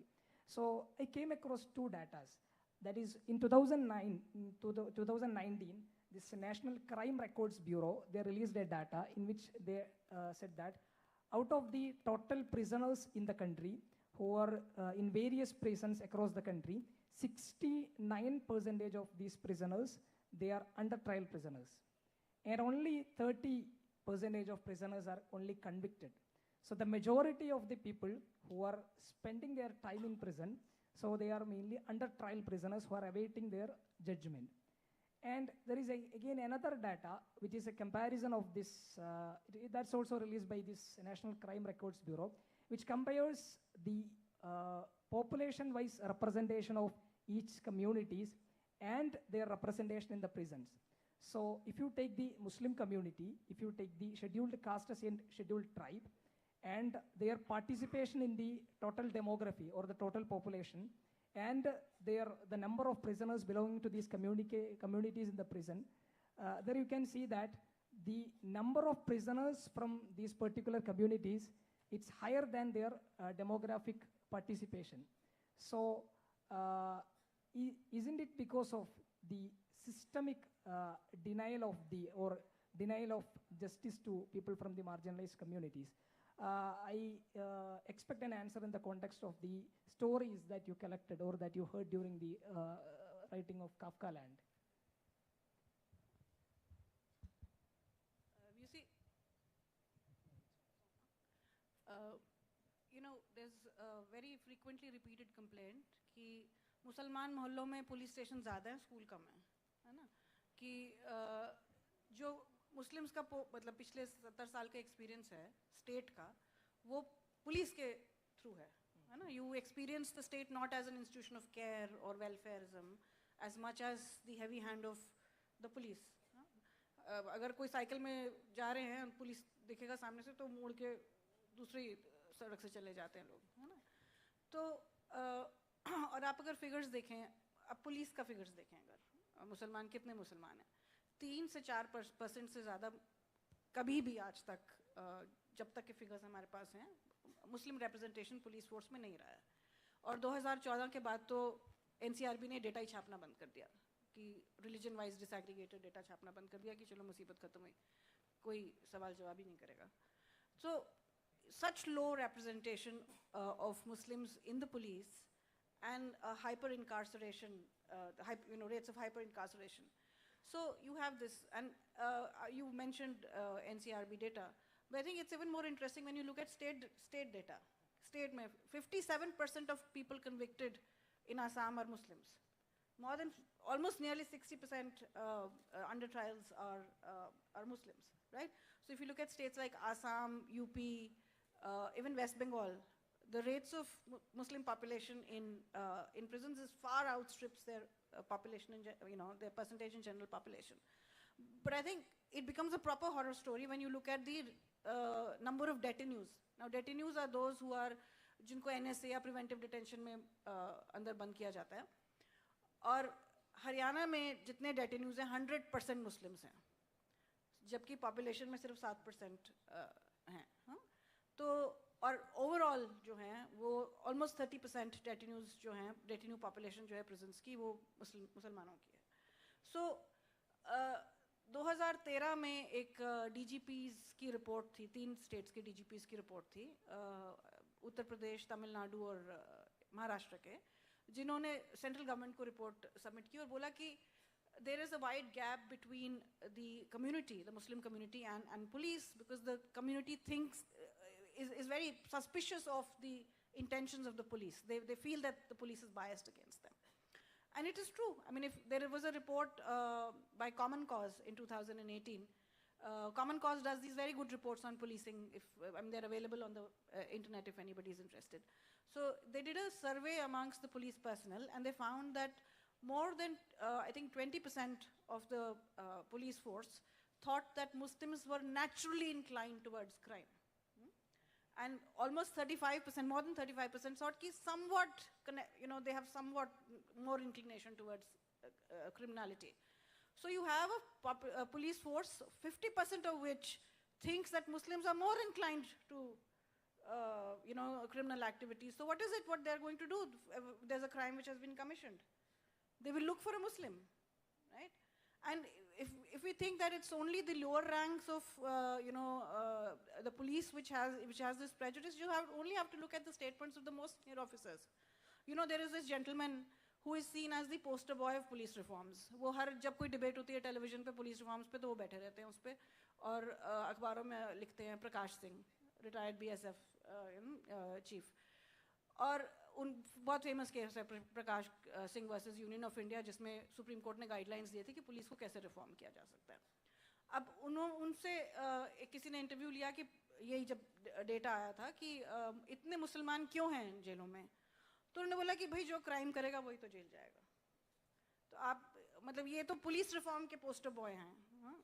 और अभी जब योगी आदित्यनाथ ने अपनी encounter policy, police को पूरा जो ठोक दो पॉलिसी जो है उनकी, उसको पुलिस को खुली छूट दे रखी है मारने की, तो प्रकाश सिंह कसीदे पढ़ रहे थे योगी आदित्यनाथ के बोल के कि अभी तक ये जो सुप्रीम कोर्ट के गाइडलाइंस थे, NHRC के गाइडलाइंस थे, they had produced a chilling effect on the police. और अब तक जो योगी से पहले जो सरकारें आई थी, सेक्युलर सरकारें, वो कुछ पॉपुलेशन के कुछ हिस्से हैं जिनको खुली छूट दे रखी. There were some sections which had gone totally berserk, which sections obviously Dalit, Yadav और मुसलमान यूपी के कॉन्टेक्स्ट में. तो उनके तो अगर इन लोगों का एनकाउंटर हो रहा है तो ये लोग तो क्रिमिनल एक्टिविटीज वाले ही लोग हैं. तो मतलब तो आप ये सोचिए कि जिस तरह का प्रेजुडिस अगर है, और प्लस अगर आपको जेल भेज दिया जाता है तो जेल जाने के बाद जो प्रक्रिया होती है वो इतनी महंगी है. Justice is so expensive in this country, and you have Muslims and Dalits and tribes which are the poorest in this country. They have no way of mounting a proper legal challenge. तो दोनों की वजह से prejudice और दूसरा just the expense, it's a very expensive process which is unaffordable for most people. Thank you. Actually, your answer reminds me of, basically I'm from Kerala. So people often say Kerala is the most literate state. So like in the last year itself, there was a bomb blast which happened in Kerala, in Kalamassery. So there was a religious gathering was there of Christian community, and there was a blast there. So the immediate response, even before the police made any proper arrests, the immediate response of the social media as well as the popular media, there was that they were in search of a Muslim name, and even the police has asked, started questioning a few Muslim individuals who were involved in or associated with some of the organizations there, and started interrogating with them regarding this. And even the people belonging to the Muslim community, they were of the fear that, okay, we have to be silent till the actual culprit gets caught. And finally what happened was that a person called Martin was arrested, was not from the Muslim community, and that was the moment of relief for the entire Muslim community in Kerala. So even in the police system, even in the media, this thing is that Muslims are more prone to criminal activities, or if something happens, obviously there will be Muslims. Yeah, so coming to you, sir, we are talking in the context of Hyderabad, and you mentioned about the Cyberabad.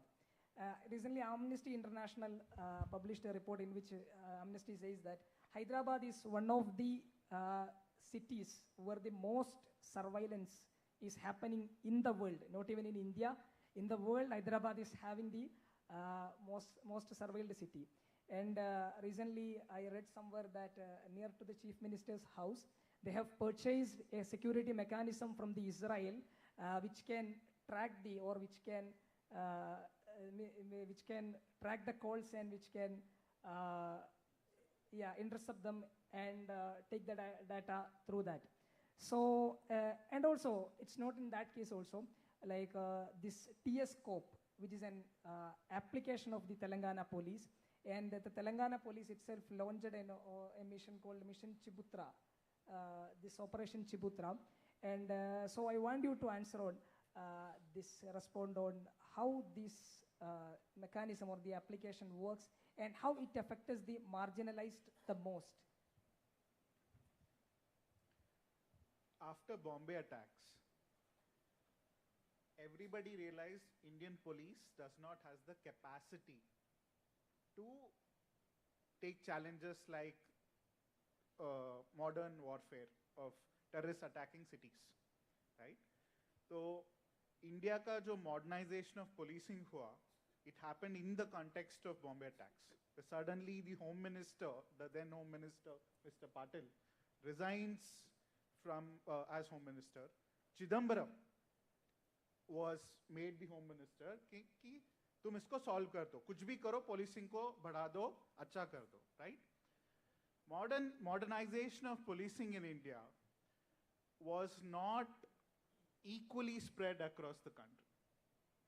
By then, what I mean is, like, modernization as a process happens in each state, in each cities differently. And post-90s liberalization India ke context mein, Andhra Pradesh, Hyderabad is one of those states where money came in from the World Bank very early on. Like, aap 97 mein dekhoge, because Chandrababu Naidu was in alliance with the NDA government then, a lot of money from World Bank, from investments into the country came to Hyderabad.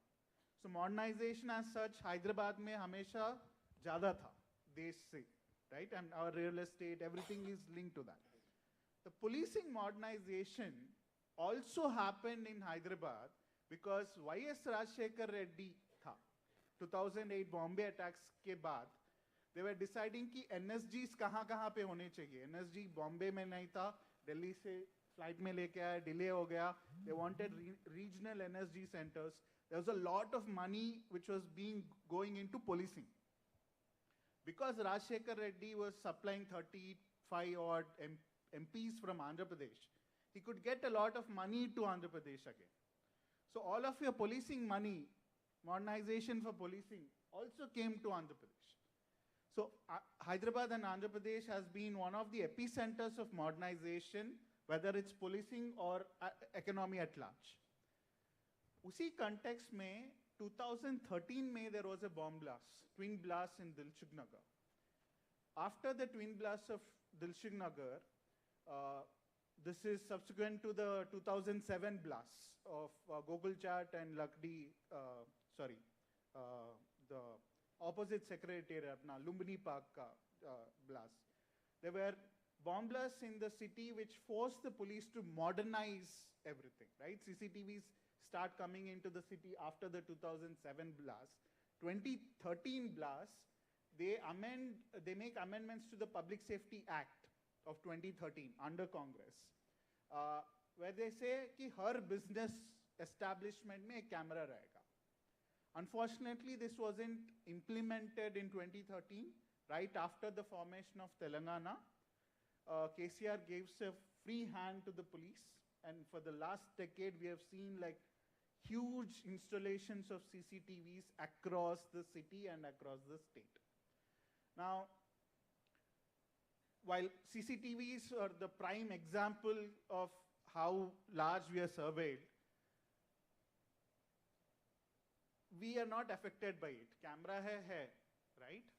But when you look at everyday policing practices, the police started doing new modern policing practices, as they call it, people-friendly policing practices. They started something called coordinate searches. And again, they started in 2013 first, but became very prevalent from 2014-15. Coordinate searches are a military tactic. They are used in armed zones to actually go search for arms. You're going ki Afghanistan mein use karte hain. They use them very widely in Kashmir. The Indian Army, the Kashmir Police does coordinate search operations. There was no need for a coordinate search operation in a civilian neighborhood. Yes, some of the civilian neighborhoods have elements which may have guns, may have knives, but they know, the police knows ki kaun hai. Coordinate searches in Hyderabad came in the context of profiling ex-criminals, method offenders, history sheeters. There's a host of profiling that the police does on criminals. Unko police karne ki jagah, they said hum pura mohalla police karenge. And they started using data as excuse. हमारे पास data है, police ने समग्र कुटुंब सर्वे जो हुआ था तेलंगाना में, there was an intensive household survey right after formation of Telangana. They also did something called the Samagra Nerastula survey or all criminal survey, जिसमें हर ex criminal को geotag किया गया था उसके घर को, and the police had an app called TS Cop, जिसमें police वाले beat cop को बोला जाता था, एक algorithm decide करता है कि तुम कब जाके उसको देखोगे कि वो घर पे है या बाहर है. घर के बाहर है आधी रात को, and वो चोरी करने गया है. It was the job of the beat police official to go check. Except they never used to do it so vehemently because now there is a computing system, एक algorithm है. They had to go to the house of the guy, वहाँ पे जाके GPS check-in करना पड़ता है, photo, they had to take a photo of the guy. All of this practice became coordinate searches for everybody in the neighborhood. Pura, there was a criminalization of the entire neighborhood. अगर आपके गली में एक criminal है, ex-criminal, not even a current one, entire गली became as identified as criminal की गली है, सबको verify करेंगे. So and again, all of this happened without any laws. Then they started doing something called Mission Chabutra. Chabutra सिर्फ old city में है हैदराबाद में. Okay, Chabutras are basically, you all know what Chabutras are, I don't have to explain that. But the thing with Chabutras, Mission Chabutra is, the Indian police, the Hyderabad police started experimenting biometrics on teenagers. They would go and collect fingerprints of teenagers. Profile बना रहे थे, check कर रहे थे कि आपकी पहली बार है, दूसरी बार है, तीसरी बार है. They were starting to implement what, again, they were experimenting to create criminal profiles in state of Hyderabad, which was going to become the model for India. Okay, so तुम्हारे ऊपर एक profile बन गया, now you can't get a passport. If there is a case on you, you can't get a passport. And post-COVID, the Telangana police was not giving passports for people who stepped out of lockdown. In fact, during lockdown, there's a friend, social activist, SQ Masood, I don't know how many of you know here. He was stopped when he stepped out of his house during COVID restrictions to go get groceries. Photo liya gaya tha. We wrote to the commissioner, we challenged it in the court. Amnesty statement on Hyderabad becoming the most surveillance city came in this because of this incident, where we were challenging the facial recognition system and the TS Cop app in Hyderabad. क्या हो रहा है is like जो जो मैं आपको cybernetics, behavioral science, control system कह रहा हूँ, all of these ideas, these sciences have been embedded in policing practices. लोगों को profile करना है. And all of this goes back to Aadhaar. So, problem क्या हो रहा है, like the Aadhaar system, the project, पूरा उसका imagination में, there were these words that were introduced. Duplicate, dead person, duplicate, or I'm sorry, there is a third word, but a lot of this also meant translation में, they also brought in the language of Ghuspatia into it. Aadhaar hai, we are going to use Aadhaar to identify Ghuspatia kaun hai. Again, coming from Bombay attacks. So there were multiple interests with the project. Police का एक interest था, Nandani Lekeni IT sector का एक interest था, right? But the dominant force of this interest was always policing. And Hyderabad में क्यों हो रहा है ये सब? Because we are one of those IT cities, जो Cyberabad में कह रहा हूँ, cybernetics. We were the state where the government decided कि हम हमारे citizens को experiment करने के लिए दे देंगे. जो भी आपको tech है, नया tech है, facial recognition, blockchain, कुछ भी हो, वो सब हैदराबाद में ही होगा. It so happened that a control science tech that the government of India wanted was extremely experimented on the citizens of Hyderabad, residents of Hyderabad, some of them being youth, underaged, right? And we actively tried to get this out, but every time we questioned the police, all we were told is, ये आपके अच्छा के लिए है. क्यों question कर रहे हो उसको? There is a problem of our youth being misdirected, right? जैसे आप बोल रहे थे कि स्कूल कम, पोलिसिंग ज़्यादा. ओल्ड सिटी में पार्क्स नहीं है, स्टेडियम्स नहीं है, बट पोलिसिंग ज़्यादा है.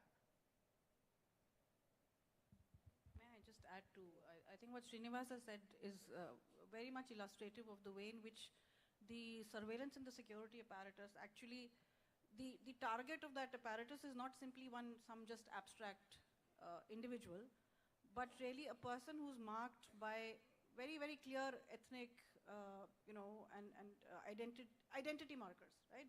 So, Hyderabad mein cybernetics hai, IT hai, but also there's a large Muslim population.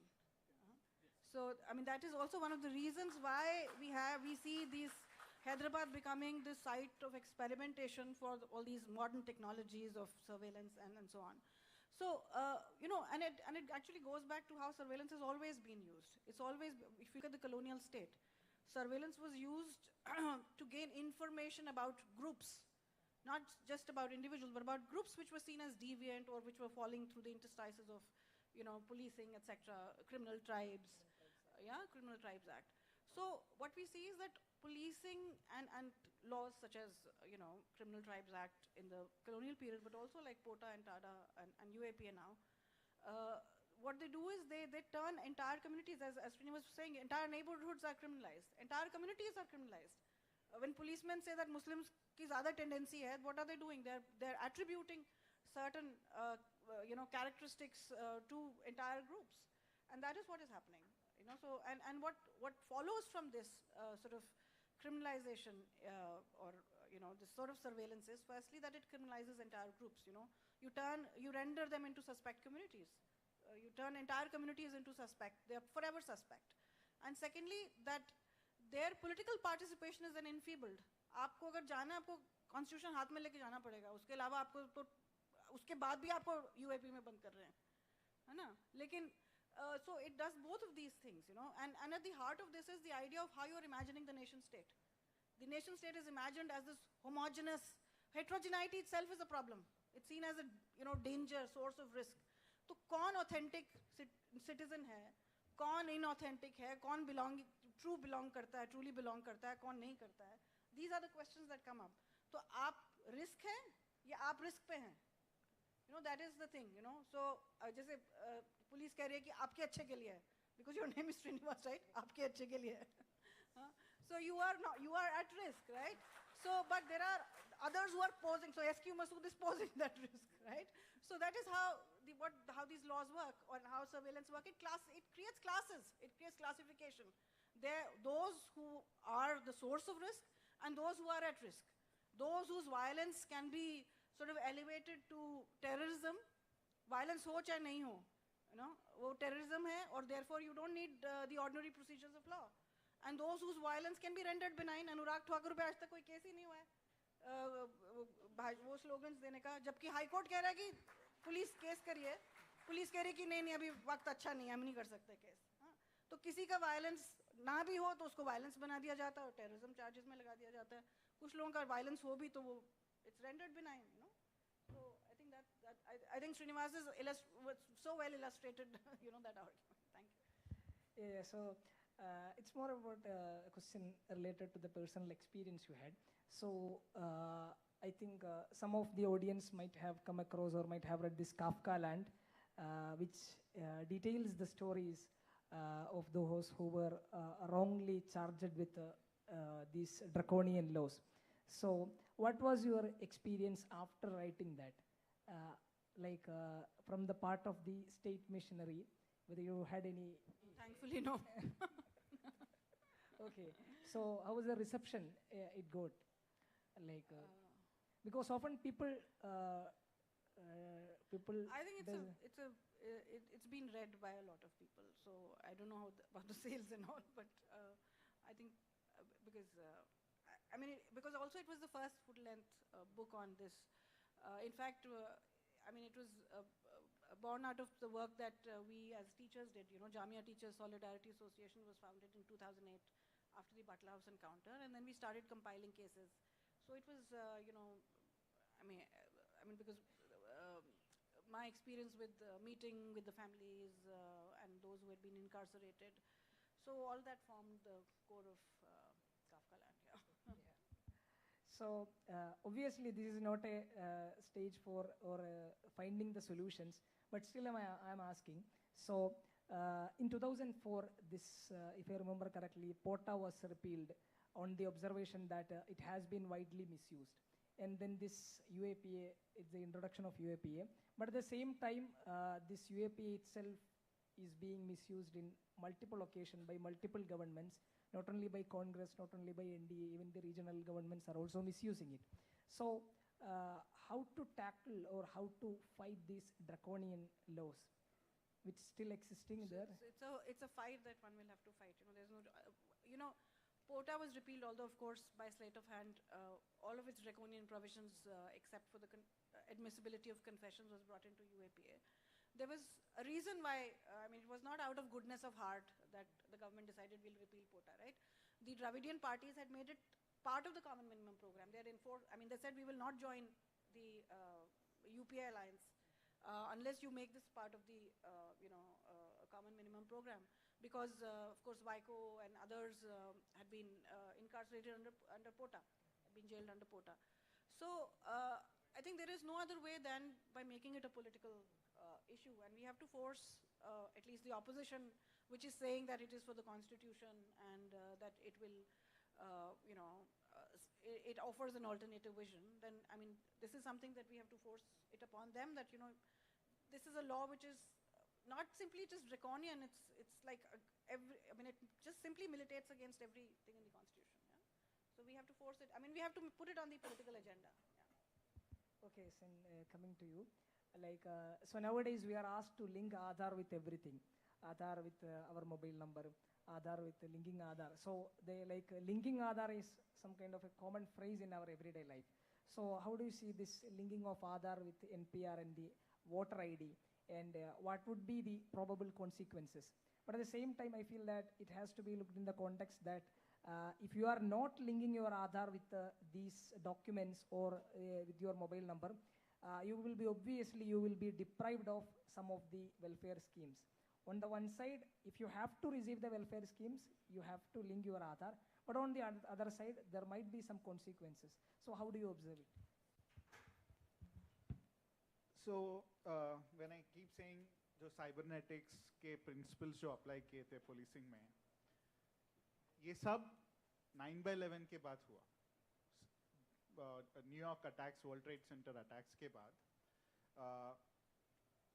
Afghanistan में आफ्टर द बॉम्बिंग, पूरा after the entire war, there were Afghans Pakistan चले गए थे.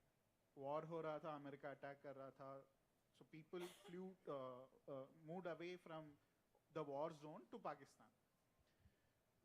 पाकिस्तान में जो अफगान्स थे उनको रिहैबिलिटेट करने के लिए the UN human rights commission, UNHRC, right, they gave an offer कि जितने भी अफगान पाकिस्तान चले गए वापस आ सकते हैं, हम आपको रिहैबिलिटेशन के लिए कुछ $200, टेंट, खाने की चीज, ये सब दे देंगे, बस आपको आपके आइरिस देने होंगे.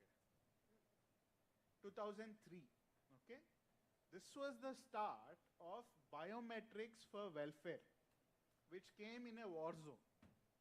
उसके बाद UN के different organizations, the World Food Program, the UN Development Program, UNDP, exported these ideas across the globe, including to India. आधार के पहले ये experiments biometrics for food Andhra Pradesh में हुए. There was a project called AP Smart Card Project in 2006. A lot of these experiments happened in Andhra Pradesh. So this idea of biometrics for profiling was a very surveillance state project. उसको welfare में इसलिए link किया गया कि carrot and stick, डंडा मारो, खाना भी दो, but we want to profile everyone. The other project as such, welfare को लिंक किया गया, but it was never a welfare project. In fact, every welfare economist has opposed it. Ritika Khera, John Drace, and it has created so many problems in welfare. Now, the Supreme Court judgment clearly limits the Aadhaar project to welfare. Because the government said it was only about welfare, the Supreme Court in fact ये भी कहता है कि private लोगों को आधार देने की जरूरत नहीं है, फोन के लिए, बैंक के लिए, किसी के लिए जरूरत नहीं है. बट गवर्नमेंट उसको अंडू किया, like the way they undid is PMLA, Prevention of Money Laundering Act के तहत they said आधार को बैंक अकाउंट को लिंक करना पड़ेगा. PMLA is also one of those very controversial laws used for anti-money laundering. In the global context, anti-money laundering came to stop drug money. Nixon era and post that, right? Anti-money laundering was weaponized by the United States again after 9/11. And a prime example for this is Iran. Iran को dollar exchange करने के लिए global economy से cut कर दिया US ने. इसलिए India और ईरान का राइस फॉर ऑयल डील था रुपी पे, कि ईरान इंडिया से चावल खरीदेगा और इंडिया ऑयल खरीदेगा रुपी ट्रेड करते हुए. पीएमएलए इंडिया में उसी तरह यूज किया गया है कि कहीं पे भी कुछ फॉरेन मनी किसी तरह आ गया कोई एनजीओ को, एंड ये सब बाय द वे चिदम्बरम जी ने किया है right after Bombay attacks in 2010. They went after green peas, सारे एनजीओ के पीछे हुए गए क्योंकि एनजीओ देश को बढ़ने से रोक रहे थे. मोदी जी आने के बाद ही एक्सटेंडेड इट, फोर्ड फाउंडेशन सबको बंद कर दिया, जिसी को भी फॉरेन मनी आ रहा था पीएमएलए से रोक दिए थे. और पीएमएलए के आधार का लिंकिंग क्या है? KYC. And all of this, the idea of using identity, numbers, statistics, cybernetics was all done from a very surveillance state perspective. NSA और CIA, US के जो भी covert agencies है, उन्होंने 9/11 के बाद शुरू किया इंडिया में अपने 3-letter agencies, CBI, NIA, ED, ये सब एक है. एंड इसमें एक नई practice of policing I, which is network policing. एक बंदे के पीछे नहीं जाएंगे, पूरा नेटवर्क के पीछे जाएंगे. So एग्जाम्पल आपको दूंगा मैं, ईडी जो कविता जी को अरेस्ट किए थे, केजरीवाल, कविता, उन सबको, कोई भी एक रैंडम सेक्शन लेके, मनी ट्रेल लेके पूरे 10-15 लोगों को अरेस्ट कर. And you will see this happen with everywhere else. The cybernetics हम जो कहते हैं as a science, it's a network science. हमेशा कौन से group of networks interact कर रहे हैं. Telecom networks is also a control network.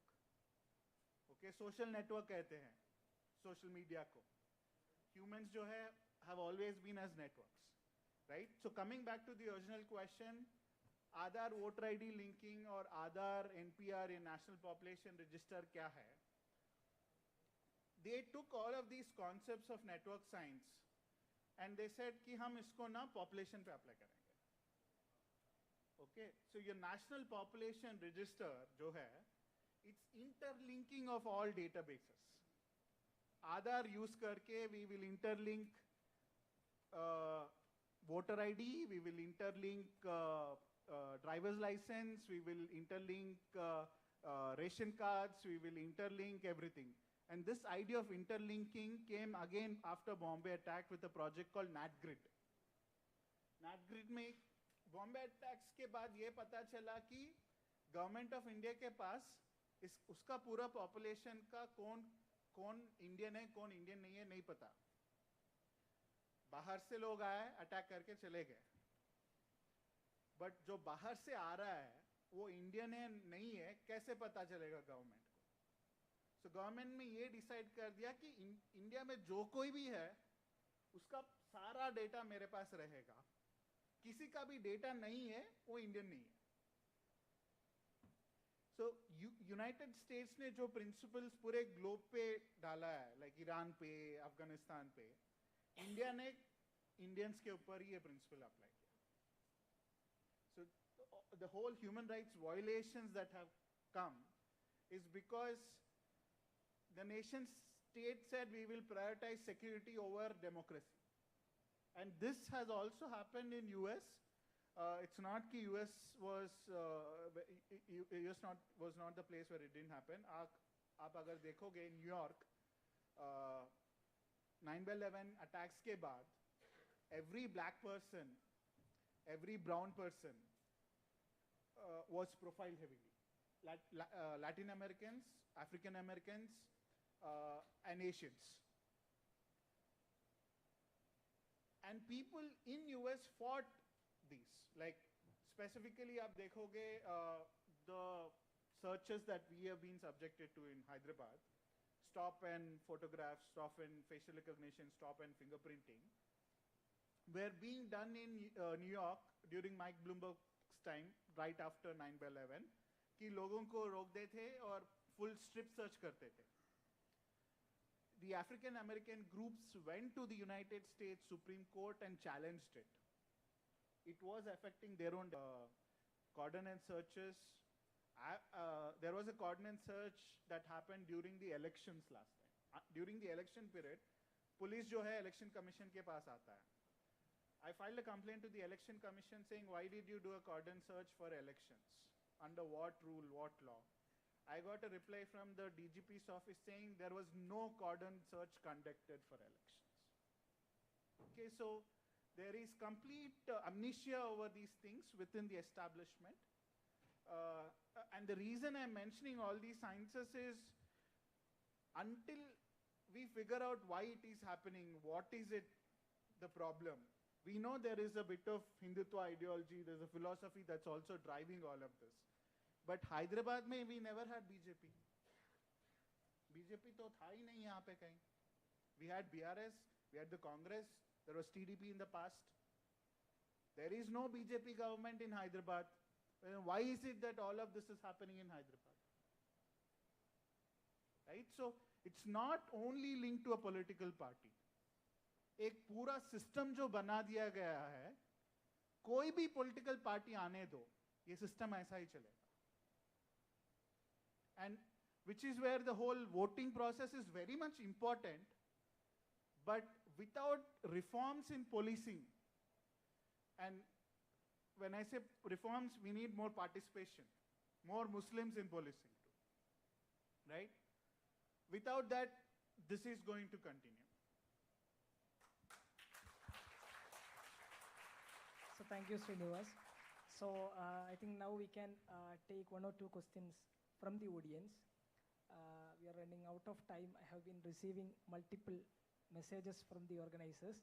So I think we can take maximum 2 questions. Then after that, we can have a conversation. Yeah. Can someone pass the mic? Yeah, yeah,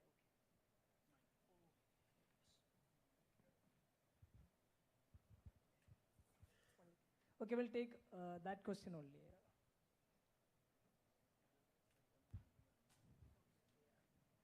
So Srinivas informed that he will be here itself. So if you can't have the question here, like you can have it after ask it after the session. अस्सलाम वालेकुम। मेरा सवाल social media को लेके जो surveillance होता है, मतलब बस आपके फ़ोन कॉल्स और मैसेजेस ही नहीं, लेकिन सोशल मीडिया पे कितना सर्वाइलेंस होता है। ये क्वेश्चन को लेके थोड़े से थ्योरीज भी थे, मतलब मेरे को ये सवाल करने को जो उजागर कर रहे थे, उसमें से थोड़े ये है कि एक यूज़र जब सोशल मीडिया यूज़ करता है तो उसके ट्रू इंटेंशंस उसमें नज़र आते हैं। उसका जो एक्स्ट्रा लिबर्टी जो उसको मिलती है, तो उसको उसके ट्रू नेचर को वो यूज़ करके मतलब सोशल मीडिया पे अपनी एक इमेज बनाता है। तो इसको लेके कितना सर्वाइलेंस हो रहा, इस पे सवाल था।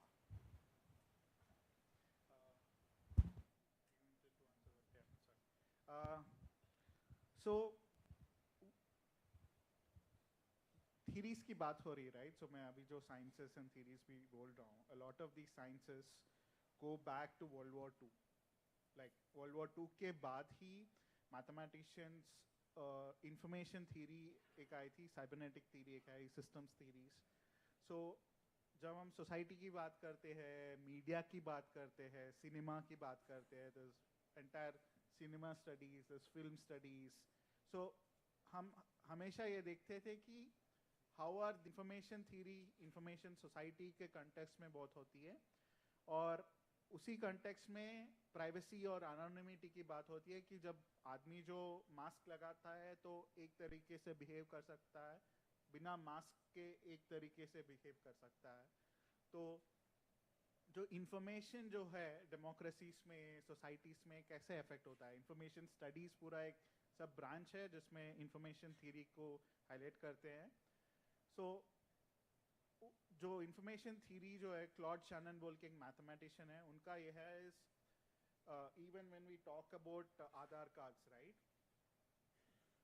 एक human being को we are reducing him to number. ये पूरा western reductionist philosophy से आता है।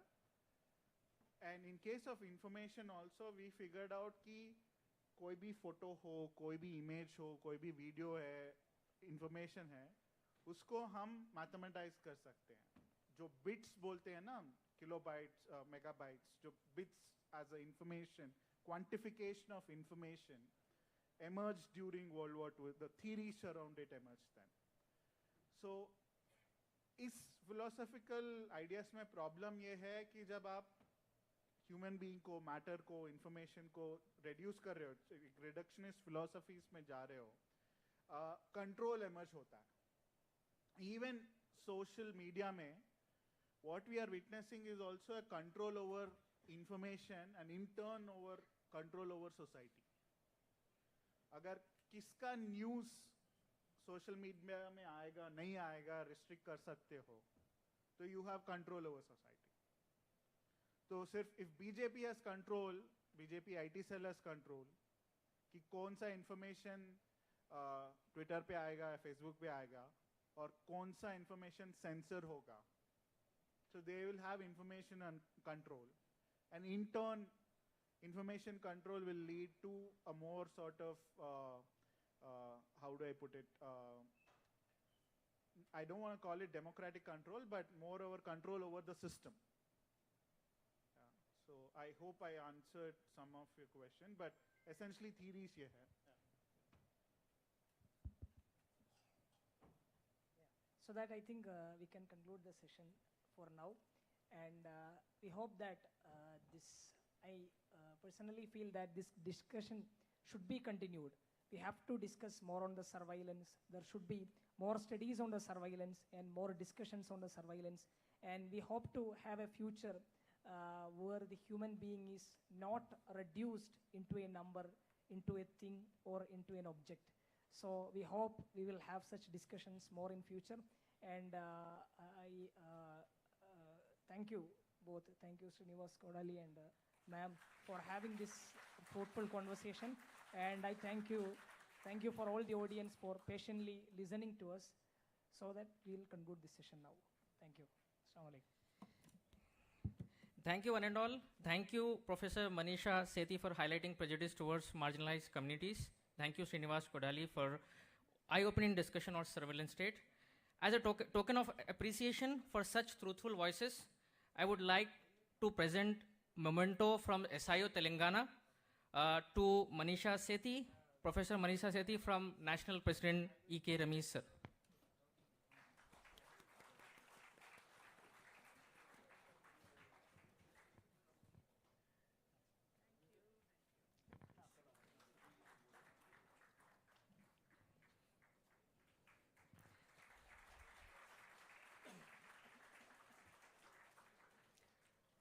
I would like our next esteemed guest, Srinivas Kodali, to be presented memento by Zonal Secretary, Brother Faraz Ahmed.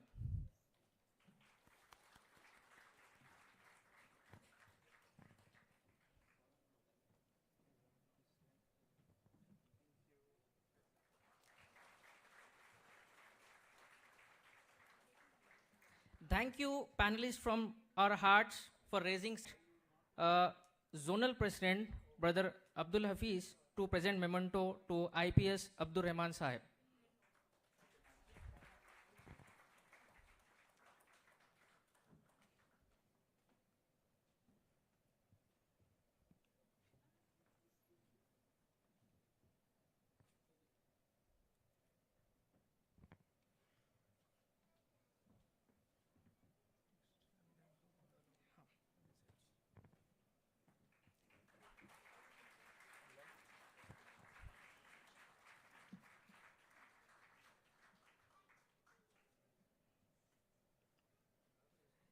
We are now moving towards our concluding session, and I would like to invite the State President of Jamaat-e-Islami Hind, Professor M.K.M. Zafar Sahab, who will take on the topic Politics Beyond the Vote, सियासत vote के आगे.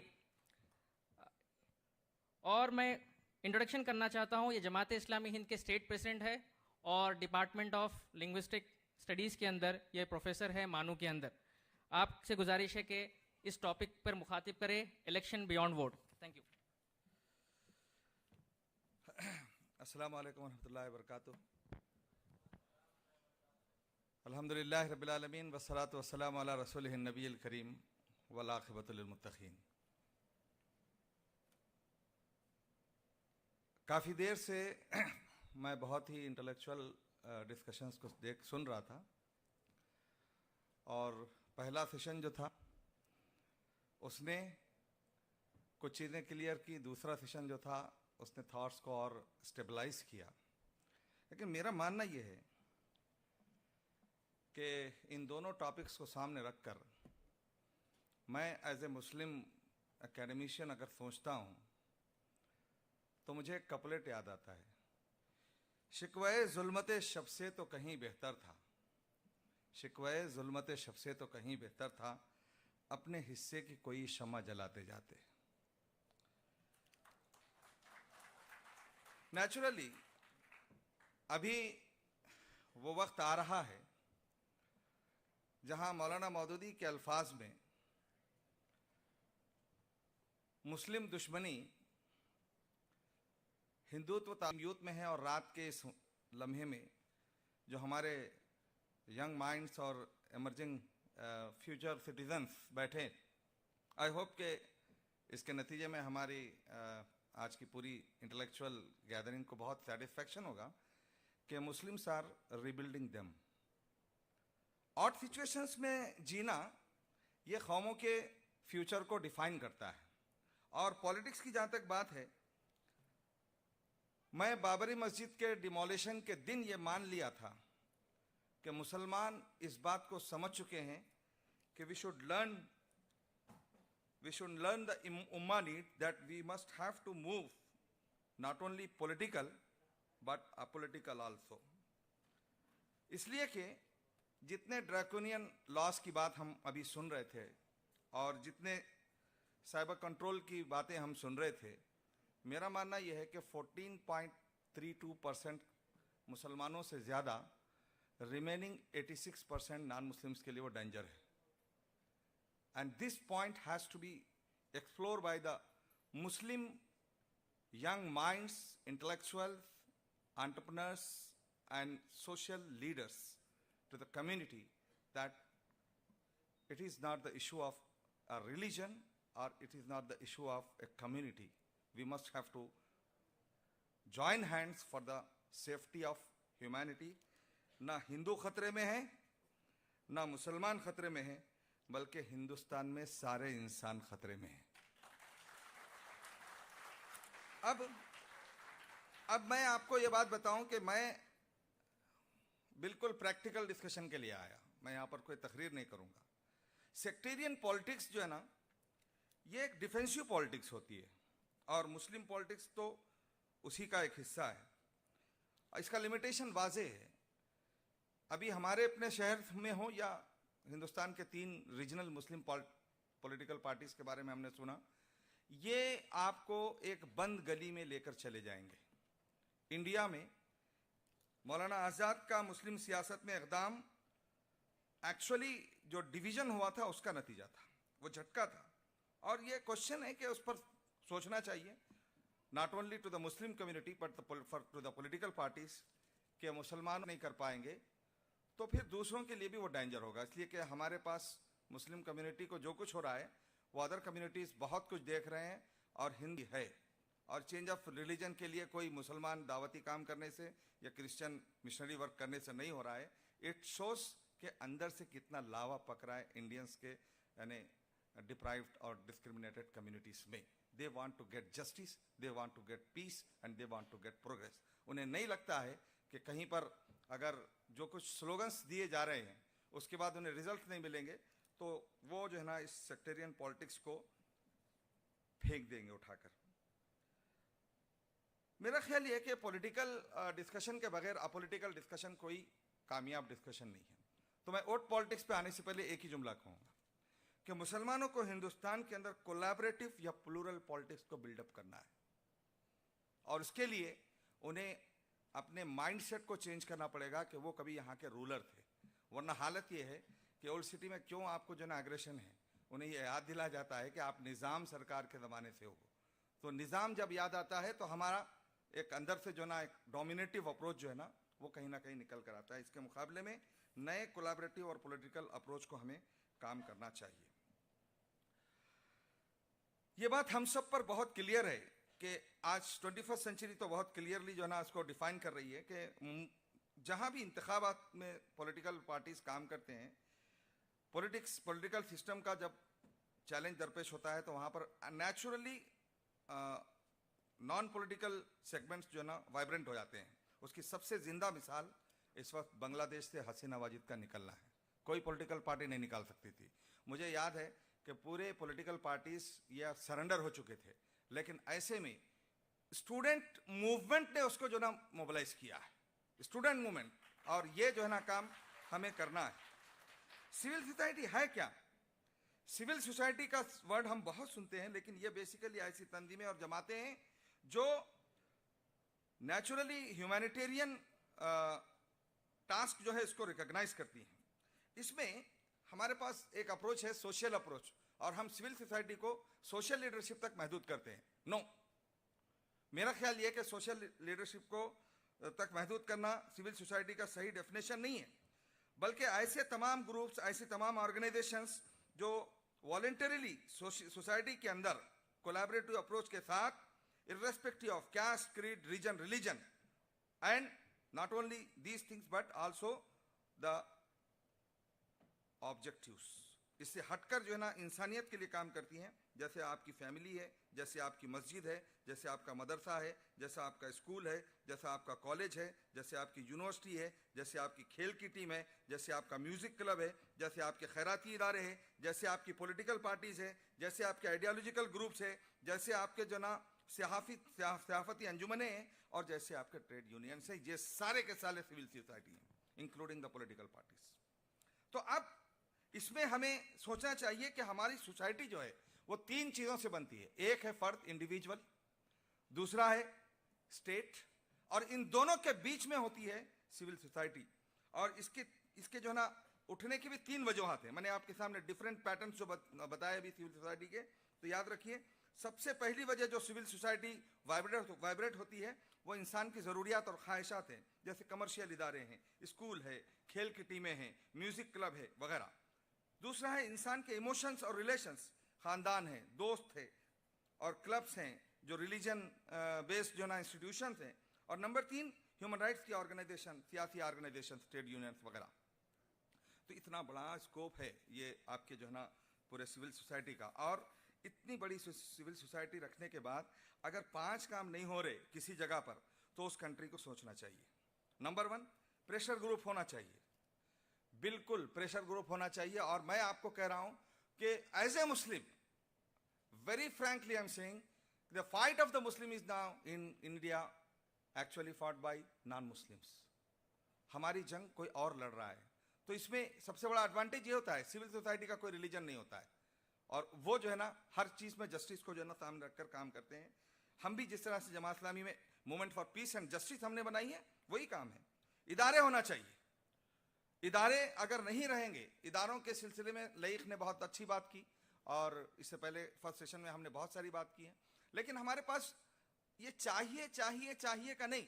मैं आपको कह रहा हूं इंशाल्लाह अगर आप जैसे नौजवान साथ में रहेंगे तो हम यहाँ पर इनोवेटिव रिसर्च इंस्टीट्यूशंस और पॉलिसी मेकिंग इंस्टीट्यूशंस और Muslim policy making, minority and plural interactions, इन सारी चीज़ों पर जो है ना इंस्टीट्यूशनलाइजेशन दे सकते हैं।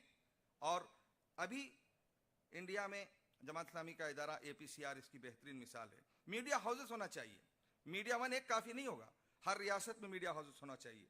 और वो सबसे बड़ा यानी सेक्टर जिसको हम छोड़ रहे हैं, जिसे हम सिविल सोसाइटी का एक बहुत ही पावरफुल एलिमेंट मानना चाहिए कि 2% ज्यूस जो है ना पूरे अमेरिका को कंट्रोल करते हैं, वो है तिजारत, एंटरप्रेन्योरशिप, और last but not least the social service.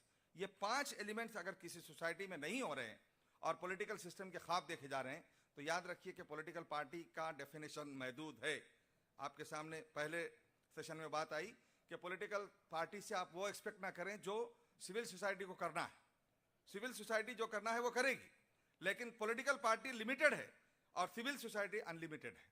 Civil society को हर हाल में जो ना हमें जिंदा रखना चाहिए और इसको आगे लाना चाहिए।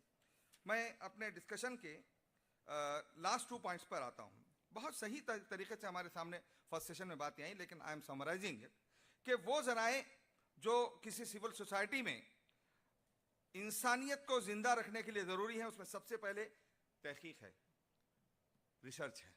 आप डाटा के बगैर क्या करेंगे? ये सारा खेल जो अभी आपके सामने आ रहा था डाटा बेस्ड है, साइबरनेटिक्स और साइबर इंफॉर्मेशन को जो ना लेकर ही तो खेल हो रहा है।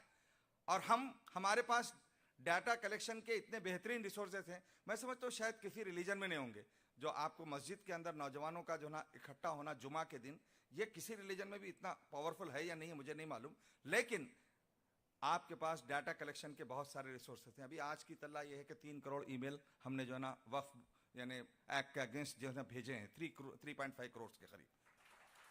तो ये आसान बात नहीं है, हमें करना पड़ेगा, डाटा सेंटर्स बनाना पड़ेगा, स्ट्रैटेजी सेंटर्स बनाना पड़ेगा, और जो है एनालिसिस के लिए हमें रिसर्च इंस्टीट्यूट बनाना पड़ेगा। सिर्फ अपने रिलीजियस बातें करने से जो ना इनखलाबात नहीं आते हैं दोस्तों। तालीम दूसरा मैदान, बुनियादी तालीम, हायर एजुकेशन और स्पेशलाइजेशन। लॉबिंग तीसरा मैदान कि जिसमें PR हो, जिसमें नेगोशिएशन स्किल हो, और जिसके अंदर इन्फ्लुएंसिंग पैटर्न्स को किसी कम्युनिटी के अंदर इन्फ्यूज किया जाता हो। और last but not least media, social media. तो मैंने एक एक्सपेरिमेंट यहाँ पर किया तेलंगाना में, मैं आपको वो अपने डिस्कशन का लास्ट पॉइंट बनाता हूँ। मैंने पूरे तेलंगाना में हर डिस्ट्रिक्ट का तकरीबन 1.5 साल में 5 दफ़ा विजिट किया है, 5 टाइम्स। और ख़ास तौर पर साउथ तेलंगाना के अंदर बहुत ज़्यादा हमने काम किया कि वहाँ पर जो ट्राइब्स हैं और जो ना कम्युनिटीज़ हैं उनके साथ हमारे डिस्कशंस हुए, और पॉलिटिकल टाइम पर डिस्कशन हो रहे थे और मैं अपोलिटिकल डिस्कशन कर रहा था। एक लंबाड़ा कम्युनिटी के साथ महबूबाबाद में जो डिस्कशन हुआ वो मैं आपको अपने आज के डिस्कशन का आखिरी पॉइंट बताता हूँ। मैंने उनसे कहा, सर देखिए पॉलिटिक्स में हम कमज़ोर हैं और हमें मार्जिनलाइज किया जा रहा है, डिस्क्रिमिनेशन का हम रोना रोते रहेंगे, कुछ नहीं होगा, चलें आप पॉलिटिक्स करें, लीड करें हमको, we shall make a contract. मैं सिर्फ 3 मैदानों में आपके साथ जो है ना कोलैबोरेशन करना चाहता हूँ, और वही मेरे आज के पूरे डिस्कशन का हासिल है कि मुसलमान इस रियासत के अंदर, तेलंगाना में और इस मुल्क के अंदर अगर कुछ दिन तक पॉलिटिकल एफर्ट्स को जारी रखते हुए कंसंट्रेशन को अगर 3 मेजर एरियाज के तरफ लेकर जाएं और दीगर कम्युनिटीज के साथ आप कोलैबोरेटिव अप्रोच के साथ अपने गैर सियासी एजेंडा को सामने लाएं, तो यहाँ पर मुसलमान सिर्फ मुसलमानों के लिए नहीं बल्कि डिप्राइव्ड कम्युनिटीज के लिए मसीहा बनकर उभरेंगे। नंबर 1, तालीम। तालीम एक ऐसा मैदान है जिसके अंदर हमने लीड किया है, थाउजेंड्स ऑफ ईयर्स तक मुसलमानों ने लीड किया है, लेकिन आज तालीम के अंदर हम सबसे डिप्राइव्ड हैं। हम तालीम के प्राइवेट सेक्टर को गाली देते हैं, हम तालीम को सिर्फ कमाने का जरिया समझते हैं, लेकिन मैं समझता हूं कि इंडिया में privatisation of education is giving a chance to people like Muslim कि आप आगे बढ़ो और इसके लिए जो बेहतर रास्ता होता है निकालो। क्योंकि मोदी जी ने अगर यहाँ पर एनजीओज को बैन करना शुरू किया तो मुसलमानों का प्राइवेट एजुकेशन सिस्टम बैठ जाएगा। हमें कारपोरेट सेक्टर को भी जो है ना इस्तेमाल करते हुए एजुकेशन के अंदर ऐसे कोलैबोरेशंस बनाने पड़ेंगे जिसके नतीजे में कंटिन्यूअसली एजुकेशनल प्रोग्रेस हमारे पास होता रहे। मैं इस सिलसिले में मैंने लंबाड़ा कम्युनिटी से बात की, मैंने कहा कि लंबाड़ा मुस्लिम कोलैबोरेशन हम बनाएंगे एजुकेशन के लिए। मैंने इस सिलसिले में गोंड कम्युनिटी से बात की, मैंने कहा कि गोंड मुस्लिम कम्युनिटी यानी हम कॉन्ट्रैक्ट करेंगे, हम आपके इलाके में स्कूल डालेंगे, आप हमारे पास आइए, हम सब मिल के काम करेंगे। तो एजुकेशन एक अपोलिटिकल एजेंडा है जिसको हम लेकर आगे बढ़ना चाहिए। दूसरा है तिजारत, बिजनेस में। आपको मालूम है कि इस वक्त पूरी मुस्लिम यानी entrepreneurship is totally converted and forced to be a ghetto entrepreneurship. Ghetto entrepreneurship है मुसलमानों की इस वक्त, और कोई भी जो ना आपको जो है कारपोरेट सेक्टर के अंदर, हालांकि हमारे पास अजीम प्रेम जी जैसा, विप्रो जैसा जो ना एक पावरफुल यानी टूल है, लेकिन उसके बावजूद भी हमारे पास एंटरप्रेन्योरशिप का अवेयरनेस नहीं है। आइडियाज के अंदर आपके पास कितनी क़ुव्वत है, मुस्लिम आइडियाज परचेस की जाते हैं अच्छी कंपनियों में। मुस्लिम बच्चों का जो क्रिटिकल माइंड थिंकिंग है वो इस वक्त पूरे ग्लोबल सेक्टर में जो है ना, आपको मालूम होना चाहिए कि एशियन ब्लॉक के अंदर इंडिया और सब कॉन्टिनेंट और उसमें भी मुस्लिम कम्युनिटी क्रिटिकल थिंकिंग के अंदर पूरे जो है ना आईटी सेक्टर के अंदर अपना मुकाम रखता है। लेकिन आइडियाज़ के लिए, क्रिएटिविटी के लिए और इनोवेशन के लिए डेयरिंग चाहिए, वो डेयरिंग मुस्लिम कम्युनिटी में नहीं है, उसकी वजह से हम पीछे हैं। तो आपको एंटरप्रेन्योरशिप के लिए आना पड़ेगा। आपको अपने दोस्त के साथ, जिसके साथ आपने क्लास में पढ़ा है, जिसके साथ आप महल्ले में रहते हैं, जिसके साथ आपने क्रिकेट खेला है, आप क्रिकेट खेल क्यों रहे हैं साहब? आप क्रिकेट का क्लब डालिए, आप स्पोर्ट्स क्लब डालिए, आप एंटरप्रेन्योरशिप का चेन्स बनाइए, आप मिल के काम कीजिए, कोलैबोरेटिव काम कीजिए। ओनली मुस्लिम नहीं, ओनली मुस्लिम नहीं, it should be A collaborative project.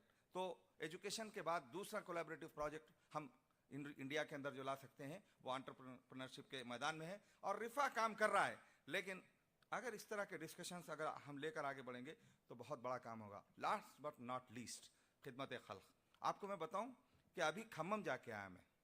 Khammam जाके आया तो खम्मम में जिस एरिया में जो है ना अभी फ्लड ने जो है ना एकदम तबाही मचाई, वहाँ पर 50-50 है, मुसलमान और नॉन मुस्लिम्स 50-50, और जमात इस्लामी का वहाँ पर रिलीफ चल रहा था। मैंने कहा कि नहीं, ये काम आप सिर्फ मुसलमानों में नहीं करेंगे, ये काम आप सब के अंदर करेंगे, और हम जितना मुसलमानों में करेंगे उतना ही जो है ना गैर मुस्लिमों में करेंगे।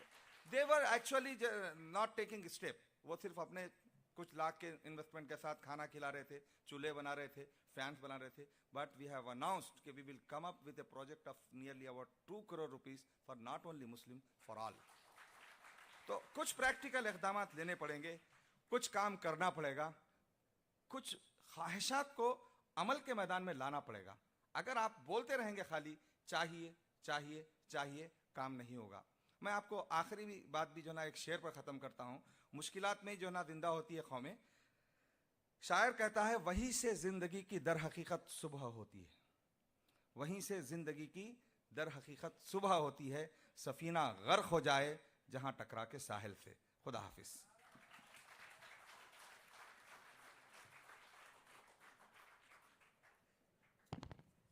Thank you, Amir Halkha, Jamaat-e Islami Hind, Professor M.K.M. Zafar Saab.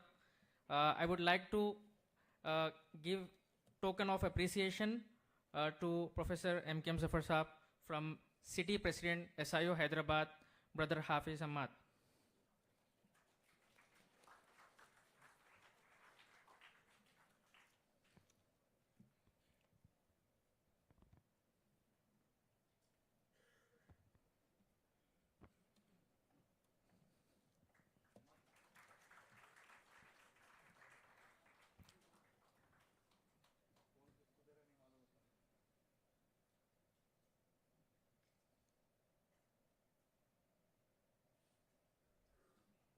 Thank you, sir, for your valuable inputs.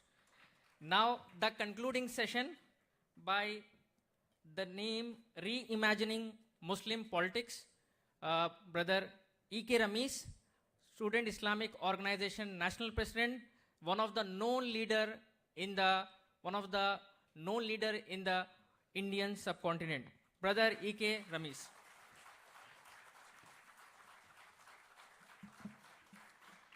अल्हम्दुलिल्लाह रब्बिल आलमीन अस्सलातु वस्सलामु अला रसूलिहिल करीम व अला आलिहि व सहबिहि अजमईन अम्मा बाद। काबिल एहतराम ज़िम्मेदारान जमात इस्लामी, ज़िम्मेदारान SIO और दीगर स्कॉलर्स, एकेडमिशियंस, रिसर्च स्कॉलर्स, तलबा नौजवान, अस्सलामु अलैकुम व रहमतुल्लाहि व बरकातुहू। हमने हमारा प्रोग्राम, मैं समझता हूँ बहुत लेट हमारा प्रोग्राम चल रही है, इसलिए बहुत ज़्यादा वक्त यहाँ पे आपका लेना नहीं चाहता हूँ। बहुत कम वक्त में कुछ चीज़ें आपके सामने बहुत मुख्तसर से, ख़ास तौर पर जो उन्वान यहाँ पे दिया गया है, रीइमेजिनिंग माइनॉरिटी पॉलिटिक्स या रीइमेजिनिंग मुस्लिम पॉलिटिक्स, इस पर बहुत मुख्तसर से आपका रोशनी डालने के लिए कोशिश करेंगे।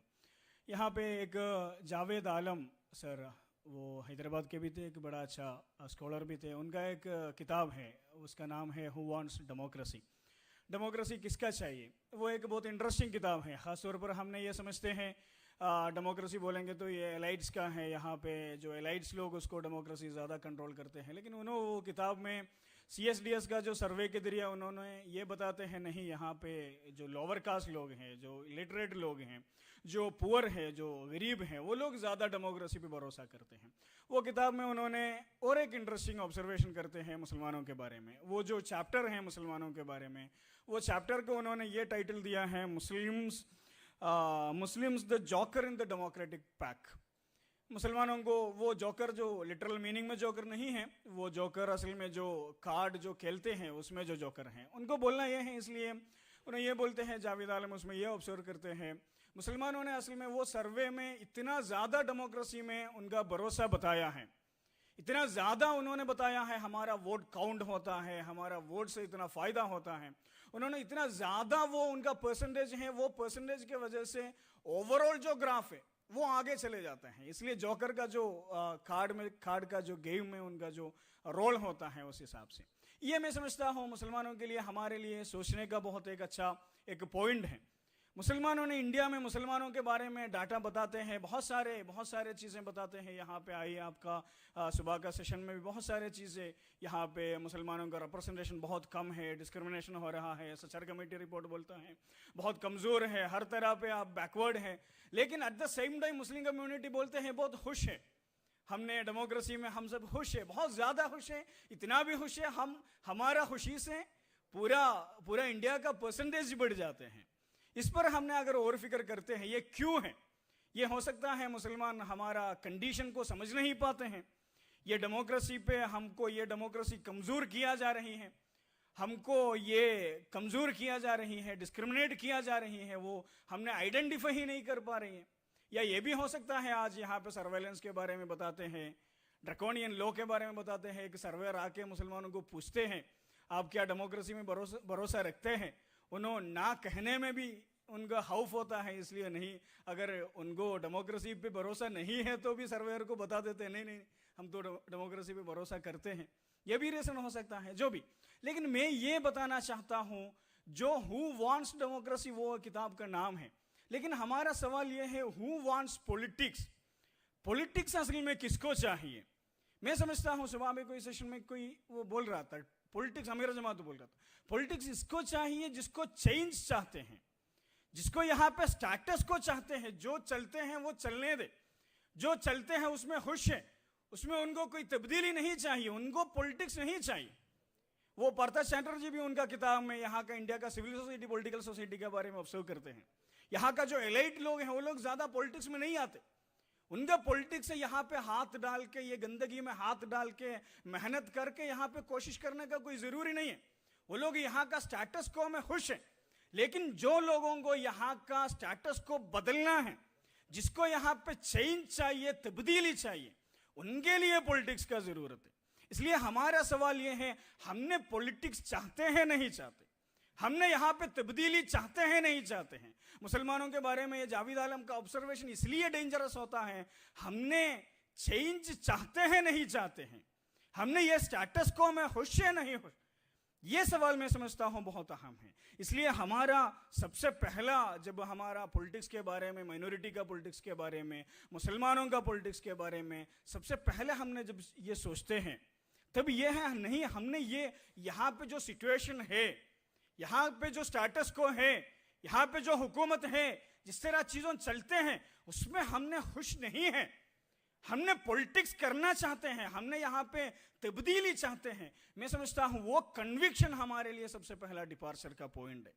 वो पॉइंट से हमारा एक्शन शुरू होता है। हमने यहाँ पे खुश नहीं है, यहाँ पे बहुत सारे चीजों बदलना है, यहाँ पे बहुत सारे तफसीलात आए, ड्रकोनियन लॉ के बारे में, रिप्रेजेंटेशन के बारे में, सर्वेलेंस के बारे में, स्टेट कैसे चलते हैं उसके बारे में, डिस्क्रिमिनेशन के बारे में, मुसलमानों के ऊपर स्टेट कैसे प्रैक्टिस करते हैं उसके बारे में। हमारा वो जो कन्विक्शन है, वो जो दर्द है हमारे अंदर, नहीं यहाँ पे चीजों सही नहीं चल रही है, हमको तब्दीली चाहिए, हमको चेंज चाहिए, वहां से मैं समझता हूं हमने हमारा पॉलिटिक्स शुरू होता है, वहां पे हमारा पॉलिटिक्स शुरू होता है। इसलिए हमको हमारा पॉलिटिकल बनना, मुस्लिम कम्युनिटी को, हमको एसआईओ को, जितने भी मार्जिनलाइज्ड सेक्शन है यहाँ पे कम्युनिटी है, हम लोगों को, तलबा नौजवानों को हमारा पॉलिटिकल बनना, मैं समझता हूँ ये हमारा सबसे बड़ा, सबसे इंपॉर्टेंट पॉइंट है। हमने अगर अपोलिटिकल है, अगर हमने पॉलिटिक्स में नहीं है, अगर हमारा एक्शन को नजर नहीं आ रही है,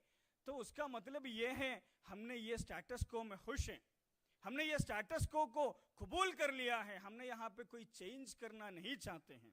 इसलिए ये मैं समझता हूँ हमारा सबसे आज का जितने भी बहुत लंबा गुफ्तगू यहाँ पे चल रही है, सेशन यहाँ पे चल रही है, उसका सबसे पहला टेकिंग पॉइंट ये हमारा होना चाहिए। ये जो चीज़ें यहाँ पे बताते चलते हैं, ये चीज़ें हैं, उस पर हमको ये चेंज के लिए, तब्दीली के लिए हमारा पॉलिटिकल एक्शन है, उसका जो ज़रूरत है वो हमारे लिए अहम है। दूसरा ये है हमारे लिए एक ख्वाब होना ज़रूरी है, हमारे लिए इसके आगे क्या है, इसको हमने किस तरह चेंज करना चाहते हैं, इसको हमने किस तरह तब्दील करना चाहते हैं, उसका नज़रिया, उसका ख्वाब हमारे पास होना ज़रूरी है। जब हमने हमारा कम्युनिटी के बारे में बात करते हैं, जब हमारा कम्युनिटी का डिस्क्रिमिनेशन के बारे में बात करते हैं, जब हमारा राइट्स के बारे में, हमारा नीड्स के बारे में जब बात करते हैं, तो बोलते हैं ये आप लोग कम्युनल लोग हैं, आपने आइडेंटिटी पॉलिटिक्स कर रही हैं, आप क्यों आपका सिर्फ कम्युनिटी के बारे में बात करते हैं, आप क्यों आइडेंटिटी पॉलिटिक्स करते हैं, आप क्यों कम्युनल होता है। मैं समझता हूँ हमारे लिए, हम सबके लिए मौलाना मोहम्मद अली जौहर ने यह जवाब बहुत पहले 1920s में, 1930s में इसका जवाब दिया गया है। मौलाना मोहम्मद अली जौहर ने जवाहरलाल नेहरू को बताते हैं, my communalism is more secular than your secularism. आप जो मेरे बारे में बताते हैं आप कम्युनल हैं, लेकिन मेरा जो कम्युनलिज्म है वो आपका जो सेक्युलरिज्म है उससे सेक्युलर है।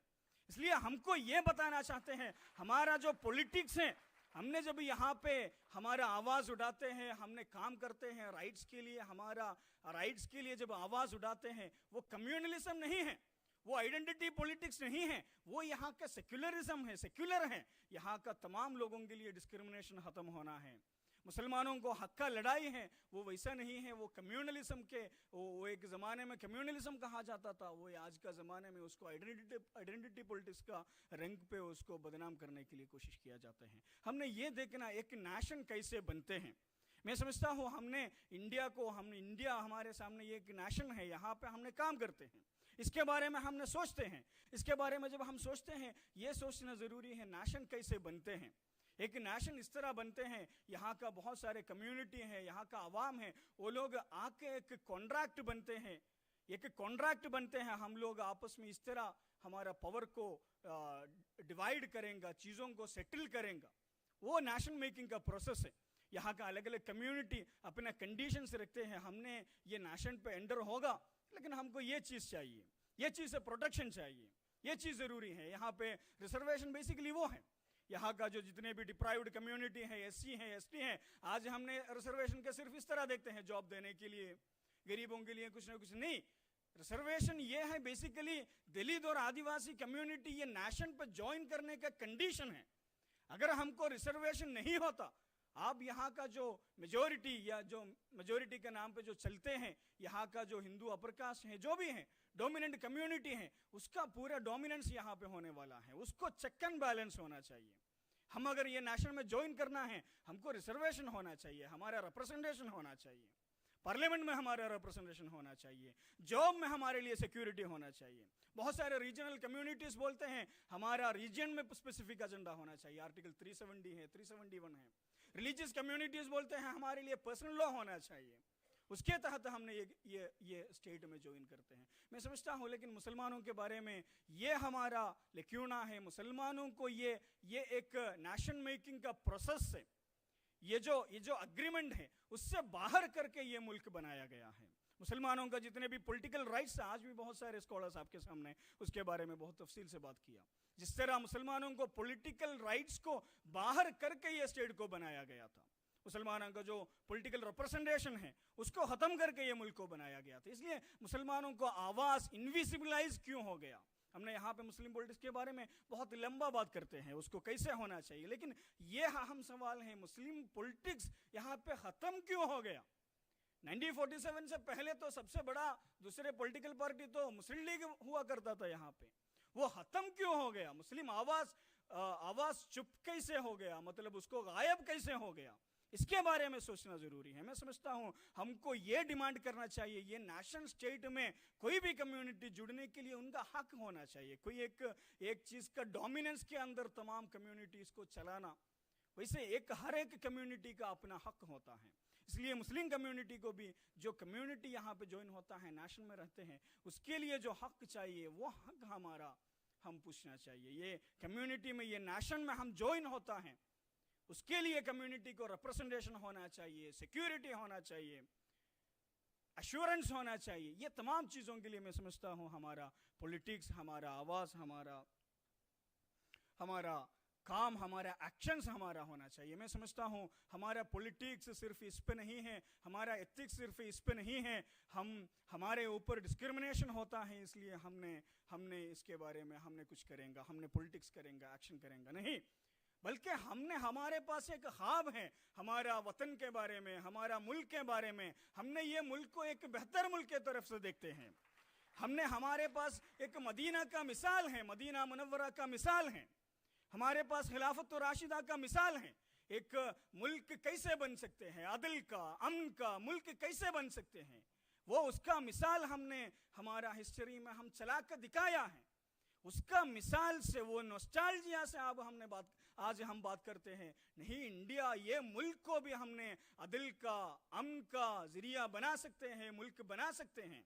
वहाँ से हम हमारा पॉलिटिकल एक्शन शुरू करते हैं। ये सिर्फ हमारा कम्युनिटी का हक के लिए नहीं, बल्कि ये एक इमेजिनेशन से हम हमारा पॉलिटिक्स बनते हैं। इसके लिए हमारा एथिक्स रहते हैं। हमारे ऊपर जुल्म हुआ है, इसलिए हम और किसी के ऊपर जुल्म होने नहीं देंगे। हमारे ऊपर डिस्क्रिमिनेशन हुआ है, और किसी के ऊपर डिस्क्रिमिनेशन होने नहीं देंगे। हमारे ऊपर लिंचिंग हुआ है, हो रही है, लेकिन और किसी के ऊपर लिंचिंग होने हम नहीं देंगे। ये एक एथिकल कॉम्बास से हमारा पॉलिटिक्स हमारा बनना चाहिए। इसलिए जब हमने यहाँ पे मजलूमों के साथ हमारा सॉलिडारिटी के बात आते हैं, लोग कहते हैं क्यों इसका पॉलिटिकल बेनिफिट के बारे में बात करते हैं। नहीं, सिर्फ वो एक पॉलिटिकल बेनिफिट का बात नहीं है, उसके साथ साथ हमारा पॉलिटिक्स कहाँ पे फर्क होता है। लोगों का, यहाँ का बाकी लोगों का पॉलिटिक्स से मुसलमानों का पॉलिटिक्स कहाँ पे फ़र्क पड़ता है? मैं समझता हूँ उसका हमारा एथिक्स का सेंट्रलिटी उसका बहुत अहम है। हम मजलूमों के साथ रहते हैं वो इसलिए नहीं है हमारे लिए वहाँ से कुछ मिलना है, वो इसलिए है हमारा एथिक्स हमको बताते हैं हम मजलूमों के साथ रहना है।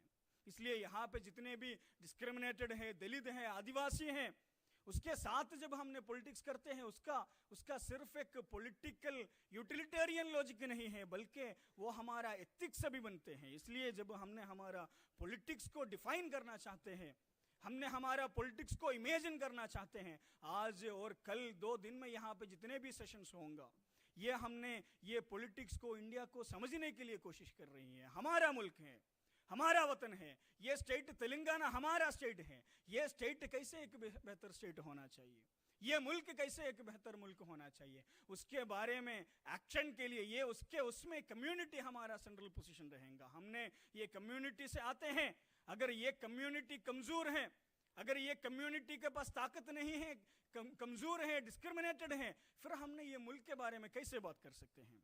इसलिए हमने हमारा कम्युनिटी को मजबूत बनाएंगा, कम्युनिटी का राइट्स हम लड़के लेंगे, उसको वो वहाँ तक नहीं हमारा पॉलिटिक्स, लेकिन बल्कि उसको ये मुल्क को बेहतर एक मुल्क बनाने के लिए, या हमारा एक ख्वाब है, अगर खिलाफत राशिदा हो सकता है, उसका नॉस्टैल्जिया हमारे पास है, उसका मेमोरी हमारे पास है, आज भी उसका मैनिफेस्टेशन यहाँ पे तेलंगाना में, इंडिया में कहीं पर भी हो सकता है। वो एक मोटिवेशन से मैं समझता हूँ हमारा पॉलिटिक्स शुरू होता है, हमारा पॉलिटिक्स शुरू होना चाहिए। ये चंद चीज़ें अल्फाज हैं आपके सामने पेश करना था, और भी लंबा गुफ्तगू का वक्त नहीं है। मैं 2 दिन का यहाँ पे मैं समझता हूँ बहुत सारे गुफ्तगू यहाँ पे पब्लिक सेशन में भी सर्वेलेंस के बारे में, स्टेट का रिप्रेजेंटेशन के बारे में, बहुत सारे चीज़ों के बारे में, मुस्लिम पॉलिटिक्स के बारे में, उसका फ्यूचर पास के बारे में, और 2 दिन का एकेडमिक कॉन्फ्रेंस में और भी गहरे में और भी बहुत करीब से उसको इंडिया स्टेट को देखने के लिए, कम्युनिटी को देखने के लिए कोशिश कर रही हैं।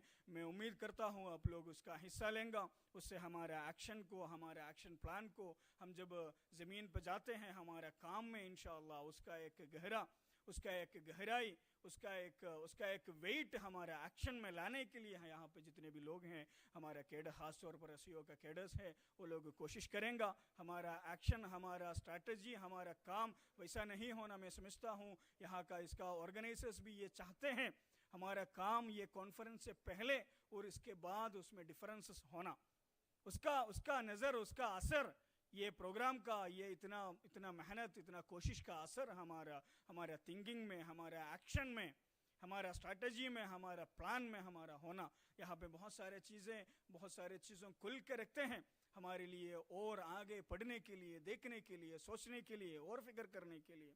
वो सवालें, वो क्वेश्चंस, वो दर्द यहाँ से लेके आने के लिए हमने कोशिश करना। इंशाअल्लाह वो सवाल, वो दर्द इंशाअल्लाह कल हमारा एक्शन बनेगा। वो दर्द, वो सवाल इंशाअल्लाह ये मुल्क का तब्दीली के लिए हमारा कैटलिस्ट बनेगा। जज़ाकल्लाह खैर। अस्सलाम वालेकुम वरहमतुल्लाहि वबरकातुहू। जज़ाकल्लाह खैर। मैं zonal president SIO Telangana brother Hafeez साहब से गुजारिश करता हूँ कि वो memento of appreciation national president SIO of Telangana को पेश करें।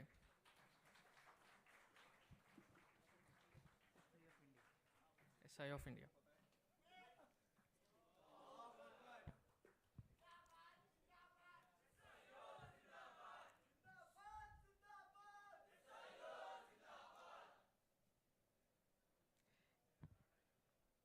ये जो पब्लिक सेशन है वो इंशाल्लाह कल कंटिन्यू होगा।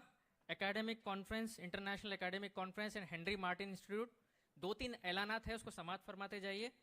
बाहर सेल्स काउंटर कॉन्फ्रेंस अरेंज किया गया है कॉन्फ्रेंस के लिए, वो आप वहाँ से अपने जो है सोवेनियर ले सकते हैं। और जो लोग जा रहे हैं वो रिफ्रेशमेंट अरेंज किया गया है, वो लेते हुए जाइए। और जो डिस्ट्रिक्ट से आए हुए हैं वो जो है बसेस अरेंज किए गए हैं, वो निज़ाम क्लब के पास जा सकते हैं। Thank you one and all. अस्सलाम वालेकुम वरहमतुल्लाहि वबरकातुहू।